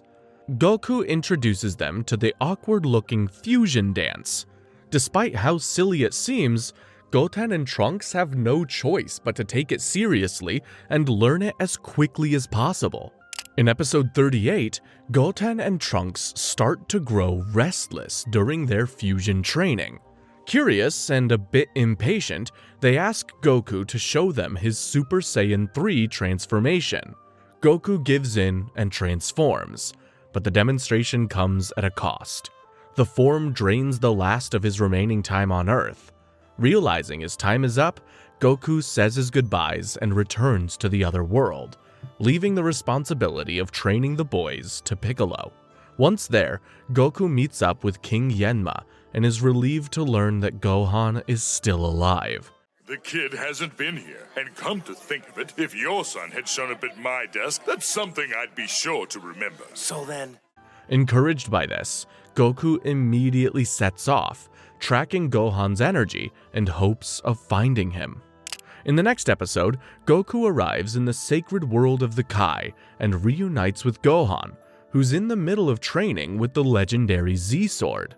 Seeing his son's progress, Goku decides to step in and help him train, hoping to draw out even more of his hidden potential. Back on Earth, Majin Buu continues his destruction, having already wiped out a massive portion of humanity. This pink monster thinks it's all fun and games. Meanwhile, Gohan continues improving with the Z-Sword, gradually getting used to its immense weight. To test its strength, Goku tosses a solid metal block toward the blade, expecting Gohan to slice it cleanly. Instead, the unthinkable happens. The Z-Sword shatters on impact. Whoopsie! From within the broken blade emerges an ancient figure, Old Kai, the Supreme Kai from 15 generations ago, finally freed after being sealed inside the sword for ages. In episode 40, after a bit of convincing from Goku, Old Kai reveals that he possesses a unique ability. That is, the power to unlock a person's full potential far beyond their natural limits. However, there's a catch. The process is slow and requires the user to sit completely still for a long time, sometimes taking more than a full day to complete. During the wait, Gohan agrees to undergo the ritual, knowing it may be their best chance against Majin Buu. Meanwhile, back at the lookout, Goten and Trunks finally attempt the fusion dance for real. Their first try goes horribly wrong, resulting in a clumsy and useless version of what we'll be calling Gotenks. A second attempt at the merger also fails, proving just how precise the technique needs to be. After a few frustrating tries, they finally get it right. This time, the fusion is successful, and the true Gotenks is born. Powerful, confident, and more than a little cocky. Believing he's already strong enough, Gotenks ignores Piccolo's warnings and rushes off on his own to challenge Majin Buu. Excuse me? I'm more than strong enough now to wipe the floor with that Boo guy! You fool! What are you saying? Oh boy, that was quick. In the first episode, Gotenks finally tracks down Majin Buu and jumps straight into battle. At first, he shows off impressive strength and flashy techniques, but it quickly becomes clear that Buu is on a completely different level. Overpowered and outmatched, Gotenks is forced to retreat, barely escaping after Boo unleashes a devastating attack on the military forces nearby. Guess I'm still working out the kinks. Elsewhere, Mr. Satan, though terrified, steps up to confront Boo. He tries to outsmart him using a series of traps disguised as gifts, but instead of getting angry, Boo finds the whole act entertaining. Amused by Mr. Satan's antics, Boo decides not to kill him. Instead, he keeps him around, declaring that Mr. Satan will now serve as his personal servant. In episode 42, old Kai tells Gohan that the ritual isn't over yet. He must remain completely still for the next 20 hours for his hidden power to be fully unlocked. Though it sounds simple, the long wait tests Gohan's patience, knowing the fate of Earth hangs in the balance. Back at the lookout, Goten and Trunks continue refining their fusion technique. This time, they manage to fuse while in their Super Saiyan forms, creating an even stronger version of Gotenks. The downside is that the fusion only lasts for 30 minutes. Brimming with confidence, Gotenks rushes off to challenge Majin Buu again, but his bravado is cut short when the fusion unexpectedly wears off, forcing the two back to normal before they can act. Meanwhile, something unusual happens on Earth. Majin Buu comes across a small injured dog, and without hesitation, heals its broken leg. The simple act sparks an unexpected bond, and for a moment, Boo shows a softer side. Mr. Satan sees this as a chance and somehow succeeds in convincing Boo to stop harming humans altogether. But just as things begin to change, everything falls apart. A hunter, hoping to make a name for himself, suddenly opens fire, mercilessly shooting the dog. The sight leaves Boo stunned, and then furious, as his brief glimpse of kindness is shattered in an instant. Honestly, who could blame him? The next episode starts from where we left off. The hunter and his buddy then turn their guns toward both Boo and Mr. Satan, but before they can do any more damage, Mr. Satan snaps and takes them down himself in a burst of anger. Despite the chaos, Boo quickly rushes to the puppy's side and heals it, bringing it back from the brink. Seeing the dog alive again helps calm him down, and for a brief moment, everything seems peaceful. Boo begins to fully trust Mr. Satan, and the two spend time together like unlikely friends. But that peace doesn't last very long. One of the attackers suddenly reappears and shoots Mr. Satan. Feeling enraged, Boo immediately heals him, refusing to let his new friend die. However, something inside Boo begins to change. He clutches himself in pain and starts releasing thick smoke from his body. Then, from within that smoke, a new figure emerges, a tall, thin version of Boo. This is the evil within him that has finally taken shape. This world is screwed. In the next episode, Majin Buu tries to fight back against his newly emerged evil counterpart, but quickly realizes something is wrong. Turns out, he's much weaker than before. Most of his power has already shifted over to his darker half. Taking advantage of this, Evil Buu turns the tide effortlessly. When Majin Buu attempts to turn Evil Buu into candy, Evil Buu reflects the attack back at him, transforming him into chocolate. Without hesitation, Evil Buu consumes him, absorbing his power completely. The result is a terrifying new form, Super Buu, a much stronger and far more dangerous version of Majin Buu. I don't understand. Now he's another new guy? Okay, this is getting all kinds of peculiar. That is one ugly piece of bubblegum. Sensing the immense energy at the lookout, Super Buu immediately heads there and demands to fight Gotenks. Knowing they're not ready yet, Piccolo tries to buy time. He cleverly tells Buu to wait until he's done wiping out all remaining humans on Earth before their fight begins. Sheesh. I never had genocidal Piccolo on my bingo card. While Boo is distracted, Piccolo quickly orders Krillin to take Goten and Trunks into the hyperbolic time chamber. With only a short window left, it's their best chance to train and prepare for the battle ahead. In the next episode, Piccolo's plan to stall quickly falls apart when Super Boo loses patience.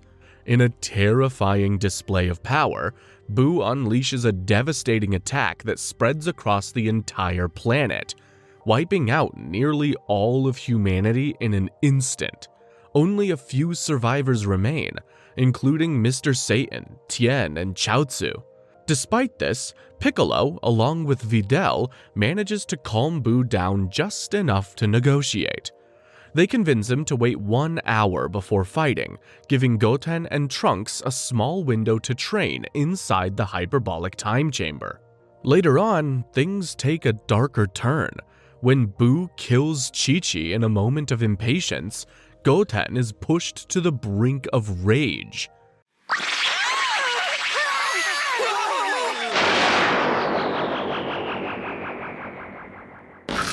Still, he manages to hold himself together and follows Trunks into the hyperbolic time chamber to continue their training. Meanwhile, Boo quickly grows impatient with the delay. After only 30 minutes, he demands the fight begin. Thinking quickly, Piccolo continues to stall by slowly guiding him toward the chamber. At the same time, he forms a desperate backup plan. If Goten and Trunks fail to make it in time, they can destroy the chamber's entrance and trap Boo inside, buying the world at least a little more time. It's a very risky gamble. In the next episode, Piccolo finally leads Boo to the hyperbolic time chamber. Before the real battle begins, Gotenks steps up and wastes time with a brief warm-up, showing off and playing around. But once that's over, the long-awaited fight between Gotenks and Super Boo finally begins. In episode 47, the battle between Super Boo and Gotenks kicks off with plenty of energy. Gotenks wastes no time in showing off his new techniques, unleashing flashy attacks with ridiculous names like the Screaming Angry Wombat? While they look impressive, they barely do anything to Boo, who shrugs them off without concern. The fight then turns more serious. Gotenks unveils another technique, the Super Ghost Kamikaze attack. He spits out ghostly clones of himself that explode on contact, creating a small army of living bombs.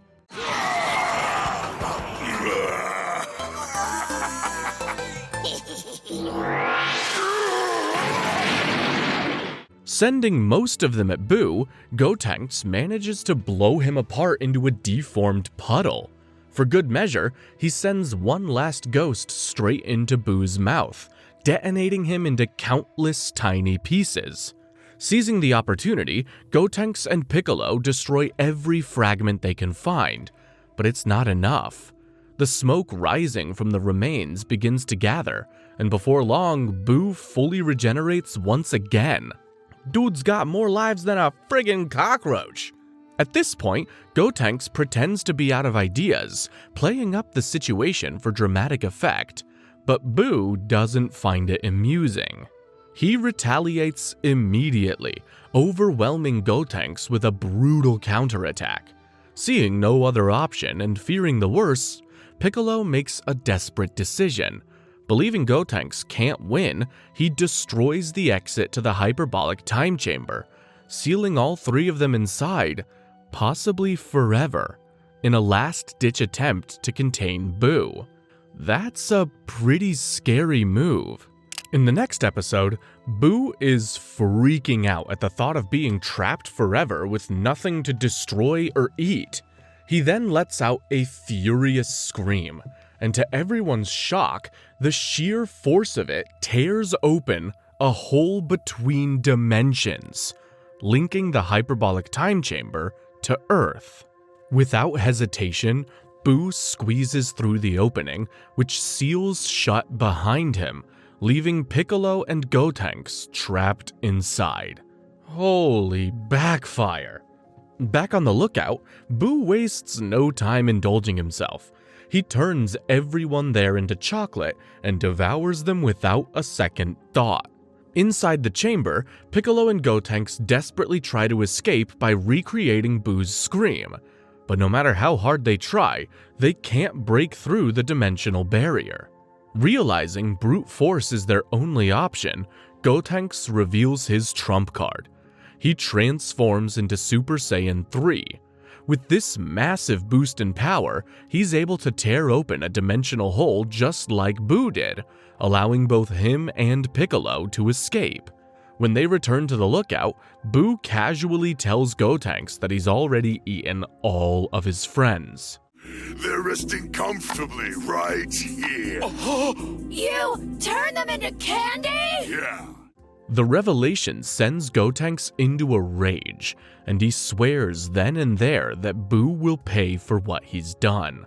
In episode 49, furious over what Super Boo has done, Gotenks charges in without holding back. Their clash is so intense that it ends up destroying the lookout itself, much to Piccolo's frustration. Just as Gotenks seems ready to finish things, his time runs out. His Super Saiyan 3 form fades, and he drops back to his normal fused state, leaving him suddenly at a disadvantage.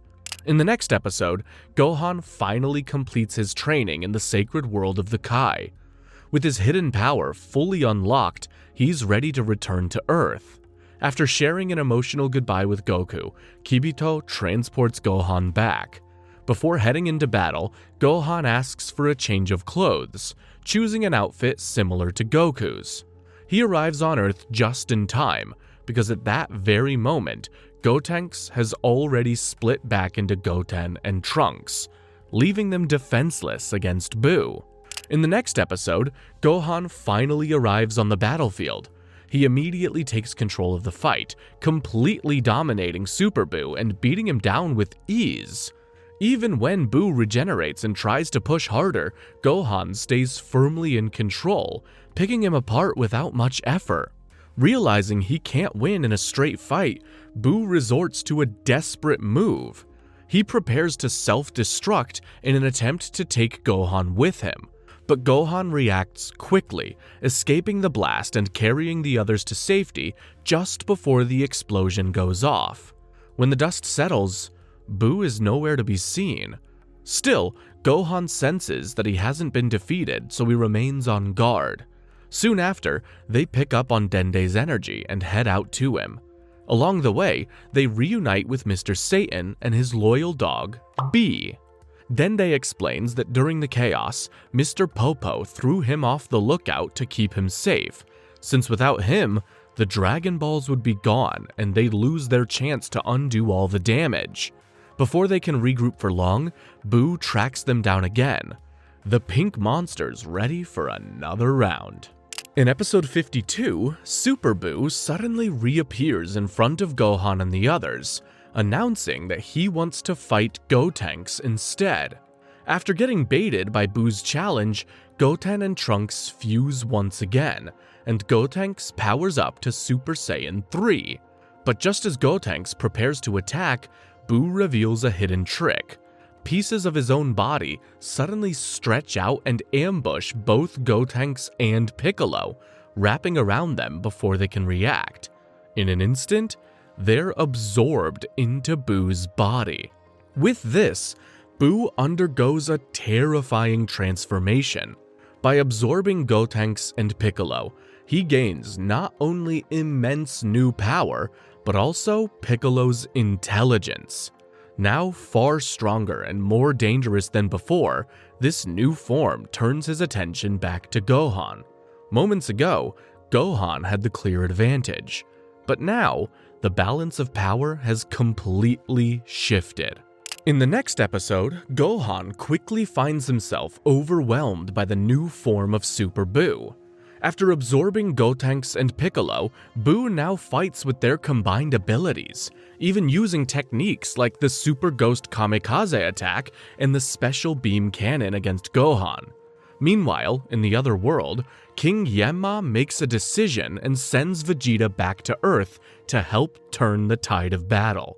On the sacred world of the Kai, Elder Kai sacrifices his life so that Goku can return to Earth. Before departing, he entrusts Goku with the Potara earrings, explaining that if two people wear them, they can permanently fuse into a single, far more powerful warrior. Looks like everyone's going fusion mode at this point. Even Shin ends up fusing with Kibito, just because. I guess we can call them Shinbito. I'm sorry, old friend. The episode ends with Goku using the instant transmission technique to enter Earth and slice Buu in half. What an entrance! In episode 54, Goku throws one of the Potara earrings to Gohan, hoping to trigger the fusion, but it misses and gets lost in the rubble. With no time left, Goku goes Super Saiyan 3 to stall Buu while Gohan searches for it. Inside Buu, the earlier fusion between Goten and Trunks finally wears off, splitting them apart and drastically weakening Buu in the process. Sensing the shift in power, Goku believes he might now be able to defeat Buu alone. But Buu quickly escalates again by absorbing the portion of himself that had been cut away earlier, this time engulfing Gohan in the process. With Gohan absorbed, Buu becomes even more powerful than before. Now fully confident again, Buu toys with Goku, giving him time to find another fusion partner. He briefly considers Dende and Mr. Satan, but dismisses them immediately. Then he senses that Vegeta has returned and teleports away to confront him. Goku finally finds Vegeta and urges him to fuse, but Vegeta refuses, still bitter that Goku had been hiding this Super Saiyan 3 power during their earlier fight. Eventually, he agrees to the fusion. This drastic move ends up producing a brand new powerful warrior, Vegito. Bro's looking tough. Episode 55 is where a lot of fighting happens. From the moment he enters the fight, Vegito completely outclasses Super Buu, overwhelming him with ease and proving to be on an entirely different level. We can now move on to the next one. In episode 56, Buu comes up with a new plan. He lures Vegito in close and suddenly transforms him into a piece of candy. At first, it looks like Buu is finally won, until the candy starts moving. To Buu's shock, Vegito is still fully conscious and in control, even while in candy form. Wow. Sorry to burst your bubble, Boo, but you can't get rid of me that easily. Not only that, but he retains all of his strength, speed, and even the ability to talk. The tiny candy version of Vegito zips around at incredible speed, attacking Buu relentlessly while being nearly impossible to hit. Furious at being humiliated by a piece of candy, Buu reverses the transformation, turning Vegito back to normal. But things only get worse for him. Vegito resumes the beating, tearing into Buu and completely overwhelming him. At one point, Vegito pauses to toy with Buu, giving him a countdown before he finishes him off. But while Vegito is pretending to be distracted, a severed piece of Buu's body that was cut off during the fight quietly regenerates behind him. Just before Vegito reaches the end of his count, the piece suddenly lunges forward and engulfs him. Buu quickly pulls the mass back and absorbs it into his body, finally managing to trap Vegito inside. What Buu doesn't know is that this is all according to plan.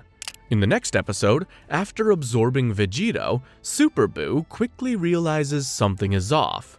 He hasn't gained any of Vegito's traits or power.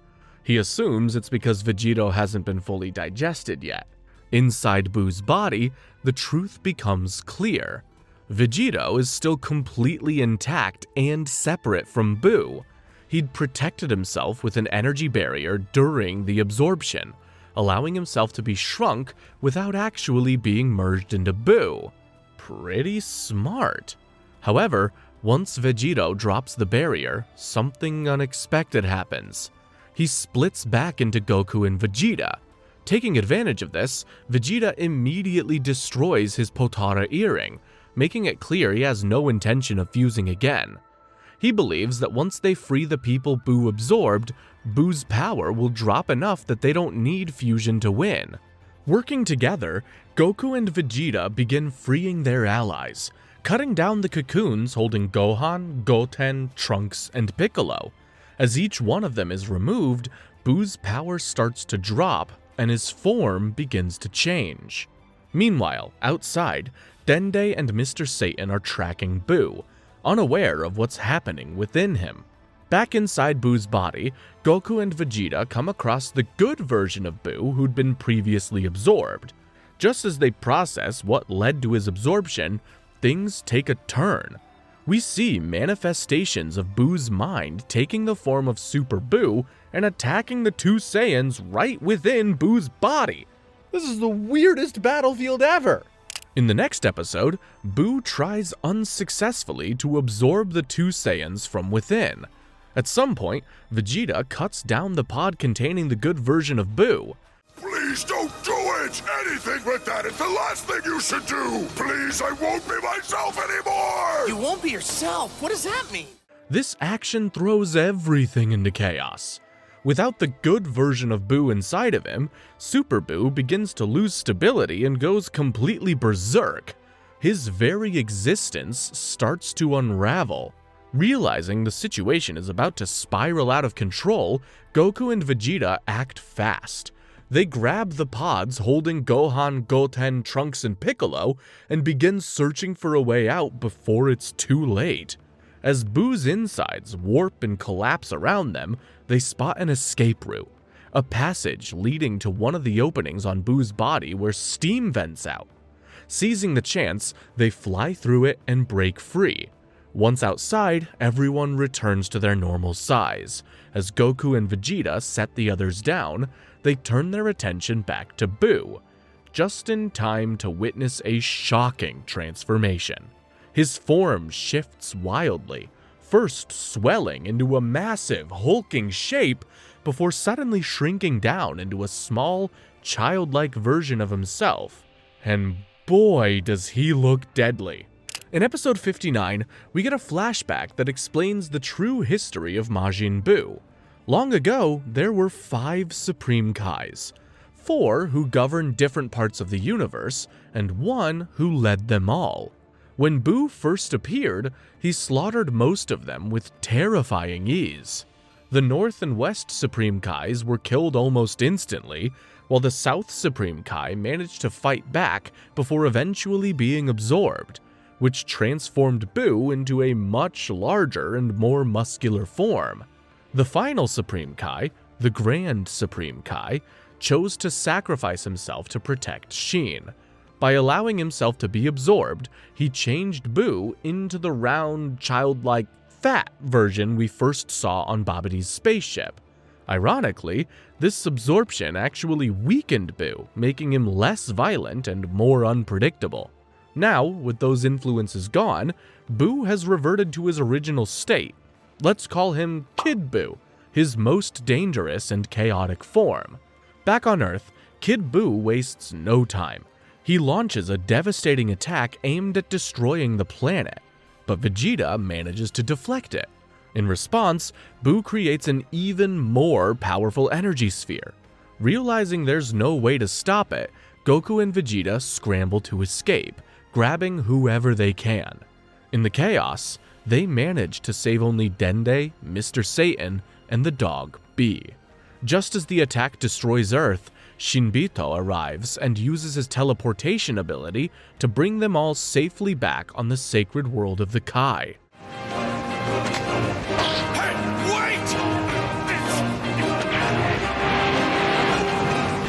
With Earth gone, the Dragon Balls are too.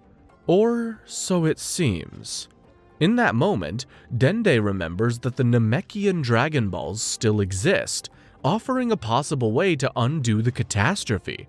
Goku worries about how they'll get there, since instant transmission won't work without a target to lock onto. Shinbito reassures them that his own teleportation ability can take them wherever they need to go, but before they can act, Shinbito checks a crystal ball, and it reveals that Kid Buu has survived the destruction of Earth. Not only that, he's already begun rampaging across the universe, leaving devastation in his wake. This pink monster's a real menace. In the following episode, Goku and Vegeta spike their power levels in order to lure Buu into the sacred world. Once the pink serial killer appears, Shinbito teleports to another planet, along with Dende and Elder Kai. But they forgot to bring along Mr. Satan. That fraud is both the luckiest and unluckiest fella in this entire show. Anyway, a fight begins between Buu and Goku. To nobody's surprise, the sacred world is taking a massive beating. In the next episode, the fight between Goku and Kid Buu continues, and for the first time, Vegeta admits to himself that Goku is truly the #1 Saiyan, and only he can defeat this pink monster. Now that's what I call character development. Good on ya, Vegeta! In the next episode, even at full power, Goku, in his Super Saiyan 3 form, still can't defeat Kid Buu.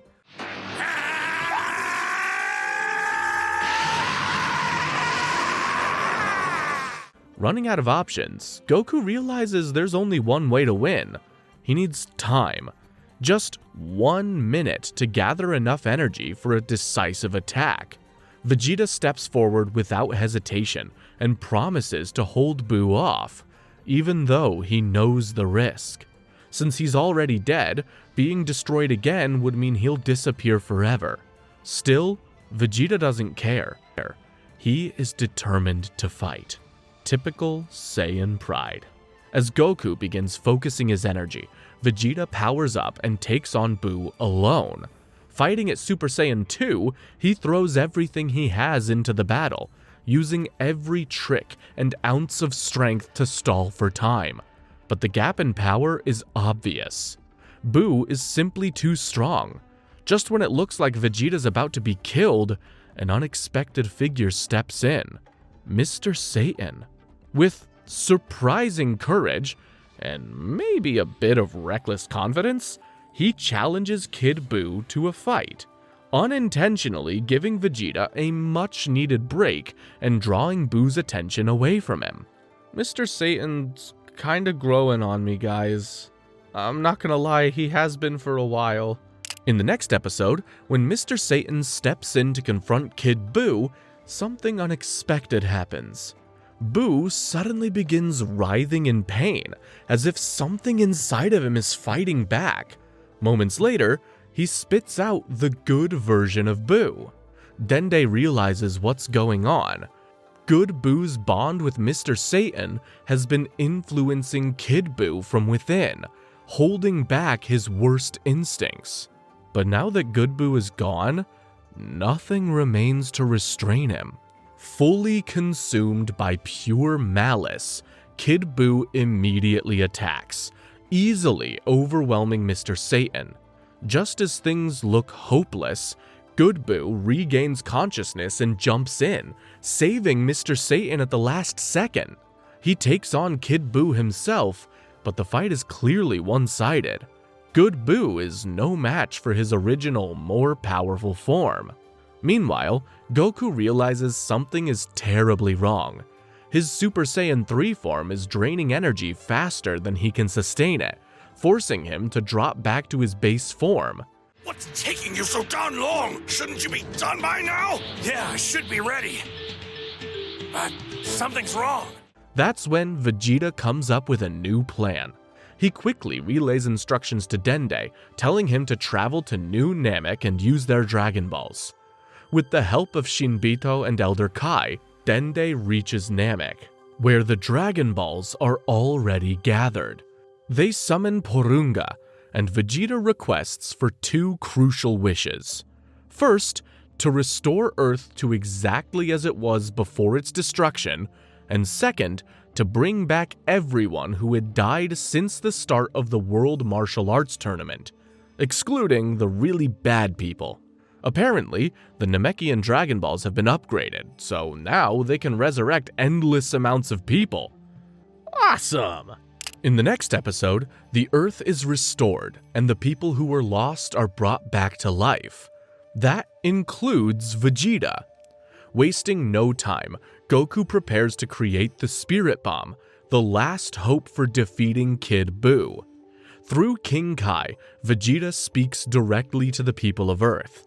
He explains the situation and urges everyone to raise their hands and lend their energy so Goku can perform a powerful enough attack to stop Buu once and for all.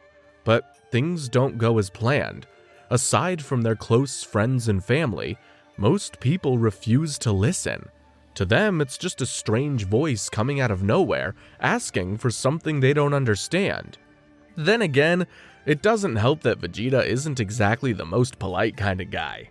Meanwhile, Good Buu is doing everything he can to hold Kid Buu off and buy time. But the difference in power is clear. He's steadily being overwhelmed. As the battle drags on, it becomes obvious that Goku hasn't gathered nearly enough energy. With time running out and Kid Buu still standing strong, their last hope is starting to slip away. In episode 65, Vegeta actually starts begging the people of Earth to raise up their hands and give up their energy. That's a surprise. Despite his continued pleas, the people of Earth still refuse to respond. As time runs out, Good Buu finally collapses, completely drained from holding off Kid Buu. With no other choice, Vegeta steps back into the fight, but he's completely outmatched. Seeing this, Goku tries again, this time calling out to the people of Earth himself. A few individuals respond, but it's nowhere near enough. Feeling desperate, Piccolo, Gohan, Goten, and Trunks spread out across the cities, trying to convince people face to face. That is a tall order. Most people remain hesitant until Mr. Satan finally steps forward. Fed up with the situation, Mr. Satan addresses the entire planet. This time, the people actually listen. As the world's champion, his voice carries weight, and one by one, people begin to trust him. Soon, all across the globe, hands go up, and at last, the energy Goku needs begins to pour in. Now that's more like it!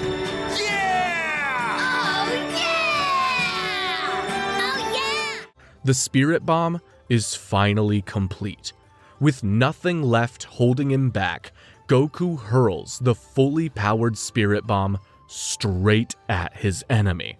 In episode 66, the massive Spirit Bomb crashes into Kid Buu, but incredibly, he stops it. Straining against its power, Buu begins to push the attack back toward Goku. Unfortunately, Goku's too tired to make the final push. Then, in a sudden realization, Vegeta remembers that they still have one wish left with the Namekian Dragon Balls. He quickly tells Dende to use it to restore Goku's energy. Dende calls upon Porunga, who grants the wish. In an instant, Goku's strength returns to its full, healthy state. With renewed power, Goku transforms into a Super Saiyan and effortlessly pushes the Spirit Bomb straight toward Kid Buu. Before the battle comes to an end, Goku tells Kid Buu that he hopes to fight him sometime in the future. That is, a reincarnation of him, without the evil and destruction, of course. Then, the Spirit Bomb engulfs Kid Buu completely, erasing him once and for all. It's happening! Make it count! You got this! Bend it! With no chance to regenerate, the ancient cycle of destruction finally comes to an end, bringing peace after countless years of chaos. Phew! After defeating Kid Buu, there's only one problem that remains: the good version of Buu. Mr. Satan decides to take responsibility for Buu moving forward. In order to incorporate him into society, Goku suggests that people's memories of Majin Buu be erased with the Dragon Balls. It's a big gamble, but Mr. Satan vows to keep the monster on a good path. Episode 67 is a mostly chill episode. Majin Buu is keeping his promise to Mr. Satan not to get angry at humans no matter what. Hopefully, that continues, for all their sakes. Episode 68 begins 10 years after the defeat of Majin Buu. Gohan has settled into a peaceful life as a scholar, while Goten and Trunks have grown into teenagers. Out in the countryside, Goku continues training, this time sparring with Goten. It's been years since he's seen some of his friends, so when Bulma and Vegeta show up, it turns into a lively reunion. Goku reveals that he plans to enter the World Martial Arts Tournament, which immediately gets Vegeta's attention. Not one to be left out, Vegeta decides he and Trunks will join as well. When the tournament finally arrives, old friends gather once again. Gohan, now married to Videl, chooses not to compete, but their young daughter Pan is more than ready to step into the ring. With no junior division this time, she'll be facing adult fighters, but that doesn't slow her down in the slightest. Even Mr. Satan and Majin Buu enter the tournament, adding even more excitement to the lineup. But Goku hints at something unexpected. He claims there's a completely human fighter who could rival even him and Vegeta. Feeling curious, he secretly asks Buu to use his magic ring to rig the matchups so he can face this mysterious opponent. He believes this mysterious opponent, a kid called Oob, is the reincarnation of Kid Buu. That kinda makes sense though, given that his name spells Buu backwards. In the last episode of Season 2, Goku and Oob finally begin their match. And at first, the difference in experience is obvious.